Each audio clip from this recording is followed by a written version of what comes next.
Elf on the Shelf is the must-have toy for Christmas. And the one thing you've got to remember, as Debenhams have gone into administration, they're offering 70% off fire, damaged and all the rest of it, so they can shift all the stuff. If you've got any vouchers at home for Arcadia, use them now. And I'm not telling you this just to waste your time, because if you don't use them, you've lost them. OK? It's as simple as that. Once the stores have closed, you won't get a penny piece back. Not one penny piece. So go check. Have you got anything for Topshop, for Dorothy Perkins, for Top Woman, or whatever they call it now? I don't know what they call it. Topshop is the women's one. Top Man is for the men, isn't it? Not the, and I'm just shopping there. We can't afford it. And so if you've got vouchers, you know, somebody might have given you a birthday voucher, 20 quid, 25 quid, 30 quid, 50 quid, whatever it is.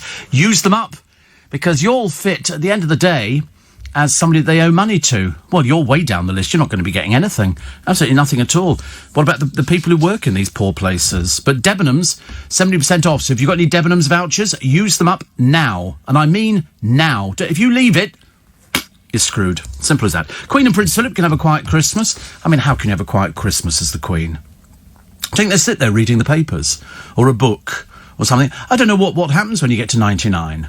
And 94. I've really got no idea. I've not reached it, so I'm looking forward to it.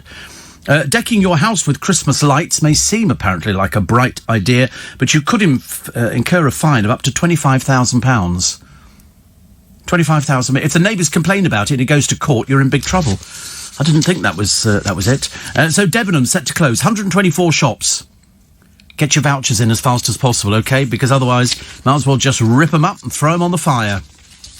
Ruth chucks her dinner at Eamon because some time ago he didn't buy her a Christmas present. They're getting a bit desperate now to try and get publicity to see if they can find a gig somewhere. It's not happening. Not going to happen. He's too old and grumpy, and everybody knows he's grumpy. Anybody who's ever worked with him will tell you he's very grumpy, and he's not the jovial person that we so want him to be. I'm sure he used to be, and then he started believing the publicity. And then he jacked in the wife and shacked up with Ruth, which was all very nice. I don't have a problem with things like that, but he was very grumpy about certain things. It's a case of, I knew a very famous comedian once who was, his image to the public was really, jolly and all the rest of it, and unfortunately, away from it, he was completely different. Ulrika Johnson enjoys sex more now than in her 30s. That's good news for everybody, isn't it? We're all very excited about that. Thank you very much indeed. The stratosphere. Philip Schofield took revenge on a sweary teen. Did you hear about this? He was on the television doing it with Sarah. I can't remember what her name was. Sarah was married to Mike Smith, who died in a helicopter crash. And no, he didn't die in a helicopter crash. He died of a heart attack, I think, Mike Smith. Sarah Green. And I quite liked her, but they tried her out on the BBC News programme. It didn't work at all. It really didn't work. But they were doing a programme together, which must have been going live, I would have thought, on the it's still very dark next door. If you can raise the lighting a little bit, thank you. And one teen phoned up the programme, because the one thing that they can't do on television is operate in delay. They can't operate in delay. Oh, so are we doing lighting effects next door, Luke? Because it's not working. We had balls up yesterday, and if you're not careful, today will be another day where we'll have balls up on the wall. Okay. Blackpool Illuminations, I think not. And anyway, so this kid came on and swore, used the F word on television, and there's nothing you could do about it apart from apologise, because they can't delay the TV programme. And so Philip vowed to get his own back on him. So his number was circulated to everybody, and they would all phone at odd times during the day and just sort of go. And the moment somebody picked up the phone, they put the phone down. Loads of times. It's a great thing to do, isn't it? But of course, nowadays, you can see the number that comes up because we've got a different system in operation. But he said it worked for him. Very pleased. Maisie Dreary Smith. God, blimey, honestly. First of all, we've had her on there, and then, she's exhausted. She can't do this. She can't do that. She's very stressed. Her mother says she's very vulnerable. And I said, well, get her out of the programme. Now she admits her sexy dancing has led to multiple footballers sliding into her DMs. Bit sad and tragic, isn't it, really? If she's hoping to make a career out of this, it ain't working. Lewis Hamilton tests positive for coronavirus. The only good thing is, I suppose, he can't go out and wear some more ghastly clothing. And Rita Ora should have been on Jonathan Ross's programme this week. She's not doing it now because, basically, she's stupid. One radio station group has cancelled all her records being played on their stations, and she's launching a probe into who exposed her birthday bash, because she had about, it could be anything between 20 and 30 people, in a restaurant in Notting Hill Gate, and she said, I'll pay the £10,000 fine. And I said, and everybody else has said exactly the same, even Janet Street Porter on Loose Women yesterday, was saying £10,000 to her is nothing. She can earn that just by doing an appearance. So why should she care? She got loads of coverage out of it. Unfortunately for her, the wrong coverage.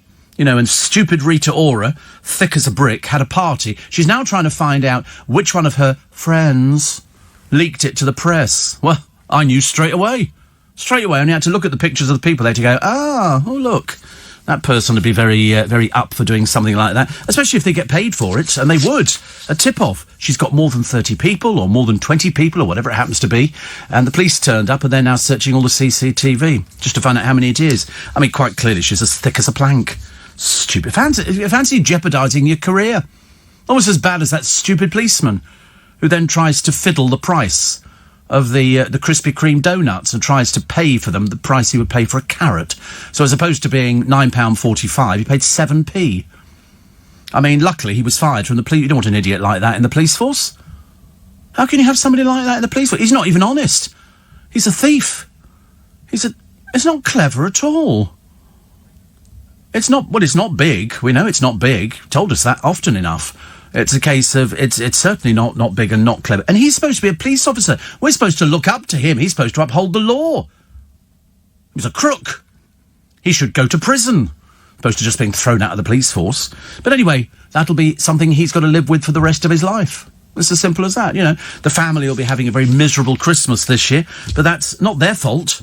That's his fault. Imagine, and doing it even more stupidly in uniform. It's like dressing up as Father Christmas and going around nicking presents off another Father Christmas. Just don't do that. And for a donut! Exactly. For a 10 quid pack of donuts, he was prepared to risk his career. He thought he was being clever and lied his way through it. Oh, it was a genuine mistake, you lying old policeman. Sorry, ex-policeman. So the Queen and Philip could have this quiet Christmas in Windsor.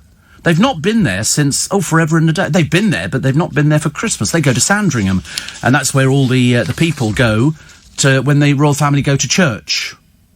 So whether or not they'll be going this year, I don't know. Whether they'll just be doing it in the chapel in Windsor, I've got no idea. But they buy themselves unusual presents. They don't have... They're not Sandringham. You're in Sandringham, are you? Oh, how lovely. What did you go to Sandringham for? Oh, they're doing a lights thing. What's a lights thing? What, they're just... Oh, right, lovely. No, you don't have to get back to me. Seriously, I'm not that bothered. So they're doing a lights thing in Sandringham. Would that be road lights? Or you mean... Oh, it's going to be good. Soin Lumiere or something. Is it something very exotic where you go there and they've decorated bushes? I can show you shows in Las Vegas where they do the same thing. And there's going to be a light switch on. Oh, how lovely. Well, that's a lovely thing to do. And you're going to be up there on Christmas Eve. Yeah, you think. Have you heard about the weather forecast? The snow and the ice could come down really quite badly, they say, cutting people off. My friend Rich lives down in... What? Off. He lives down in Kent. They're tier 3. Because there's a load of chavs in the Medway. And they've upped it. They're 3 across the whole of Kent, whereas us in London, tier 2. Tier 2. We are practically out there partying. Except the producer and his favourite police officer, because he's got the donuts. Well, he did have the donuts. He hasn't got them. I wonder how many more times he'd done that. I wonder how many times he'd done that before. Wouldn't that be funny if they go, well, actually, we've got footage of him doing it last year, the year before that. Oh, dear. George's Little Black Book of Girlfriends goes for 1,500 quid. It's George Best's book of... It's got their phone numbers and addresses. I don't think you should give things out like that. The Sandringham Estate Winter Light Trail. Sorry? It's what? You're doing it. Yeah, I know, dear.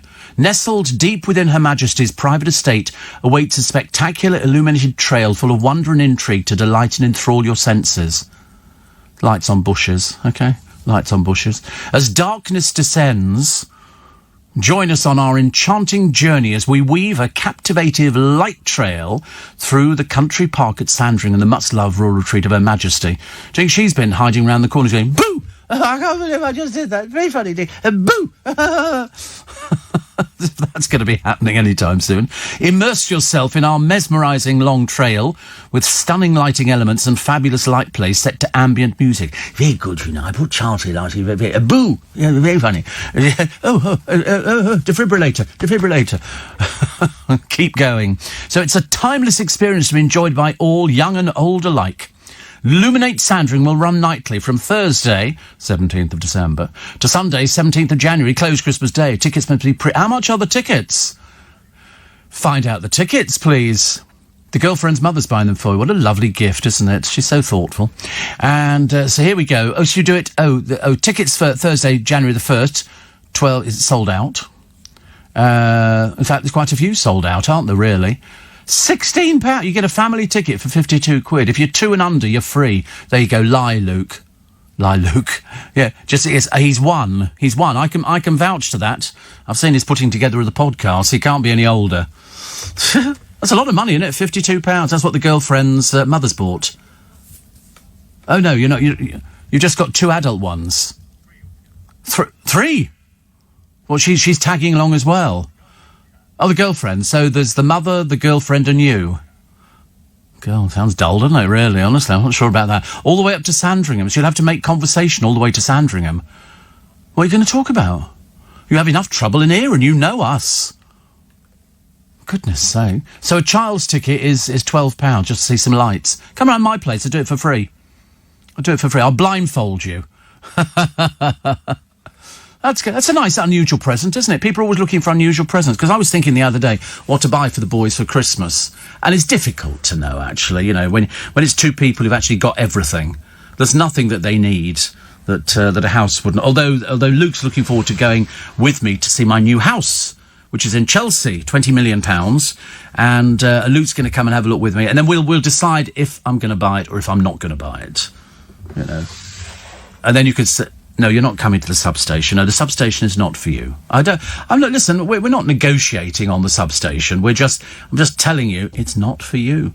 Just imagine going down and the whole of Leicester Square is it's like a giant drum with all this equipment in there, an electricity substation, not seen by people since probably Roman times. A Roman You need a break? What for? I haven't done anything up until now. What do you mean you need a break? If anybody needs a break, it's me, isn't it? I'm the one who needs the break. So, still to come, 2 guinea pigs thrown out with the rubbish of cheated death. Producer didn't care a jot about that one at all. He's not a fan of guinea pigs, apparently. I don't know why, actually. And my friend Michael says, can you tell your mate Rich, it's not all chavs in the Medway. I play rugby in the Medway. Bless him.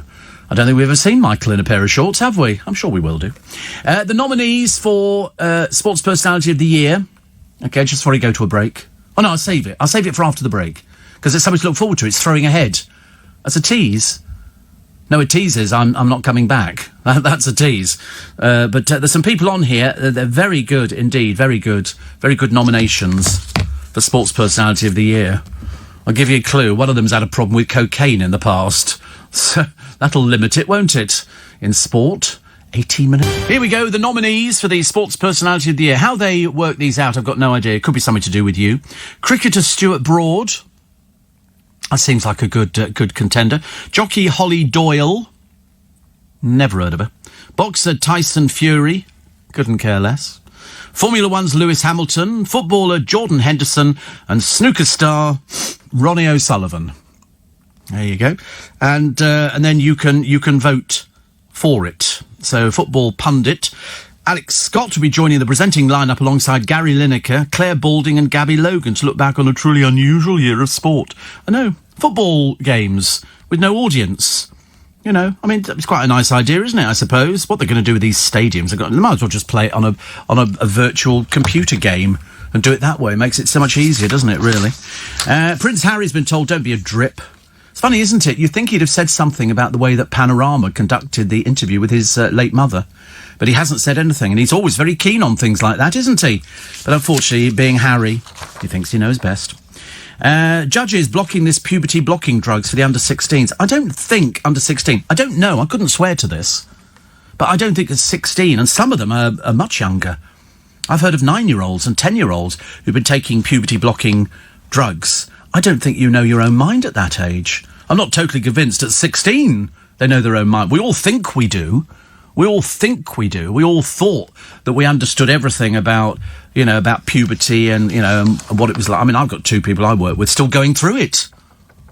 I mean, seriously. I mean, it's very difficult. We're just waiting for their voices to break. That's the only reason that we will have any idea of what's going on. Brace yourself for snow and ice. Gonna be bad. I'm just telling you that it's going to come down. And I think this weekend we could have all sorts of things. And Scott in the flower van, yeah, I suspect he's probably with the flowers. He said, how can you moan about the price of a stamp? Fantastic value. Well, 85p. Lord above. Well, obviously, too much money in flowers, Scott. Do you not reckon? I think we should stop buying from florists. If you've got that much money, you can afford 85p. Good Lord. Steve. Locked into the spike, as always, says Waj, which is very good. And Tony at Westgate heard a story about a mother who kept her son locked up for 30 years. Good Lord. And Steve, we went to a farm yesterday to get our Christmas tree, an 8-foot Nordman and very bushy, says Mo. It was delivered in the afternoon, which is very nice. So 3 hours later they did it. Fantastic service. That is good. Shane says you're sounding good this afternoon. Thank you. Somebody says happy early morning breakfast. And Steve had a look at taking the family to Lapland, UK, in Ascot. They wanted £390. Oh no, you don't want to do that. Listen, if you want to go to Lapland, you can do a day trip to Lapland. I mean, not cheap, but it's worth going. With the ice and the snow, and you get to meet Father Christmas. I think that's brilliant. I think that's absolutely brilliant. You should do it. But I wouldn't want to do it with anybody in this country. It's not the same, is it? And we've seen some really sad efforts of sort of Father Christmas land and stuff like that. Nobody's mentioned, says Susie, that major supermarkets sell clothes now. Yeah. I don't know whether or not people go to the supermarket to buy their clothes. For kids you would, but you wouldn't buy them for adults, would you? I don't think so. China's landed another probe on the moon. Do you have to ask anybody? You just go and land. Is there somebody in air traffic control up there that you contact going, this is China? And, and then they sort of, you're allowed to land. You can go and use the duty-free shop, use the toilets, and then get back in the spacecraft and go again. That's quite nice, isn't it? I like that idea.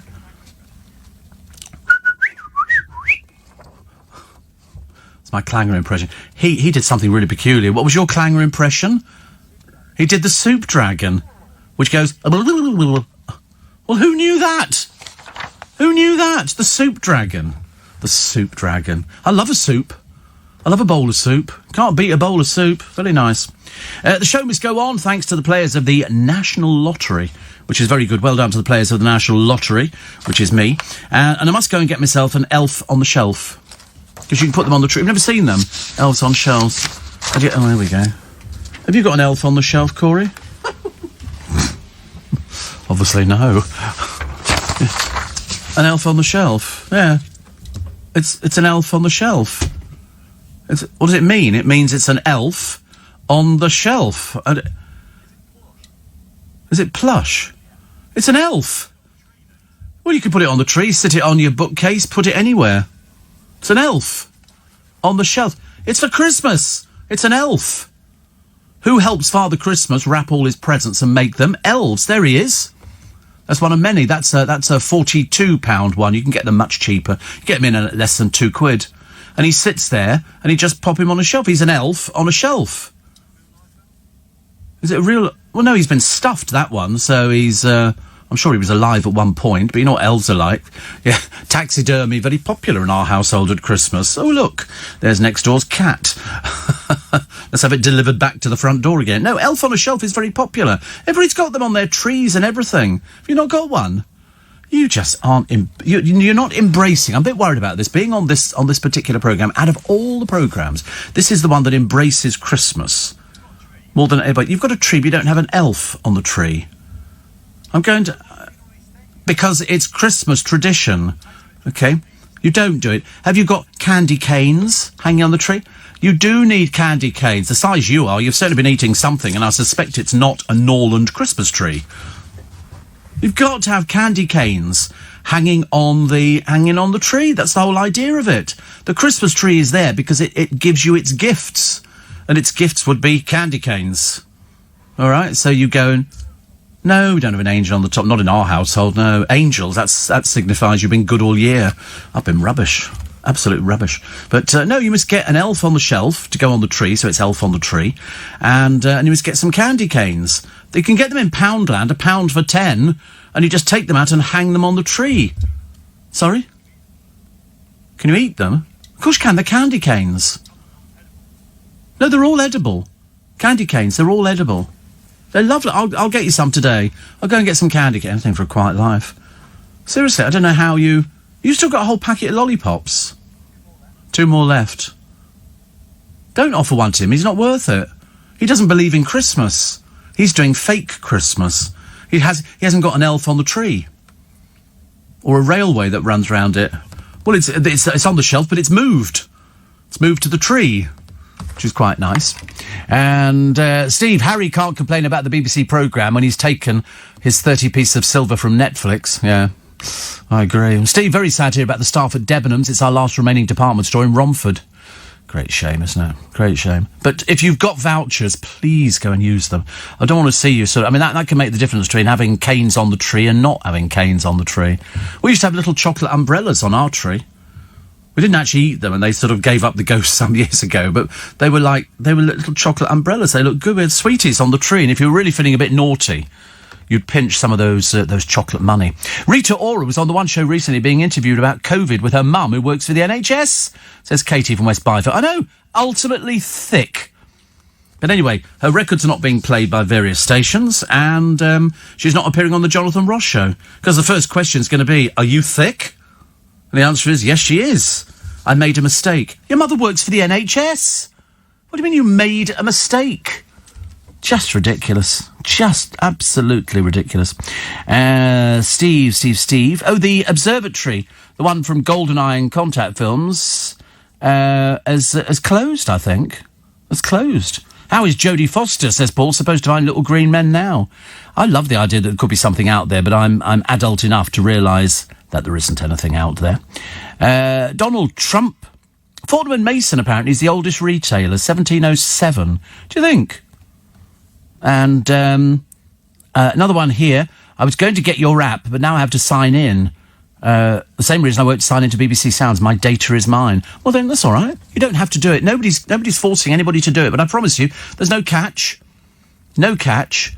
And it's a case of, you could do it. Otherwise, what are you going to listen to? What are you going to listen to? Jackie says, I thought you said you only put lights on the trees. I bet there's a lot of fat in nut roasts.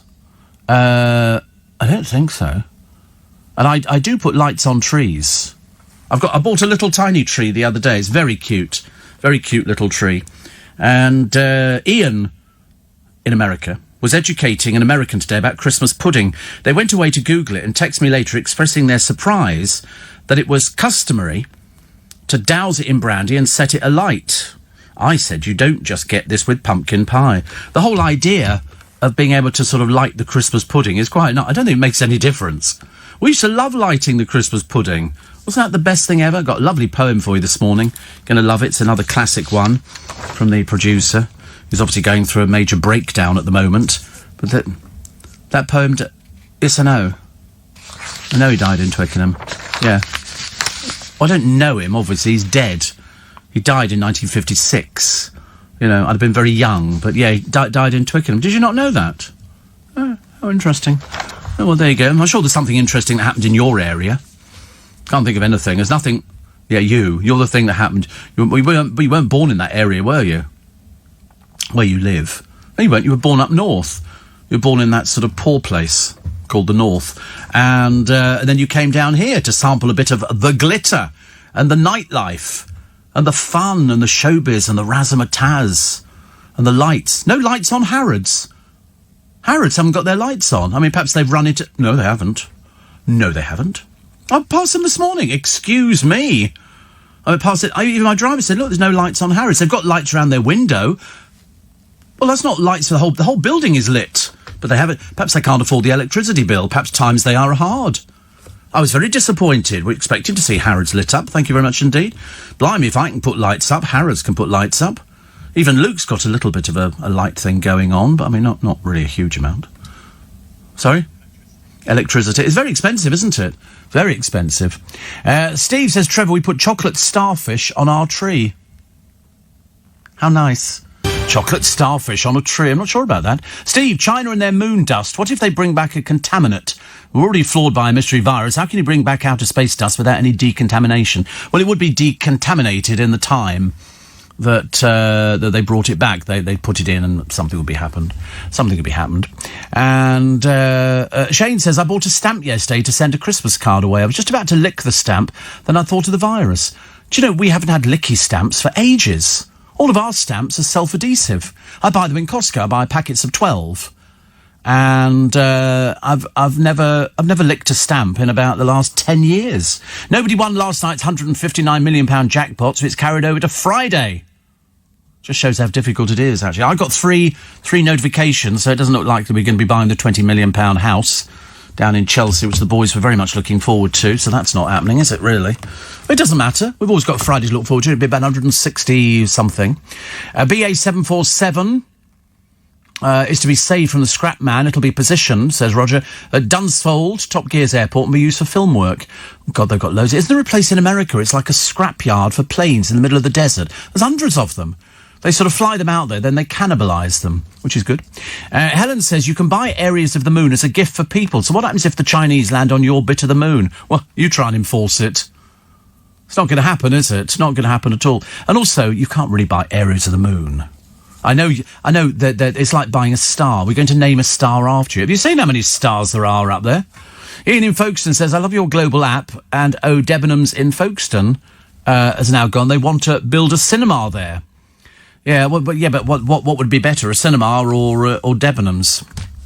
Because the reason that all these places are closing is because nobody shopped there. That's the difference. Nobody was shopping there. If people were shopping there, it would be different, but they weren't. People go up and down the high street. There's a big Debenhams in Staines, and I should imagine that's going to be closing as well. They'll all close, and they're huge buildings. And the reason is people buy online, but they're not going into the shops. I mean, you could walk sometimes into these shops, and you'd go round. There'd be no other customers apart from you. And the shoplifters, of course. 84850 steve at lbc.co.uk.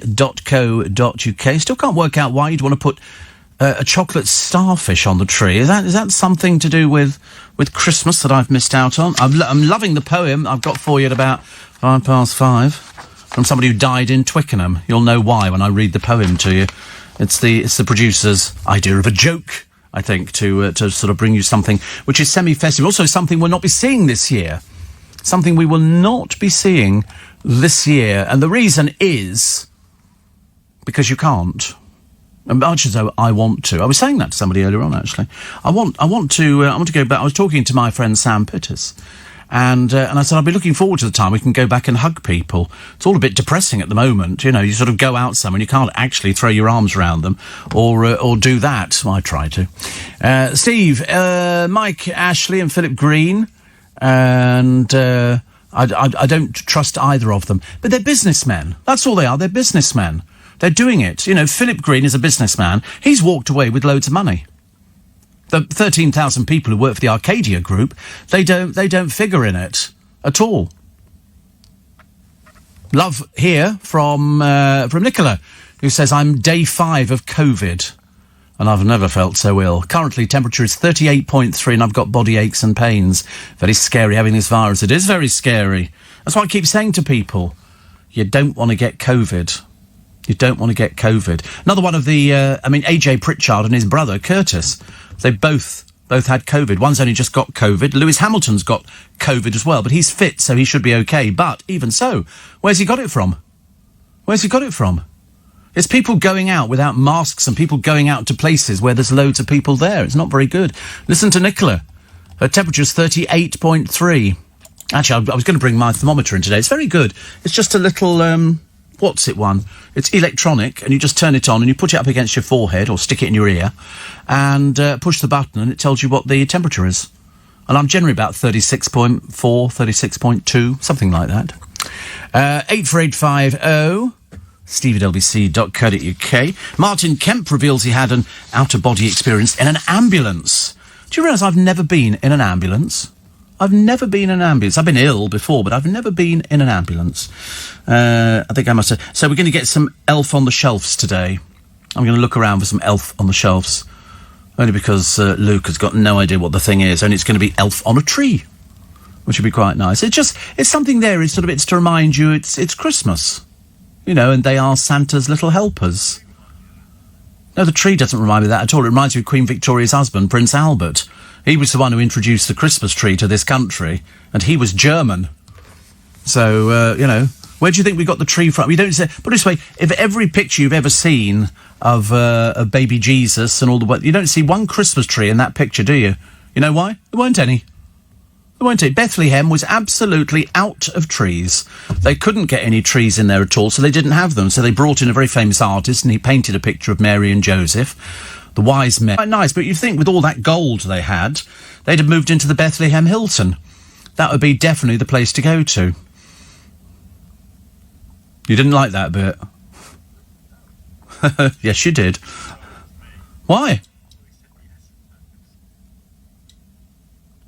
Said what? I said sheep. The shepherds with their sheep. Or shepherds watching their frogs by night. Remember those ones? Frogs? Take away control of anything from him. He's not allowed to do it. He's supposed to be doing the podcast, okay? Don't be worrying about anything else. No, shepherds and sheep, and the shepherds in the field with their frogs by night. They were looking after the frogs. Then there was the mad wise men, who apparently had conversations with a star, and they brought presents, gold, frankincense, and something called myrrh, which we think is an Australian Scrabble or something that they moved over. And they took that over there because obviously Mary and Joseph, and they went, you know, this is the baby Jesus, and they went, okay, we brought some gold. And they still stay in this drafty old stable. I'd have been on the phone to the Bethlehem Hilton. The best suite in the house, please. Who is it? You don't need to ask, but believe you me, you'll be famous in years to come. You know, let us in there, drafty old stable. Didn't look good. And they've got all the ox and the asses in there and everything. Oh, they're a mess. Must have been a nightmare, but they'd have grown good rhubarb the following year, which I always think is a bit of a bonus, isn't it? I love it. Have you ever read Spike Milligan's version of the Bible? You should read it. It's very, very funny. He's done everything on the, you know, from the water to the wine. In fact, Channel 4 did a programme on how they justified all of the different things, the burning bush and stuff like that, because there are bushes that burst into flames in the desert at certain times of the year when the sun moves up, and the parting of the sea and stuff like that. It's all been explained. It actually works. There weren't any miracles. You know, I don't really think somebody turned up with 2 loaves and a fish, and all of a sudden we managed to feed everybody. I mean, well, Noah's Ark, and as you all know, I've seen the Hollywood film, and they tried to do it as best as possible. But you can imagine how busy the Ark would have been. They thought they found it, didn't they? Remember a short while ago in Turkey? They find everything in Turkey, mainly Jordan's teeth. And they've sort of... And they went, oh, we think we found Noah's Ark. It's on the top of a mountain. I thought, don't be so stupid. Don't be so stupid. It's just a story. Just a story. It's all you have to worry. I'd love to have lived in those times, wouldn't you? You imagine going in and out of the cities, the walled cities and stuff like that. I think it's brilliant. Somebody's got a tree in the paper today. It's 100 years old. There's always one, isn't there? One sad, desperately mean person. A bit like Eamon Holmes, isn't it? You know, didn't buy a present for his wife for Christmas. How tight is he? He squeaks. Didn't buy her a present, so she threw the dinner at him. She threw a dinner at him. She said he didn't buy me anything, not a gift voucher, not a bottle of perfume, nothing. It's because he's tight, Ruth. That's what he is. He's dressed up in one of the papers as he looks supposed to look like Scrooge. No, just looks like fat Eamon Holmes with a miserable face on him. The trouble is, he's just not, you know, he's not the jolly person we want him to be. Steve, buying a piece of the moon. I wish I'd thought of that. When the kids were young, we could have saved a fortune. What have you got me for Christmas, Dad? Me saying, I bought you this, says Anthony. Thank you. Well, I mean, people buy stars, don't they? You can buy, you know, a star, something. I mean, how you find it in the night sky, I've got no idea. But people are always looking for interesting presents. There's a shop in London called Pullman, and they sell all sorts of exciting things which are way out of our price bracket. I mean, seriously, way out. And they've got lovely things like original theatre posters for Grand Prix in Monaco, skiing posters. They do, a set of solid silver whiskey chasers. And Pullman's got all sorts of things. You've seen it before? It's in Piccadilly. It's unbelievable. They do everything. They've got my favourite are the Dunhill lighters. Click on the Dunhill lighters, and they've got the aquarium lighters. No, that's it. Look, they've all got little pictures painted on these Dunhill lighters. And can you find a price on there? There you go. Price code. £3 signs. It's all true. All of these were designed and handmade between 1950 and 1959. They have the most amazing stuff in this place, but it's not for £3 signs. That's between £6,000 to £12,000 for a lighter. Yeah. I mean, it is quite cool. Let's find something else that we want to buy that we can't afford. If you lost it, you feel very depressed. But you buy these as a collection, wouldn't you? And they seem to have loads of them. Let's have a Lalique car mascot. Now these ones, let's go for the first one, 1928. This is Tete de Périvé, and here we go. How much? You have to inquire on that one. In other words, if you've got to ask, you can't afford it. We haven't got prices for any of these, unfortunately. Let's go for something better. Let's go for... I quite like that. Unique Riva Aquarama model. Okay, what's that? That's £5 signs. So it's beautiful. It's a model. £5 signs. That's £25,000 and over. This is for Christmas presents. Now you know why I'm working here every day for 41 years. It's beautiful, but it's an awful lot of money, isn't it? All I bought with Dale, when we went to Sarasota, I saw a piece of coral in a shop. It was a huge piece of coral, and so I bought it for him. And that was the last. Henry, any chance of snow this week, do you think? I think yes. I think you'll certainly get some, certainly out your neck of the woods. Definitely, Henry. Definitely. Which is okay, but you'll have to wear a hat coming in. You'll have to wear a hat. All the people on the news desk, I'll have to go out there and give them advice. Wear your hats when you come in here. We don't want you to catch pneumonia, do we? But, so that's Pullman, if you want to go and buy some very classy presents. But I didn't know until today how much those Dunhill lighters were. I thought they might have been like 300 quid. But they're obviously in very short supply. And they're, what did we say, 6 to 12,000? Wow. See, the trouble is, if somebody bought you that, I wouldn't know how much it cost until I went online. £6,000 to £12,000 for one lighter. They've got loads of them. If you're going to have a load of them, it would be for people who can afford to spend up to £12,000 on a little lighter.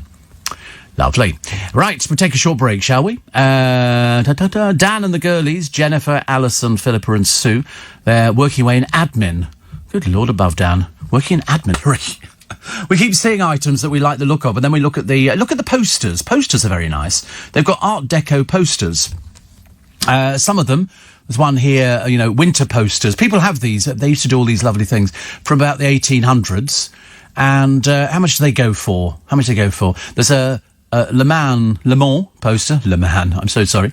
This is from 1963. That one's quite cheap, actually, isn't it? That's £2,000 to £6,000 for a poster. It's quite cheap. Well, it's quite cheap compared to some of the other stuff we've been looking up. What have we got here? We've also got Great Britain presuming the war against Japan to the very end. This is the Royal Air Force poster, 1944.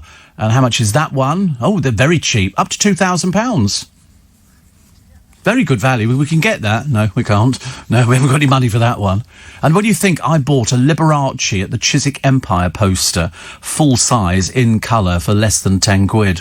That goes there. Champs-Élysées, Palais de Glace, 1890. How much is that one? Oh my goodness me, £12,000 to £25,000 for a poster. For a poster. 'Tis nice though. It is nice. But some of the stuff they've actually got is very interesting. Oh, look, that's nice. Roulette wheel pocket games from the 1920s. I mean, they've got all this unusual stuff. How much is that one? So that's quite good. I like that. That's great fun. 1920s. And it's only a few £1,000s. I don't like it when it said it's between these prices, 6 to 25,000 or 6 to 12,000. That's quite a big gap. I'd like to know which side we're actually on. I don't know whether you negotiate or whether they look at you and go, well, you can't afford it, which is what they'd be doing when they look at me. Definitely. And I can't think of a worse way of blowing 12,000 than on a lighter. Yeah, if you saw them, though, you would like them. I've seen them over the years, and they are particularly gorgeous. Steve, where can I buy a couple of magic tricks to impress my 14-year-old son on Christmas Day? Couple of magic tricks. I don't know where you go to buy a couple of magic tricks. You need to go online, don't you? Well, there's a company called Alakazam Magic, and there's a company called Prop Dog. There's also a company called... I mean, there's loads in the States. We don't have as many over here. I mean, there's quite a number of them. So, you know, shop around. In fact, just type in on Google magic tricks by post. You can find them on Amazon as well. You can find them on Amazon. I do amazing. I always try and do a little something every day to amuse the team, you know. So I've sort of, you know, cut my assistant in half on a few occasions and sadly died, which is a bit of a shame, really, but never mind. So anything like that. So that's where you can go get a couple of magic tricks. Steve, I know it's a bit sad, but I think I may have to start watching Christmas films from today. What's your favourite? I don't really have a favourite, actually. I like anything to do with Christmas.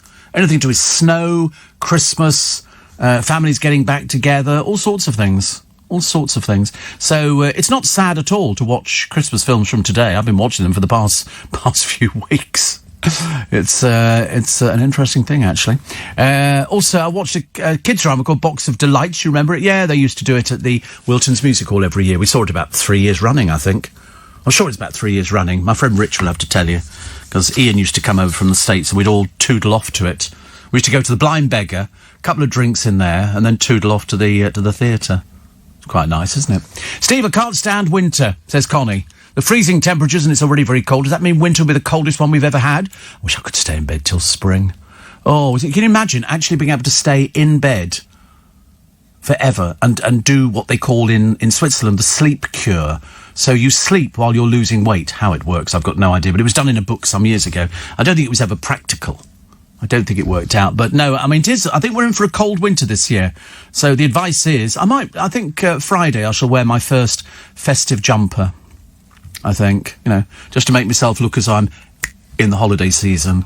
And they do it tomorrow. You're not in Friday? Oh, I'm not wearing it for you. Oh, but I've been wearing it for you. And I say, oh, I'm not in, Steve, on Friday, so don't do it Friday because I'm not in. I can't. You've seen jumpers before. Literally not this class or cost. All right, I'll wear one tomorrow. 2 years running we went, says Ian, 2017 and 2018. Gosh, was it that far back? I'll be glad when it's all over. I really will be glad when it's all over. I've never had such a depressing year. But, you know, we're trying to be upbeat for your sake.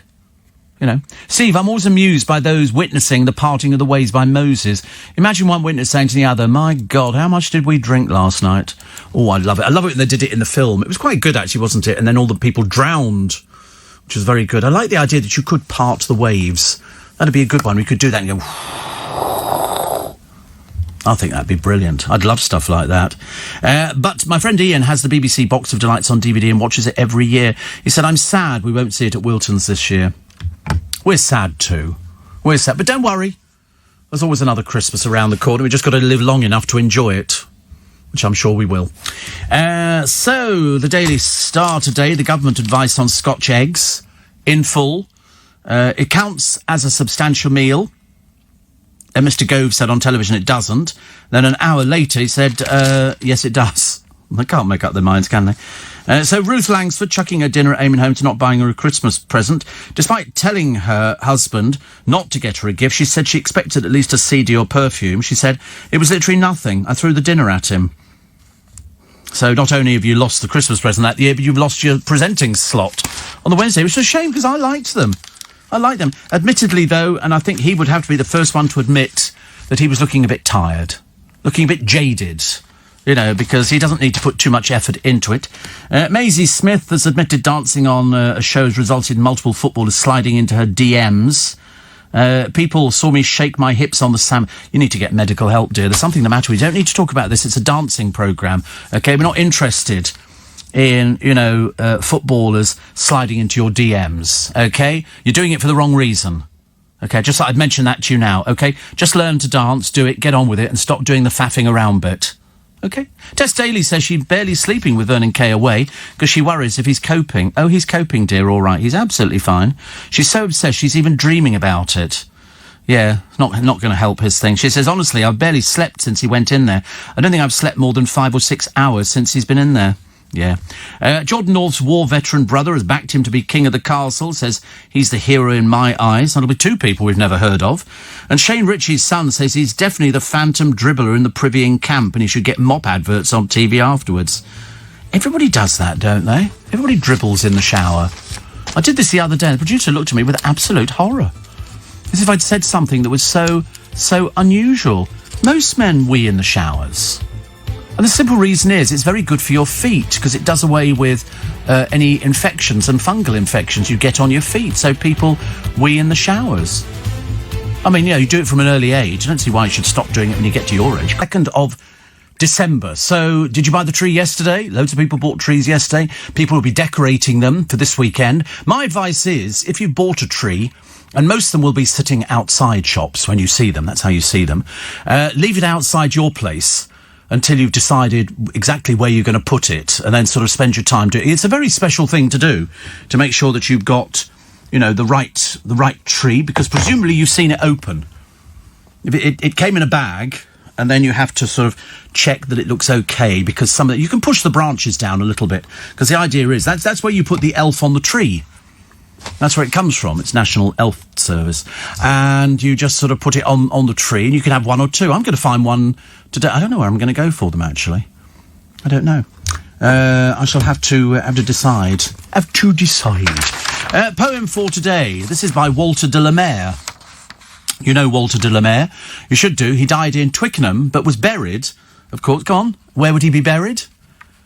At St Paul's Cathedral. He'd be in Poets' Corner, I would think.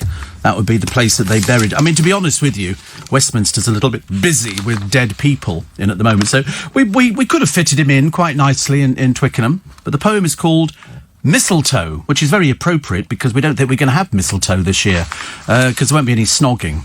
So it goes as follows. He was born, incidentally, in 1873, died in 1956. And traditionally, we use mistletoe as a way of snogging somebody at work or wherever it happens to be. You hang a bit of mistletoe between 2 interconnecting doors in the house, and when 2 of you lock lips under it as you're going from one side to the other, that's what it's there for. I don't know why. I can't quite work out why.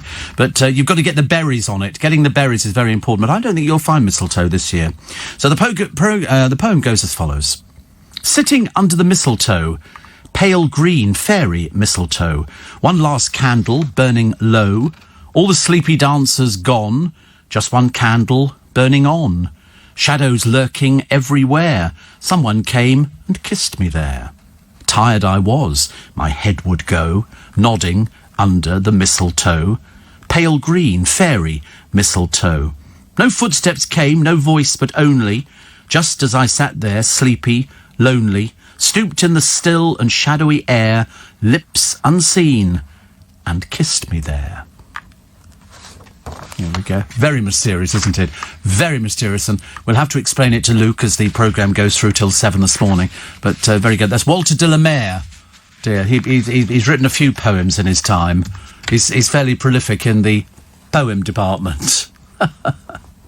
But died in Twickenham, as indeed have many people, I should imagine, over the years. I've been a bit touch and go myself on odd occasions. So there's a lovely picture of the Daily Star today of Biggins and various people dressing up as sort of Christmas somethings. I don't know. Vanessa was there, Ben's fiancée, and put on a sparkly fairy costume. No big surprise there. And then telly host. Well, I don't think so. I don't think he's hosting anything, is he? Eamon Holmes got into the festive spirit. No, he just looks miserable. You see the idea of dressing him up? No. What they should do is put all those Steve Allen pictures up. If you can find them on the internet, well done. There's all the pictures of me dressed up in different panto costumes. There's 25 of them. We did one for each day of the festive season years and years ago, and I don't remember where they went to, but they're really good. We had a whole afternoon, me and Adrian, and we were up there in a huge warehouse full of all these magical costumes, and I dressed up as all sorts of things. I was dressed up as a Christmas present, as Father Christmas, as an evil person. Didn't take too much trouble to do that one. So Rita Ora, according to Dawn Neeson, with immaculate timing, the never-knowingly overdressed Rita Ora throws an illegal lockdown birthday party for herself, just as it's announced that trusted celebrities will be used to encourage us all to get the COVID vaccination jab. So despite feeling peeved at yet more patronising government guff, I sat down to have a good think about some names, and I'm still thinking, says Dawn. I know, ridiculous, isn't it? But as everybody said, and Dawn would have to agree, that 10,000 quid to Rita Ora is nothing. She thinks she's cleverer than we are. And her mother's an NHS nurse. Only going to prove, not like mother, not like daughter. And what if every single one of us was a raindrop, Prince of Woke Harry drones in yet another virtual signalling social media lecture? Well, let's have a think, shall we? Writes Dawn. Yep, you'd still be the biggest drip. Oh, he thinks he knows, he thinks he's cleverer than we are. But the trouble is he just makes himself out to be more woke than you could ever think of. Plus, we've all been bored, but if somebody had audited a tin of Quality Street and posted the results online, to no one's surprise, there were way too many sickly orange creams and only 4 purple ones. Even less of a surprise was that it was a bloke who carried this out. Is this because A, a woman would be far too busy, and B, she'd have eaten them all, or both? And by the way, if you're asking, Penny, it's toffee. Okay. I like a toffee. Okay. But I only go for soft things. So I like the strawberry, I like the orange and stuff like that. And a friend of mine's got a chocolate shop in Richmond. They make chocolates, handmade chocolates, and they're lovely. You can go and buy little boxes or bigger boxes and just have it made up in whatever you want. So if you only want... Sorry? Vegan chocolates? I don't think so. No, I don't know. I've never asked him, actually. I'll ask. Shall I ask? I'm sure they do. You are catered for. We like to make sure that you're included. You know, we don't want you to feel excluded for Christmas, even though it'll be such a pain if you turn up at anybody's front door on Christmas Eve. Oh, no, so you're going to Sandringham. Are you staying up there, then? You're staying at Balmoral or Sandringham? No, staying in Sandringham. What do you got, bed and breakfast or something? Just sort of... Yeah, you probably find that the Queen will sort of wake you up with sort of Eggs Benedict or something like that. Exciting. So you're staying up there and then you're coming back down to London again. It's a long way to drive, isn't it? Yeah. The Queen goes up on the train. Yeah. It's got her own train. It's got a royal carriage on the train. What? To Sandringham she goes on the train. Yeah, she gets a discount card for being a pensioner. And she's allowed to use the toilet. How exciting. Yeah. No, she's always used the train to Sandringham. Well, it's the royal carriage. So, I mean, I think she has her own carriage. It's not always connected up. Sometimes she does go common. And you know, go the way that we would all go. I don't think she does a stopover, no. She's the Queen. She's perfect. She is too perfect for words. Philip Schofield got revenge on a kid who swore on telly by prank calling him for days. See, nowadays you wouldn't be able to do that. Nowadays you couldn't do that. His co-presenter Sarah Green on Going Live was left red-faced when a teen let rip during an interview. It was with the pop group Five Star, who turned out to be absolutely dreadful. But somebody came on and asked them, why are you so effing crap? That's what he said on television. We couldn't believe it. Anyway, you couldn't call in without giving your number. It was handed out to a few people, and for a few days we dialed the number and hung up. Gentle revenge was very satisfying as we occasionally got him out of bed, and better still, he didn't know who it was. Well, he does now, and he'll probably come forward and say it was him. They always come and admit things like that, don't they, really? Well, this looks nice. When Donners were goners, a fast food fan dad ate 60 kebabs in 30 days. That's 2 kebabs a day. Des Breaky, who comes from Manchester, you'd know it was him. Fundraising for nerve tumours says, I love a kebab, this has been great. So he's had to eat 2 kebabs a day. Oh, how lovely. Oh, I could eat a kebab now, actually. I could really eat a kebab now. Nadine Coyle's family feared she would be forced to take drugs after joining Girls Aloud. Oh, Lord. And a student has revealed how he was sent a bizarre exit survey by his lover following a night of passion. Niall Moran was left was left stunned after receiving a questionnaire following his tryst with this woman, and demanded a mixture of ratings and written responses. Starts with, thanks for the... Now rate the experience, thank you. The first question asks, how attractive is Lily? 1 is rated as you, what was I thinking, while 10 is equal to wow, wow, wow. Niall, who comes from Perranporth in Cornwall, joked on Twitter, I can't believe I slept with a psychopath. And Lily was quick to defend herself. She replied with a photo of a bouquet of flowers thought to be from Niall and added, he do be simping, though. Whatever that means, I don't know. Perhaps she's not the full ticket. Perhaps she's not the full ticket, bless her heart. So here are all the people from Coronation Street. David Attenborough, also thrilled to be honoured with a Lifetime Achievement Gong at TV's Rose D'Or Awards, which is good. David Walliams says he's been snubbed by Simon Cowell for 6 months. They've not spoken since May. Well, you're only somebody who works on the programme with him. So, you know, I don't really see it as being anything particularly good, bad or indifferent. Oh, these look quite nice. So these are apricot shades of begonias. I might have to buy more begonias. Mine is still going. I mean, I can't believe it either. I think it's absolutely brilliant. Have you noticed, every time you turn on the television, they've got... If you turn on Ideal World, they're always flogging watches. And they go, oh, these are the best watches ever. You've got to get them because we're going to run out of them. Okay, well, make more then. Stop lying to people. It's very annoying. They've got one here. Was 198 quid. Now it's only £49, but they're obviously dirt cheap to manufacture because they've taken out a whole page in the Daily Star. It's a make you've never heard of. But waterproof up to 3 ATM. What the dickens is that? 2 real sparkling stones, deep black dial with stripes. And gentlemen or ladies watch available, 49 quid. I mean, to be honest with you, it's just part of old rubbish, isn't it? These sort of things that they sell on the television.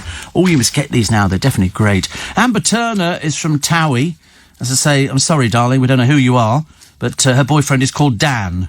Dan can't wear clothes at all. She's been dating him following a strict regime after admitting she was eating too much junk food, not enough veg, and basically she looks a bit vacant whenever you see her on Towie. It's like, caught in the headlights of a car in the middle of a road. So, and then comes the plug at the end of this dreary photograph session between Amber and boyfriend Dan. Not the brightest pennies in the box. And she says, work out what your end goal is and set yourself that goal. And then they say she uses this to keep her hair smooth and frizz-free. You think, yeah, whatever. People must be mad to fall for this stuff. Morning! Nice to have your company. It's Wednesday, 2nd of December. And it's getting colder. You'll notice this morning it's definitely getting colder. Apparently, Colin in Morecambe says the guy who swore at 5-star, Elliot Fletcher, apologised to Denise from the group publicly a couple of years ago. Oh, it's ruined it. How lovely. I read somewhere, Steve, if you spray your tree with hairspray, it stops the needles from falling out. Yeah, I wouldn't be going for that one, Monica. I don't think so, because the needles are in each thing. Spraying hairspray on it, you might as well spray it with glue. No, I don't think so, no. No, it's going to die. The moment they get dry, the actual spiky bits that come out there is the moment that it starts dropping. So spraying with hairspray won't stop the needles from falling out. And they've all sort of said it. Hairspray, science's trick to a longer-lasting tree. No, I don't believe it. I don't believe it. This was published in the Australian Journal of Botany. Well, I mean, that's Australia, isn't it? It doesn't work the same over here. Goodness sake. Tie me kangaroo down, sport. Tie me kangaroo down. Tie me kangaroo down, sport. Tie me kangaroo down. All together now, tie me kangaroo. So you can use hairspray and Red Bull to stop your tree. In other words, get the tree drunk. Get the tree drunk. As if, honestly, who wants a tree smelling of Harmony hairspray? They're supposed to smell of trees, aren't they? That's the whole idea of a Christmas tree. Apparently, ATM stands for atmospheres, and it's equivalent to about 15 PSI standard atmosphere pressure, says David in Slough. I'm none the wiser, I'm afraid. Steve is a tree lover, as is Prince Charles. May I suggest people buy a bare-rooted tree, as you can continue the life of the tree and be in line with the theme of tree planting, says Keith in Harrogate. He says, by the way, it's a waste of time anybody going to Sandringham. It appears the Queen is residing in Windsor. First time in donkey's years. She'll be sitting there. They've got their own little group of people. You know. Steve, I haven't stopped laughing since Her Majesty and the Boo joke. Even my cat is looking around, thinking I've finally gone round the bend. But boy, says Janda, we need a laugh after this year. We do. Definitely. Apparently, those waterproof watches, 3 ATM means a water pressure equivalent to 3 Earth atmospheres. Who cares? Steve, every time you turn on the telly, you get Schofield. They obviously like him. He's a very popular person. Very popular person. Otherwise, they wouldn't use him. If he didn't rate, they wouldn't use him. That's why I think Eamon had to go. You know, but really, I mean, I suppose you could have just lost Eamon and sort of kept Ruth.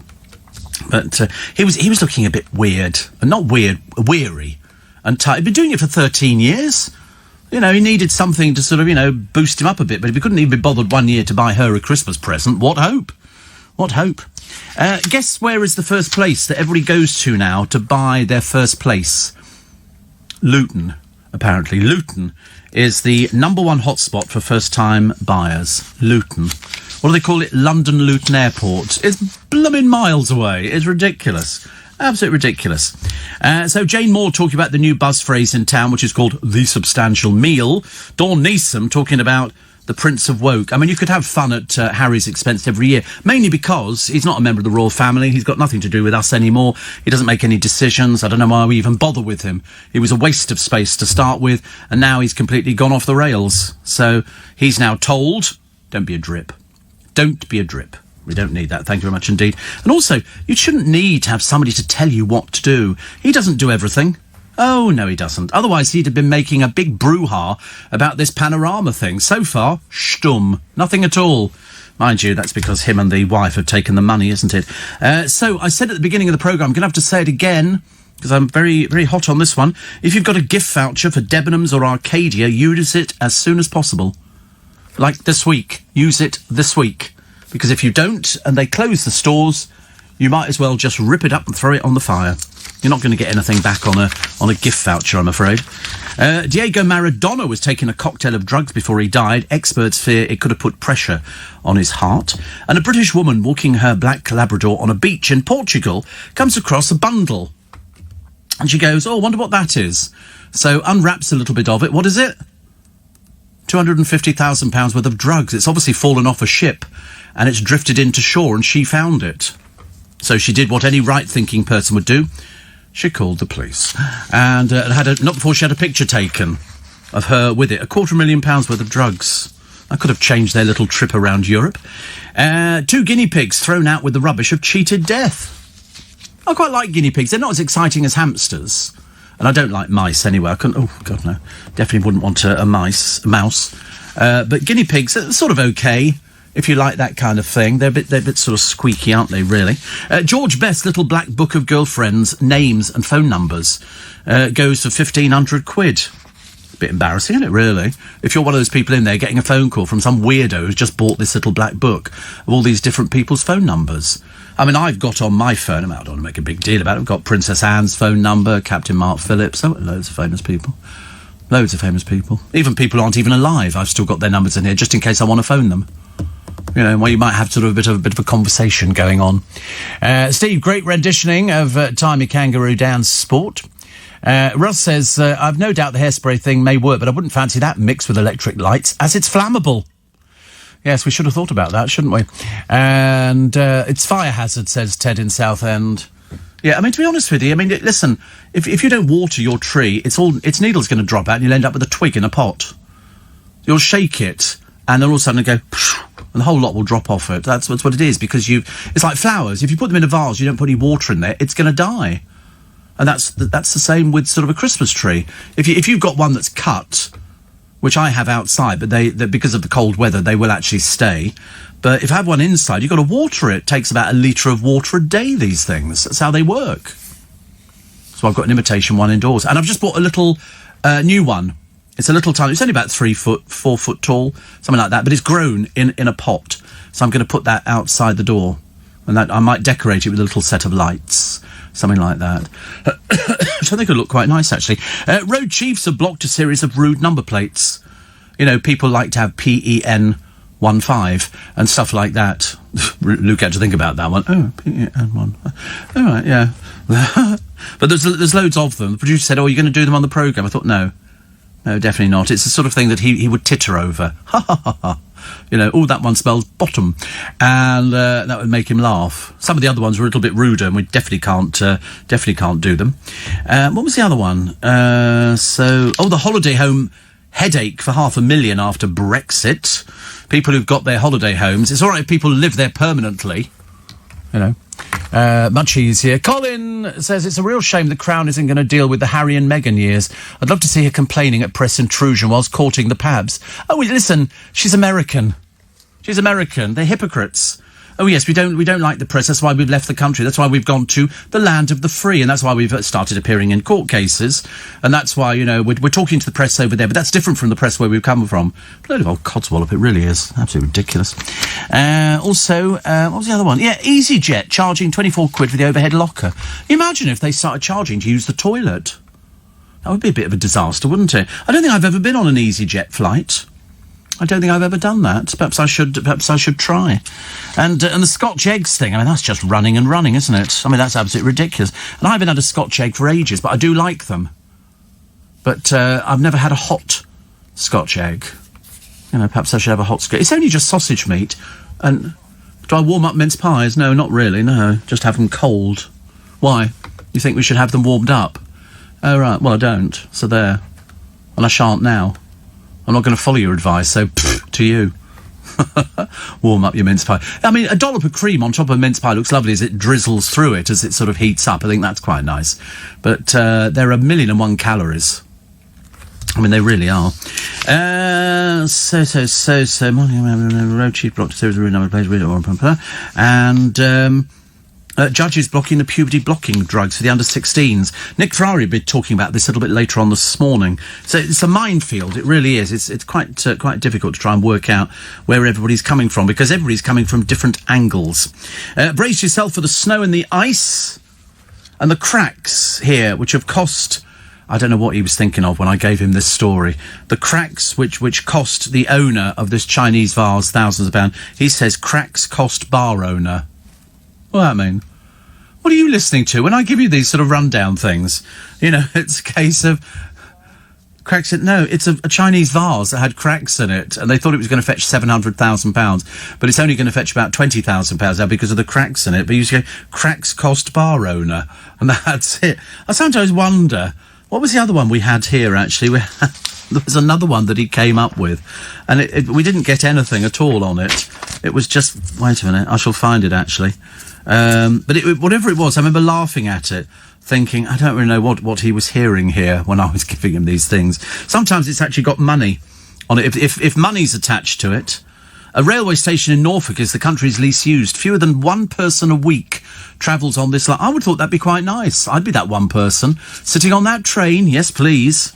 China lands another probe on the moon. Decking out of crystal makes a bright idea. Oh, that's right. Could incur a fine of up to £25,000. £20,000 is the fine. I love it when I sort of give you something. And also, what does it mean?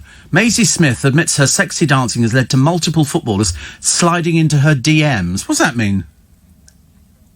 Messaging her on Twitter. Well, where have they got her number from? Does she hand it out to footballers? Is she that much of an old tart that you hand out your number to football? What's going on? Stands for direct... Oh, right, so they've got her number. Oh, on Twitter. Oh, right, you can DM somebody on Twitter, can you? Because I get messages from Henry from out here. Sometimes the least time you wouldn't expect it, all of a sudden a message comes through and you think, where did he get my number from? So he can do it on Twitter, can he, without me actually having to give him the number? Well, it just comes through on the telephone. It comes from, wait a minute, I'll tell you. It comes through on... Yeah, it comes through on my messages on my phone. My text messages. Yeah. So it means he's actually got my phone number. I can't believe I ever gave him my phone number. He'd asked, but I never sort of offered it. I get that all the time from people. Perfect strangers on the bus. Oh, hi, Steve, can I have your phone number? And I always go, yeah. And I just make up some number and give it to them.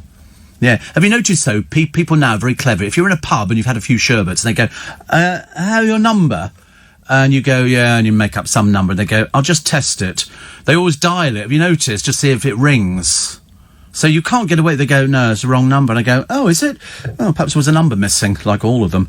But that's what people do now. They actually check your number on the phone. They say, I'll just check it to see if it comes through. Dale used to have 2 telephones. He never used to tell them that. I used to tell him afterwards. He doesn't like you. He's given you his second telephone number. You need the first telephone number. So why are EasyJet charging for putting overhead luggage in the locker? What difference does that make? Is the time. Deborah says, I'm driving to Heathrow for my first flight after 9 months of furlough. And listening to you is calming my nerves. The thought of a few days in the Middle East by the pool also helps. I suspect that does better, actually. Loving your show. Looking forward to more of your company on my long, early morning drives. I get lots of people. So first flight after 9 months. Wow. That's some going, isn't it? That really is. Furloughing. Wow. Goodness me. What a day. What a day. What a day.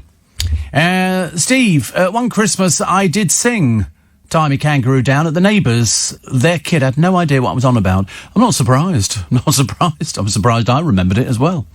Somebody else saying, please don't spray your trees with hairspray. No, I agree with you. I've got an offer for you at 25 minutes to 6. I said to you the other day that I've got a few single glasses left from the Groovy Gang. A few single glasses left. And so, I mean, Christmas may be different in many ways this year, but one thing will always stay the same. I will be here for your Christmas breakfast show between 7 and 10 and your Boxing Day breakfast show between 7 and 10. So why not invite your bubble round for a lovely glass of Bucks Fizz? So the offer I've got for you on my Prosecco glasses is 6 glasses for 60 quid. 6 glasses for 60 quid. That's 6 glasses at £10 a glass, each individually wrapped so you can give them out as gifts. Because you must know people who listen to LBC. 100% of the net proceeds from the sale of this product will be donated to Global's Make Some Noise. So 6 glasses for 60 quid. I think I'm going to go and order some almost immediately. I don't want to miss out on this one. I missed out the last time round on the doubles. So 6 for 60 quid and wrapped individually.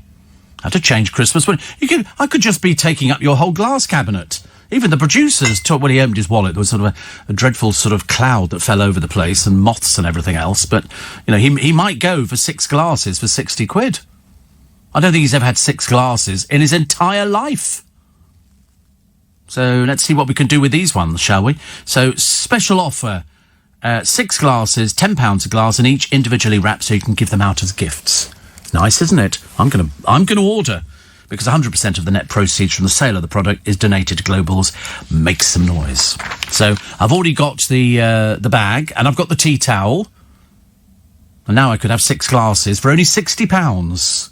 So if you are in a fortunate position, and all the money, as I say, 100% of the net proceeds donated to Global's Make Some Noise, which goes towards helping people who've had a particularly bad year, and we can do something, you know, to change that. And with your help, we can make sure that they have a better Christmas than they would have had normally. So 6 glasses for 60 quid. That's a tenner a glass, and each individually wrapped so they can be given out as gifts, which is lovely. In fact, if you thought about it, you could put them in one of those bags where you can put a bottle of Prosecco in there, and you can put a glass in there. What an ideal gift. What an ideal gift. Also, if Noah's Ark was built in Israel or Egypt, how did they get 2 polar bears on it? Well, it wasn't. It didn't exist. There was no Noah's Ark. It's a nice idea, isn't it, that there's 2 of everything. The animals went in 2 by 2, hurrah, hurrah. The animals went in 2 by 2, hurrah, hurrah. The animals went in 2 by 2, and the kangaroo, and it all went, paddling on. Remember that song? No, just me again, as usual. I sometimes do this show for myself. 6 glasses for 60 quid. I can't believe that myself. I mean, honestly, seriously, if you're thinking of sort of stocking up on the Steve Allen glasses, always worth having with the Groovy Gang. The Groovy Gang on there, of which we have 2 members today. Well, we have one and a sort of a maybe. 1.5. 1.5. Not that he could ever have been included as a half, I have to tell you. But never mind. Move over, Colleen. Rita's on a mole hunt. Yeah, because of this stupid woman, somebody told the police. As you can well imagine. Somebody's having a party. Oh, by the way, she's quite well known in the stupid circles. You know, but as I say, she had to pay £10,000, and that, there's a lovely picture of Chips in the paper today. A really lovely picture. You know, they do look like really proper chips. You know, chips that have been fried about 2 or 3 times. Delicious. Because this is how you work out what a substantial meal is. I've got no idea. I mean, I've really got no idea. Nice Christmas tree. Colleen Rooney having a dig, they say, at Rebecca Vardy because it's got skates hanging from the tree. I love it. Obviously, she didn't decorate it. You bring a company in and they will sort of put these things up. There you go. They hired interior designers to put the tree together in her Cheshire mansion. It's really a bit naff, I'm afraid. Meanwhile, Rebecca has been training in the ITV show and regularly puts snaps from the rink online. Of course she does. That's what she does. Balls the pants off everybody. And Juno and Inception star Ellen Page has come out as transgender and is now known as Elliot. See, I've now got confused. Elliot, who married dancer Emma Portner, says, I love that I'm trans and I love that I'm so-and-so, and the more I hold myself close and fully embrace who I am, the more I dream, the more my heart grows and the more I thrive. They come up with all sorts of things now, don't they? Oscar nominee 33 says, I feel lucky to be writing this. And so beforehand, I've lost track of this.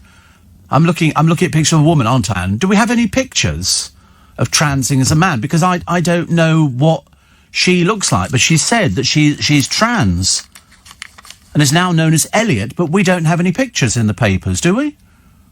All I've got is pictures of her and the wife. So do you have any pictures online? Because why are the papers not running? Okay. I'm none the wiser. I don't understand how this is working at the moment.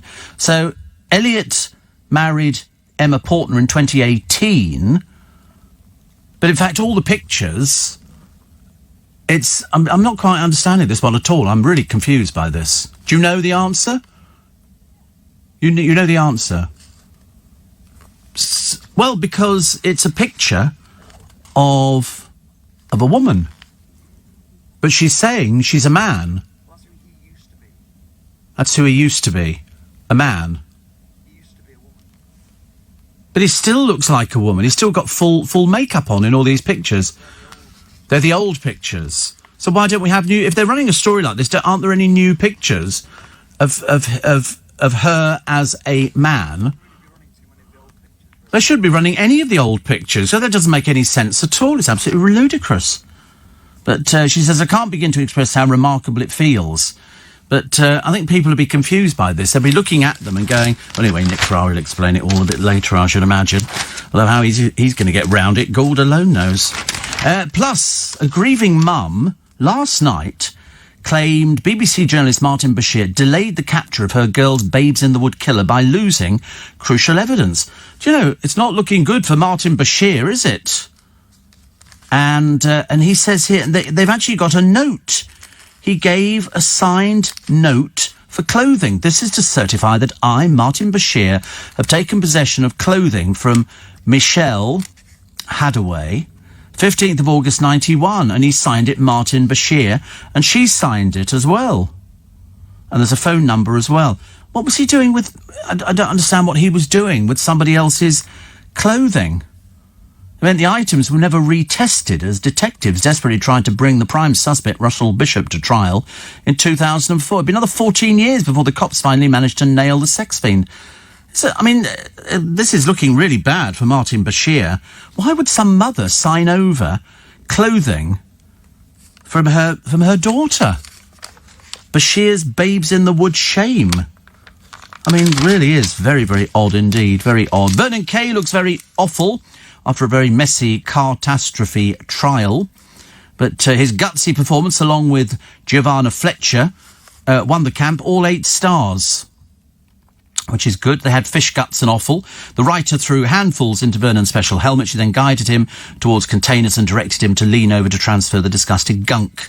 And Declan Donnelly joked, well, that took guts. Well, I'll tell you what, you try it, because Declan Donnelly wouldn't do it any more than Ant would do it. I'm a Celebrity Chiefs have scrapped emotional family reunion scenes.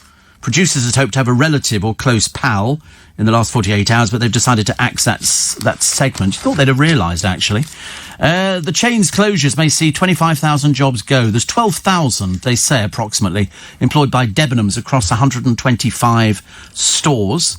And their fire sale today to cut 70% off prices. So that's what they're hoping you're going to go in and buy. Philip Green's Arcadia Group went bust just hours before having to pay taxpayers tens of millions of pounds.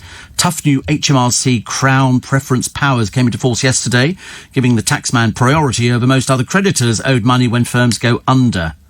Wow, but because Arcadia collapsed on Monday, HMRC lost out on VAT, national insurance and income tax. I mean, goodness sake, honestly. Jane Moore says model Abby Clancy has revealed how much she hated Peter Crouch's Movember facial hair. A man's beard contains more bacteria than a whole dog. I've not kissed him for months, she said as she shaved it off on Good Morning Britain. So at least she noticed after the first lockdown, the bloke, this is what Jane Moore refers to as her old man, kept asking, what's different about me? Have you lost weight? I ventured hopefully. Our survey goes, Are you wearing different house shorts, please God? But no, sadly not. In the end, I gave up. I shaved off my beard 5 days ago, came the answer. Oops. Fancy not noticing that. Fancy not noticing. And last month, she said, I wrote about the supposed 15-year-old asylum seeker at a school in Coventry who looked about 40. When a concerned classmate pointed this out, the school suggested her actions could be bullying and insisted they since verified his age, but it now transfers he didn't return to school after the October half-term and nobody knows where he is, which will come as a surprise to no one except the useful idiots that fell for the obvious lie. Nick Ferrari had a big row on this morning about people who were pretending. He showed a picture and he said, and this person is 14. He's a 50-year-old man. What are you on about? And they had some stupid woman on there who was going, oh, no, that's not right at all. And you think, I mean, what are you, blind? Goodness sake, you can see what these people were. But they thought if they told lies about being a child, they could get into... You don't want your daughters at 13 and 14 in a classroom with a 40-year-old man. Thank you very much indeed. Kept trying. Steve, how long is London in Tier 2 for, says Iceman? I've got no idea. I just know that Kent is Tier 3 and we're Tier 2.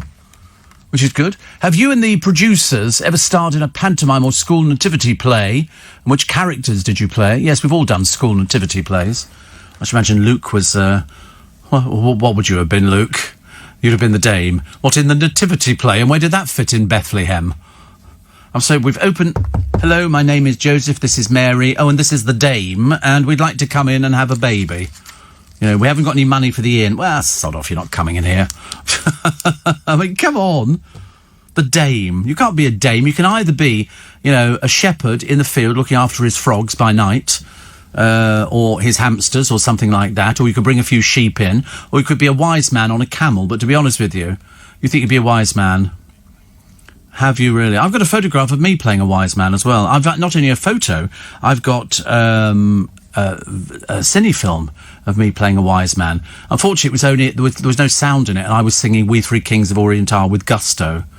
We three kings. And you have to walk all the way down from the back of the hall to the front, and everybody turns round as you get there. Because I think I must have had a little voice. It wasn't as big as it is today. We three kings of Orient are. Yes, we three kings of Orient are, my dears. Goodbye. Dun, dun, dun, dun, dun, dun, dun. Oh, so exciting. So exciting. So we have starred in school nativity plays, never school pantomime. Schools tended not traditionally to do pantomimes. Can't imagine what Corey was and his, but we're now going to find out. So what did you play in the nativity play? Oh, you had both, did you? You had the nativity and the pantomime. Good Lord, what a posh school you went to. How lucky to have both sets. You're Joseph, how lovely. And Buttons. Good Lord, honestly, what a tubby little Buttons you must have been. You know, hello everybody, I'm Buttons. Hello kids. Ooh, we love you, Buttons. Whoopee! Every time I come on, go whoopee! And, yeah, and then you forget, don't you? And you sort of go, and when I come on with Mary, just go whoopee! Again. No, that was Buttons, dear.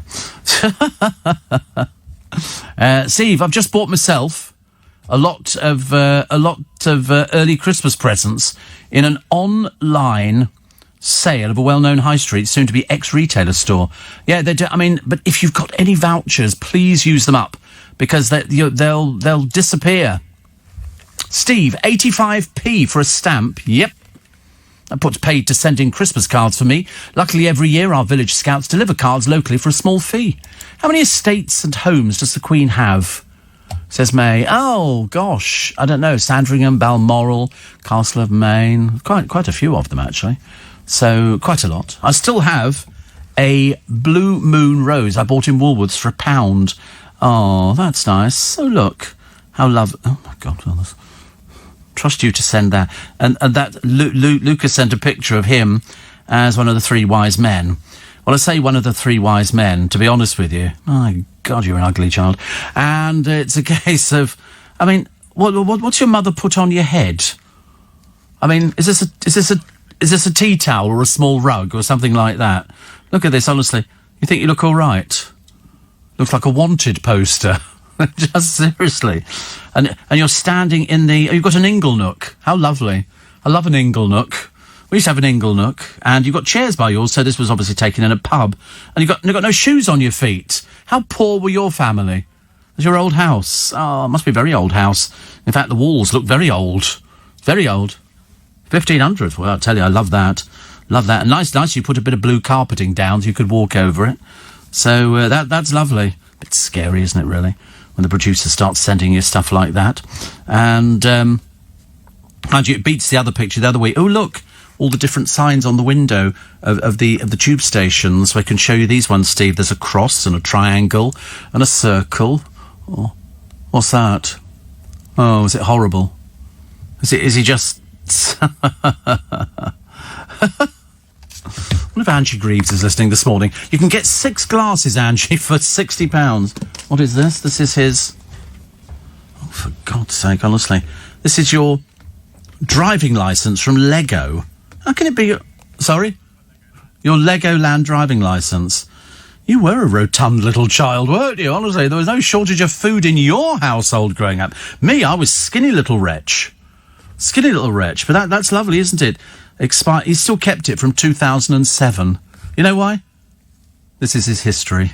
That's it. Most people, here's me up the Eiffel Tower, here's me in Dubai, here's me, flat out, in Marbella.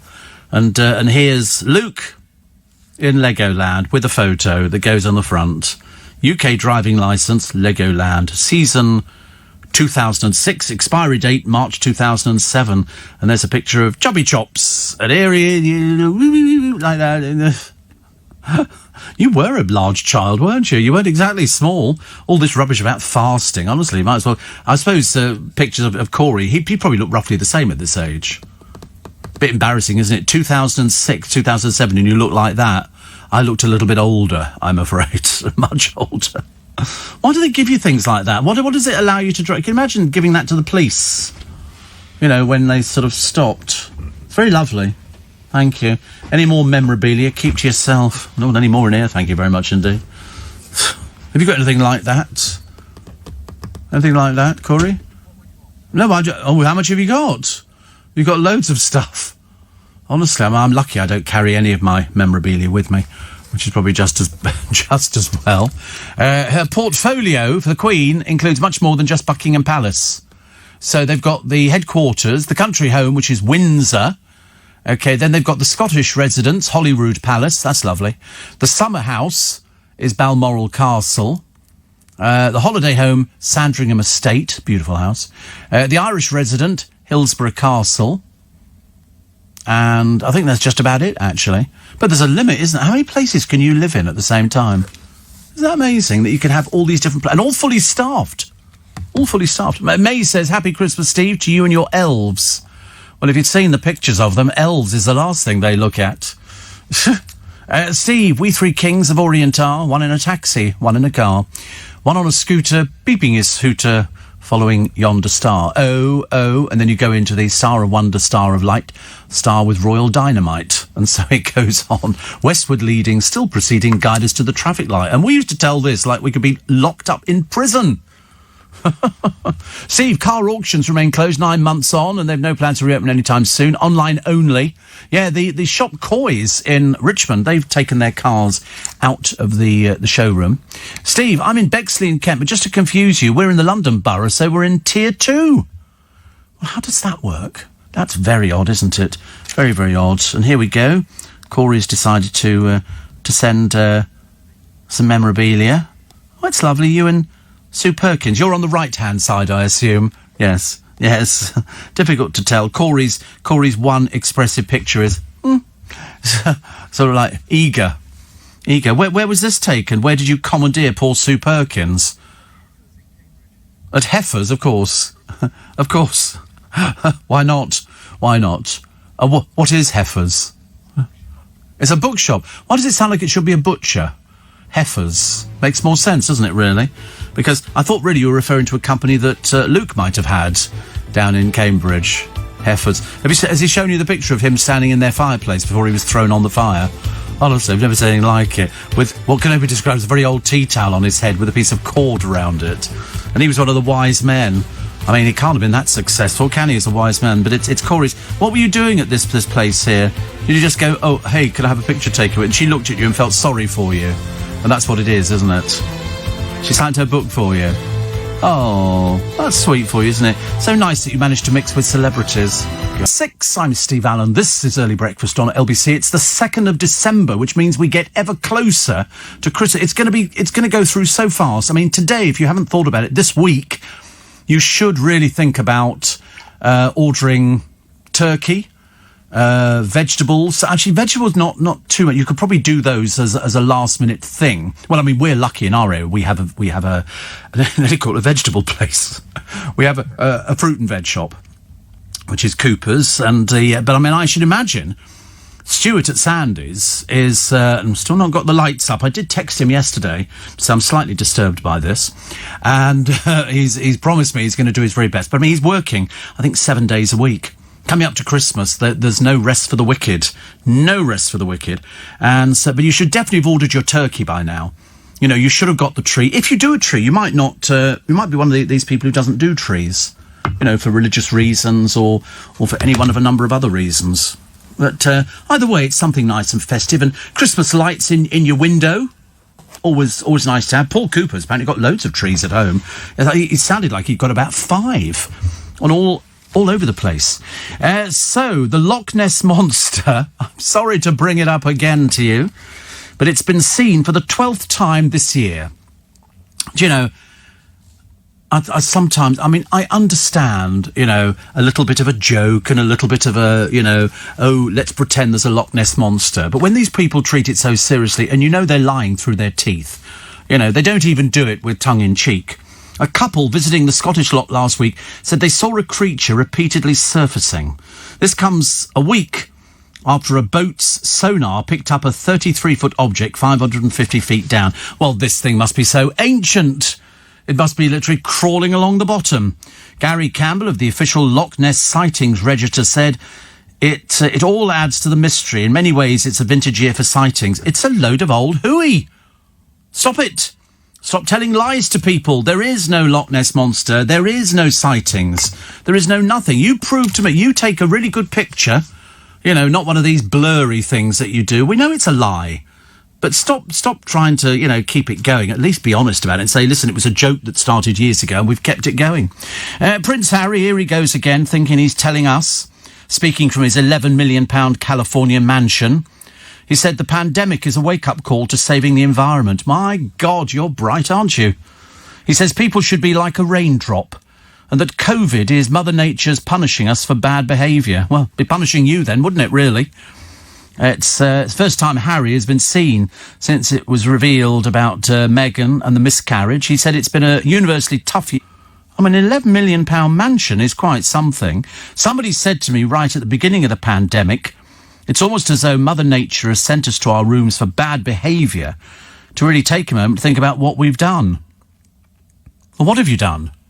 That's what people want to know. People are fascinated. You're sitting over in America pontificating, but we understand it's a wake-up call. We quite understand what a pandemic is. I just don't understand what it's got to do with you. But in this video chat, it's a streaming service, he said, every single raindrop that falls from the sky relives or relieves the parched ground. What if every single one of us was a raindrop and if every single one of us cared? What? How does that work out? I mean, do you think that if they sit in a mansion They start, I mean, I know America is full of people who buy into this sort of guff. They love it. You can find, you work on a chat show in America and you can find anybody. You can find somebody who's visited, Earth in a spaceship over the last 500 years. You can find somebody who will buy into all this.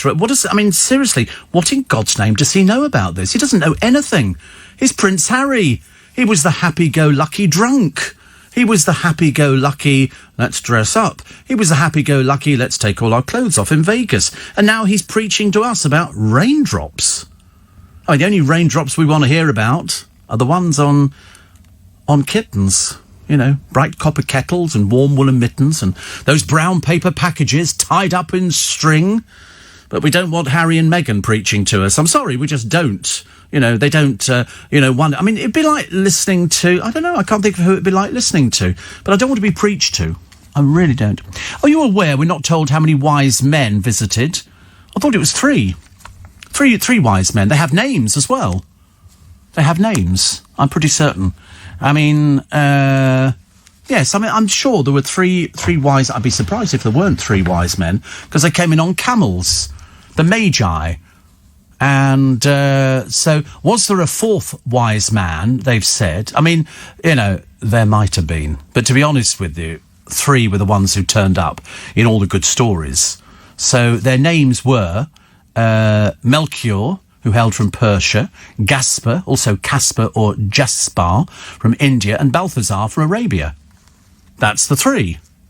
There was no fourth, I don't think. Well, as far as we know, there weren't. I mean, if there were, they must have dreadful room trying to park the camels outside. And also, they brought gold, frankincense, and myrrh. 3 gifts. That was it. They didn't bring anything up. They didn't bring, like, chicken dippers or an Xbox or something. Oh, dear, honestly. 84850 steve at lbc.co.uk. Dom on Mr. M Show believes in Nessie. So, well, he would. Somebody's got to. Listen, if I say black, somebody will say white. If I say white, somebody will say black. Everybody's got a different opinion. I was talking to a driver the other day, and he was talking about whether or not people believe that this coronavirus is real or if it's fake. And he said he knew people who thought it was fake.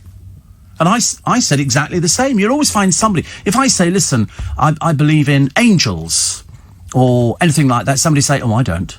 Everybody's entitled to an opinion, except when you're mad as broomsticks and you don't have anything to back it up. Somebody said the fourth wise man, Steve Allen, I think his name is. Yeah. I'd have been on the donkey, though. I'd have been on the donkey. I'm not bothered about going on a camel. They lurch from side to side. You've literally got to cling on to that hump thing, haven't you? Not my sort of thing at all. Pantomimes have a dark side, says Chris in Brentwood. Dan Leno, the famous Victorian pantomime dame, was besieged with mental health problems and chronic anxiety. In later life, Dan Leno was financially taken advantage of by greedy theatre impresarios and died lonely and skint in Lambeth. The same can be said of Joseph Grimaldi, who was crippled through overwork and plagued by mental health problems. In those days, when they did Victorian pantomimes, you could, because there was no television, you could literally tour with your show for your entire life and nobody would ever see you. There weren't enough people out there. It wasn't like you do something on television now and then people would say, oh, I saw you last night. Well, in those days, you couldn't do that. And so people toured in the Victorian music halls. They were very bawdy places. They were very, and people drank. And it was all a little bit nudge, nudge, wink, wink, how's your father, and all this kind of stuff. And there were lots of people. In fact, in many of the music halls in London, in the big theatres, and the Hackney Empire is a classic example, upstairs, so you've got the stalls, and you go up to the first tier, and they've got a big promenade place. So behind the seats, you promenaded. That's where all the prostitutes used to go. The prostitutes would work the theatres. They would be sort of wandering up and down because, what do you want to go outside for? It's freezing cold. So they would go in, It's different nowadays. Steve, I'm sure the 3 wise men were Clarkson, Hammond and May, and they saw the baby Stig. They don't talk about Stig, do they, anymore? Something happened, I can't remember what it was. Stig did something, and I can't remember what it was. He did something, and then they exposed him, and so they didn't. Another one here. It says, have you heard from Joseph with the Christmas countdown lately? No, well, yesterday we did. Yesterday, the raindrops were on roses, the kittens had whiskers. Yeah, then it's the bright copper kettles and warm woolen mittens, brown paper packages tied up with string. So we're going to have to confront Dom now from Mr. M Show. Mike from Binbrook in Lincolnshire says, we four kings from Liverpool are. It's an interesting one, isn't it? Steve, Scotch eggs and 10 pints with the lads. Love Scotch eggs. These are the warm ones that they're talking about now. And they're talking about it being a substantial meal. Don't think anybody's particularly interested in that, but I mean, at least we were sort of there. And Angie says, yes, indeed, I am locked. Isn't that funny, honestly? I only mentioned Angie earlier on. Bless you.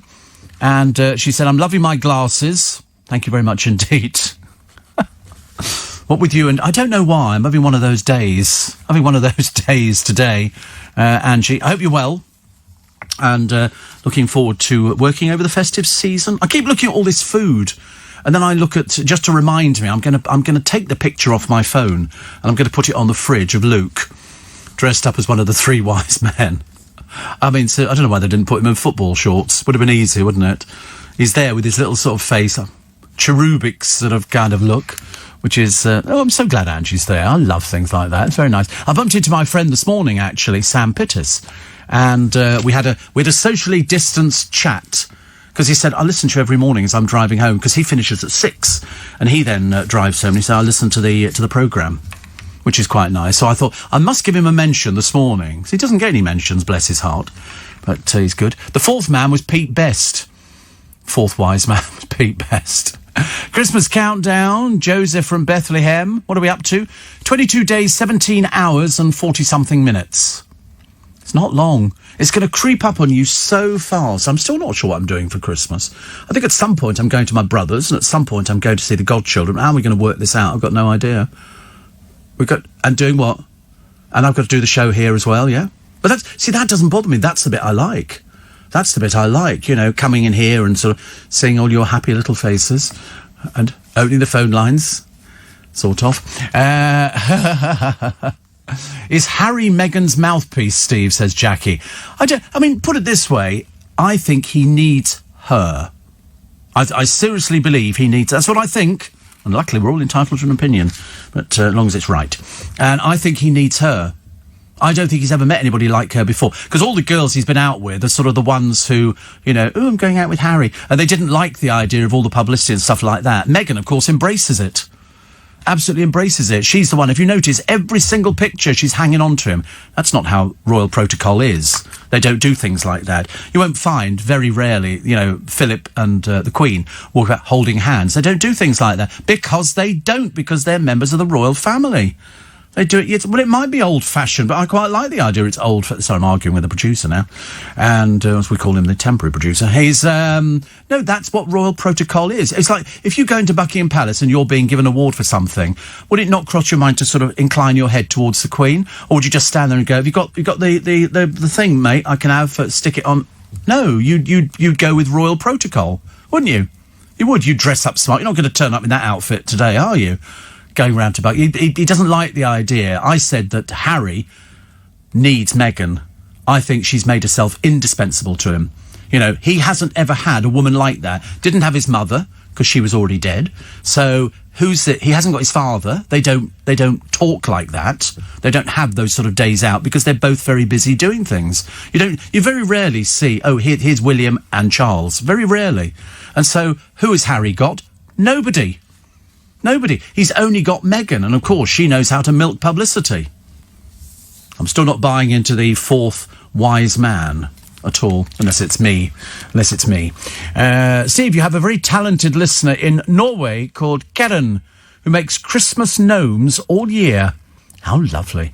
Everyone hand-sculpted. Oh, my goodness me. Oh, they're nice, aren't they? Oh, look. Do you know, it looks like the pair I work with. Actually, I've got a beautiful thing. I bought it in a market in London, in Covent Garden, and it's a husband and wife, and they make these little old ladies and little old men, and I bought one. They're not cheap. They're about £200 or £300. I bought it as an investment, and I've left it in the box. I've not taken it out because I thought it could. And it's a dowager sitting on a table with a cup of tea and a gin bottle in the background. They're really good. I should bring it in and show them, but they'll only be jealous, so there's no point. So I think, Karen, you're very talented. I think they're very nice. Sorry? Break? Oh, yeah, break. News. Good. Yeah, break. No, news. Whoa. Goodness me, can't believe it. LBC News Time, just gone 6:15, in fact, coming up 6:18. And here with the headlines, Simon Conway. England's tougher tiered system of COVID restrictions is now in force, but more than 50 Tory MPs rejected the measures in the Commons. Across the country, all non-essential shops and gyms are allowed to reopen for the first time in a month. The vast majority of the population is under tiers 2 and 3, where indoor mixing between households is banned and there are limits on hospitality. The weather cloudy with some rain in the south, showers in the north, which could be wintry, a high of 11 degrees. LBC Travel, I'm Joanne Webb. So many problems on the trains. Firstly, Greater Anglia services are suspended between Stratford and Tottenham Hale. South Western Railway services are delayed by about 20 minutes to and from Waterloo. And both Great Western Railway and TfL rail services are delayed at Paddington because of problems with the overhead wires. On the Underground, the District line's not running from Earls Court to Edgware Road, and the Bakerloo line is suspended southbound between Harrow and Wealdstone and Elephant and Castle. On the roads, very busy on the North Circular Road westbound to the Clockhouse interchange after a car broke down, and in Harleston, Craven Park Road stays closed northbound. This is LBC. If you're looking for advice and tips on the big consumer issues, the place to be is the LBC Consumer Hour, every Friday from 9 p.m. You're listening to the LBC Consumer Hour with me, lawyer Dean Dunham. Good evening, Dean. Thank you ever so much for taking my call. Good evening. Thanks for taking the call. How can I help? Join Dean Dunham for the LBC Consumer Hour, every Friday evening from 9 with Which, the UK's consumer champion. Shop smarter with expert tips and advice. We are the future, yet our future is currently under threat. We are living through a climate crisis, and we must act now to save our home. Time's up for leaving it to the next generation to solve. We all have the power to create a greener world, a world powered by 100% renewable electricity and green gas. Good Energy is the energy company of our future. Switch your home to help fight climate change. For GCSE and A-level success, one name stands out: Justin Craig. Small, highly focused group tuition that really works. Justin Craig courses consolidate knowledge, boost confidence and improve technique for mocks, assessments and exams. Online small group courses, one-to-one and Saturday school now available. With over 40 years experience, Justin Craig has helped more than 100,000 students. For tuition and revision course details, visit justincraig.ac.uk.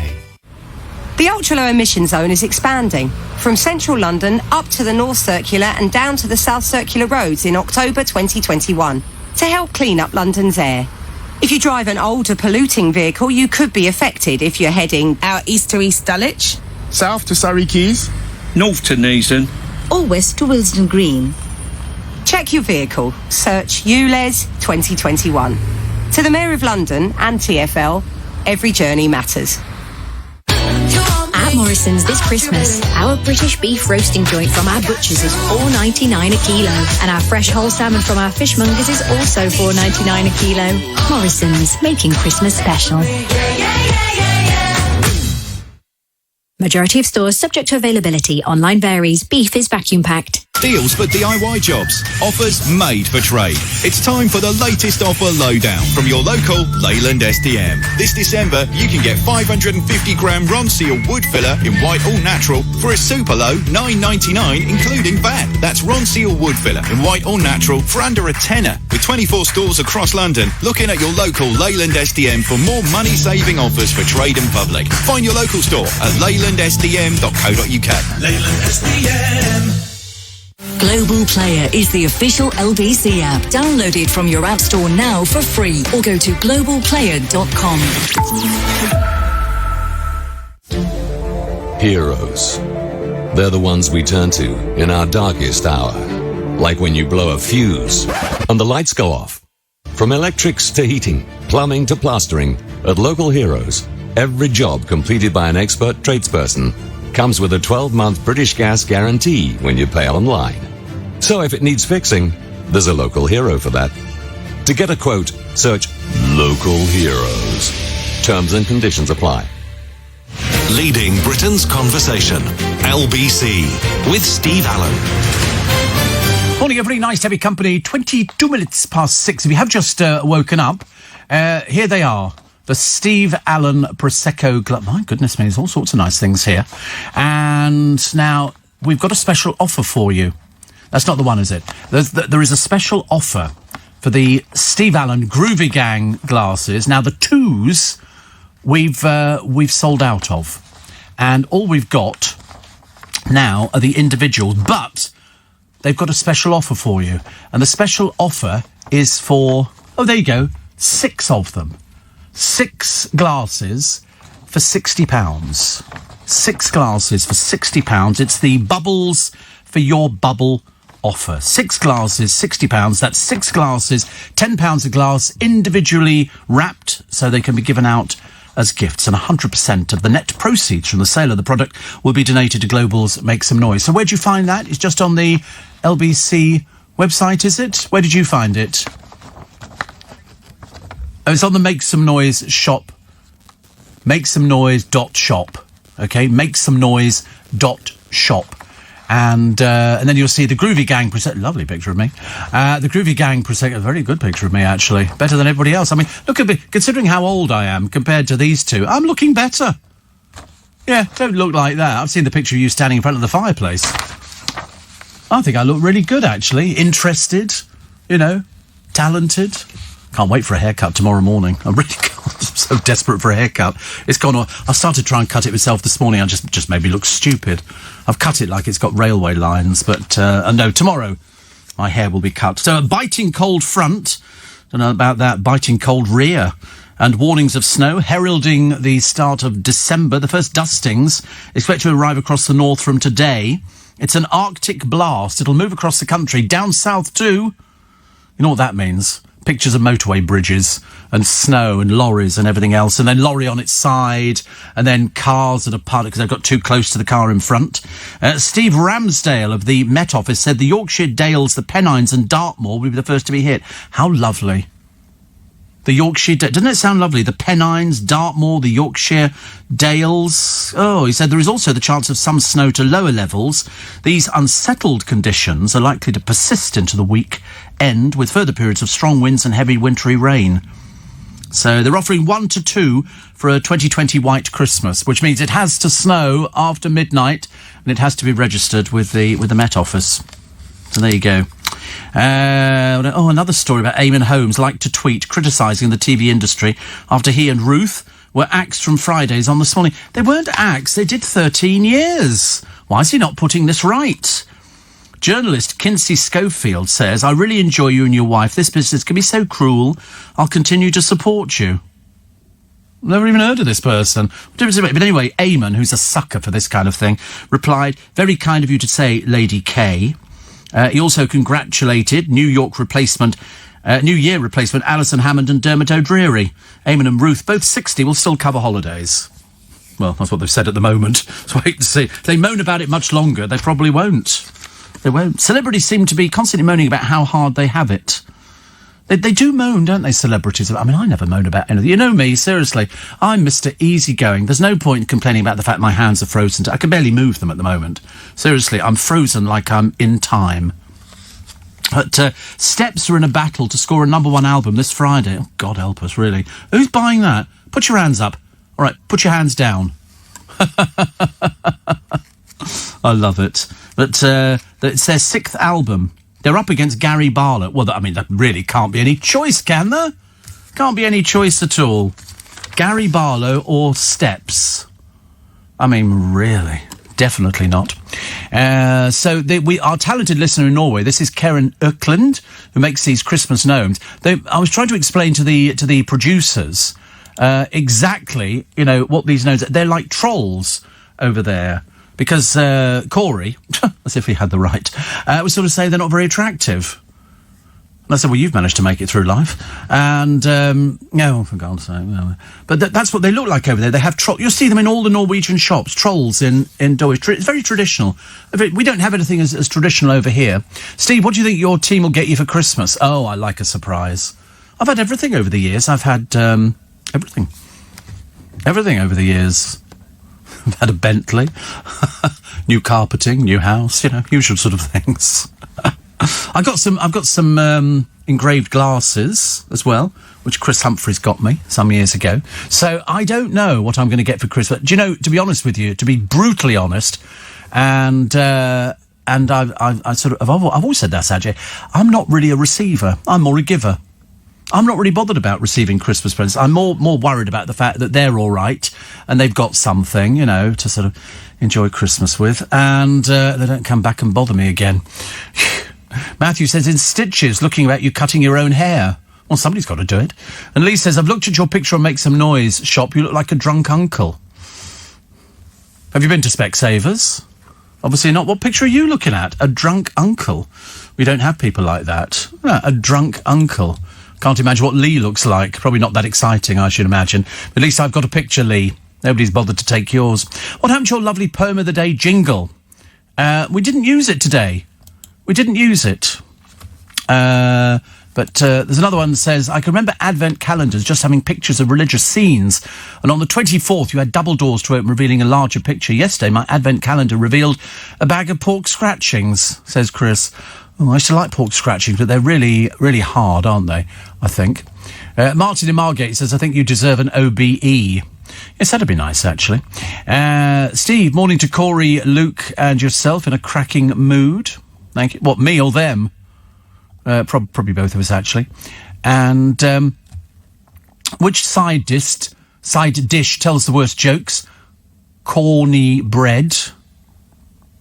Yeah. We don't understand that here. We don't do your bard. We don't do cornbread. And thank you for the plug. You're very welcome. We like to do things like that. Steve, is the sploff ingredients legal in California? Maybe Harry has accidentally inhaled some. California it's legal. Totally legal. Over there, they have shops. And Canada, they have shops as well, where you can go and buy sploffs, and you can go over there. What's the matter now?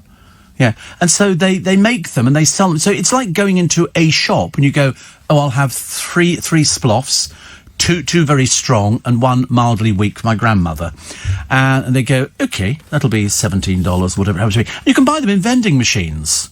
I've never done it. I couldn't bear the smell of it, but I should imagine the students listening at the moment will be well versed with sploofs and sploffs and things like that, and all these other peculiar things that emanate from America. Honestly, you imagine getting in the car and the driver goes, ready for this journey, pal? I'll walk. I can get the bus. I'm not bothered. Not bothered. George Best's little black book of contacts. It's his womanising book. I wanted to buy it for Henry. Because Henry is I mean, it would have been up, but I'm not going to spend £1,500 for a little book of women's phone numbers for Henry. So I'm going to start collecting them in the phone boxes down the Marylebone Road and just bring them in for him. So much easier, isn't it? No point wasting money. 6:30 is the time. Let's have the news headlines with Simon. 23 minutes to 7 o'clock. So the Queen and Prince Philip are going to plan a quiet day at Windsor. They've not done it for some years. And they've ditched Sandringham. First time in 32 years. And so what they're going to do, I've got no idea. They say they will chat to the family with Zoom calls. And, they've had to abandon it. Prince Philip hosts a drinks reception from 7:30. I mean, all of this is years-old stuff. They haven't done things like this for ages and ages. Family members are allocated a time to arrive on Christmas Eve, reflecting their status. Junior members arrive first. In past years, William and Harry would play football against the staff. Yeah, but Harry's not been there for 2 years. Ditch the family. Then you have joke gifts. And they've, things like grow your own girlfriend and all that kind of stuff. A meal normally consisting of soup, cheese and port follows after they've done that. On Christmas Day, each royal wakes to a stocking of small gifts and fruit. Breakfast followed by a service at St Mary Magdalene Church. Dinner then served with the Queen in charge of the seating plan. Newcomers such as Meghan are placed next to Philip. Not for 2 years. They haven't bothered, which is just as well because they're not in the royal family. But they all settle down to watch the Queen's speech at 3 p.m, which is traditional. Sue in Maidstone says, my daughter Steve gave me a gin and tonic advent calendar. fabulous. Very nice. Steve, what about a bottle of Creed, says Jill in Ashford. Oh, I couldn't sting them for that much money. That would be way too expensive. Good Lord above, they'd have to go into sort of overdraft facility. That would be terrible. Don't want to do things like that. No, listen, I've said to them, listen, something small, and, we'll sort of take it on from there. I'm not really bothered, actually. What's the matter? Yeah, £280. Yeah, that's. I mean, I don't want it. I've got loads. I haven't got loads of it. I've got, in the last 24 hours, 95 bottles have been sold of that. 20. That's a lot of bottles of Creed, isn't it? Obviously, goes to prove people are sort of buying it, which is nice. Aventus, Creed Aventus. I liked it, but only because my friend Danny Milo was wearing it, and I went, "What is that?" And it's a long time since I've had an aftershave that I thought was really that good. Steve, Julia in Teddington said, if you find pork scratchings too hard, you should try the Snaffling Pig brand. A variety of flavours available and prepared to be crispy, but not hard. Well, do you like pork scratchings, boys? Fussy about that. No, really. I thought it would have been something right up both your streets, being as you're from North. You can't have pork. Or pretend it's something else. Pretend it's maize or something. I mean, you've been very flexible in the past. I don't know, really, why you haven't sort of sussed this one out. You could do that. You could have it as a bit of a treat, couldn't you? That'd be nice. I only brought mince pies in today and some fruit. I bought some, that's all it is. I've been a bit disappointing. And, see, look at the pork scratchings. I have to be honest, they do look disgusting. And I've had them. And we used to buy them in pubs, and it wasn't until you bought the thing, you popped it in your mouth, you realised that there was no chance of biting into it. But there's loads of people make them. Loads of people make them. And I don't know why they've sort of taken up. They're definitely not a southern thing, I'm telling you. The Snaffling Pig Company makes Pig of Doom. Oh dear, I feel a bit sorry for them now. Pork scratchings, 20 packs, $11.99. Perhaps we should send off for some of those. The Holy Trinity of porky snacks. I do like crackling pork. I like that. That's quite nice. But I don't like it when it sort of goes cold and miserable. So I shall be checking out these things. Thank you very much indeed. Steve, the demon barber of Soho is cutting my hair later today, says James. Short back and sides. It feels so much better. I can't wait for my haircut. And the oldest joke of the year. How does good King Wenceslas like his pizza? Deep pan, crisp and even. Thank you very much indeed. There you go. I knew he'd know that one. Out of all of them, that's the one thing that he knows about. A lot of people talk about their advent calendars. I mean, you can go and get loads of them now. Of course, Luke's not got one because his parents sent it to his girlfriend's address. So he doesn't have why you just can't walk into a shop? And I said, why can't you just go into a shop? And what did I get? Oh, because there's no shops open when I get up. Well, get up earlier and then go back to sleep afterwards. Honestly. Who's that one from here? You see I've highlighted. Can you see if I highlight something? Oh, right, well done. I always like it when I've just sort of... I do. Oh, have we done emails today? You think we've done emails? You don't know? Are we into the emails? Are we allowed to get the emails up? Or do we need the number on it? Yeah. Oh, we did the Norway thing. Oh, right, that came into emails. Much easier. Yeah. So this one here. Oh, I've highlighted it. 18. Yeah. I'm just always curious, actually. Just out of curiosity. I love people like that. They sort of, it's almost as good as the Pip Schofield thing, Oh, really? Oh, how sad.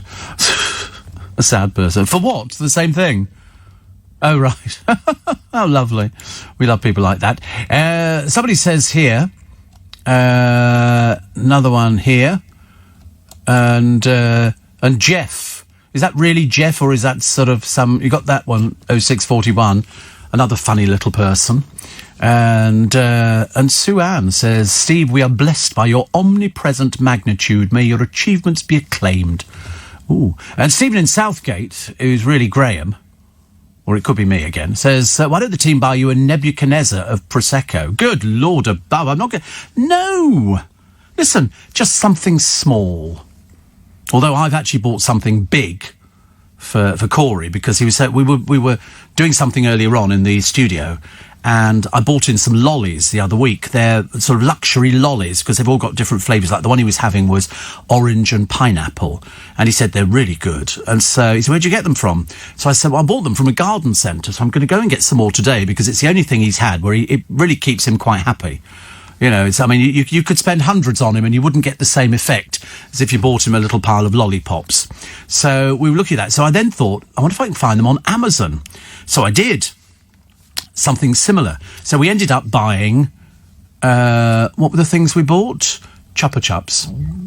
How many Chupa Chups do you think we ordered, Luke, this morning? Because he likes lollipops. So I've ordered 100? No, 300. 300 Chupa Chups. That'll keep him quiet till the end of the year, I thought. It's like a stand. It's got them all on. And I thought, for a Christmas present, that's quite nice, isn't it? And he likes a lollipop.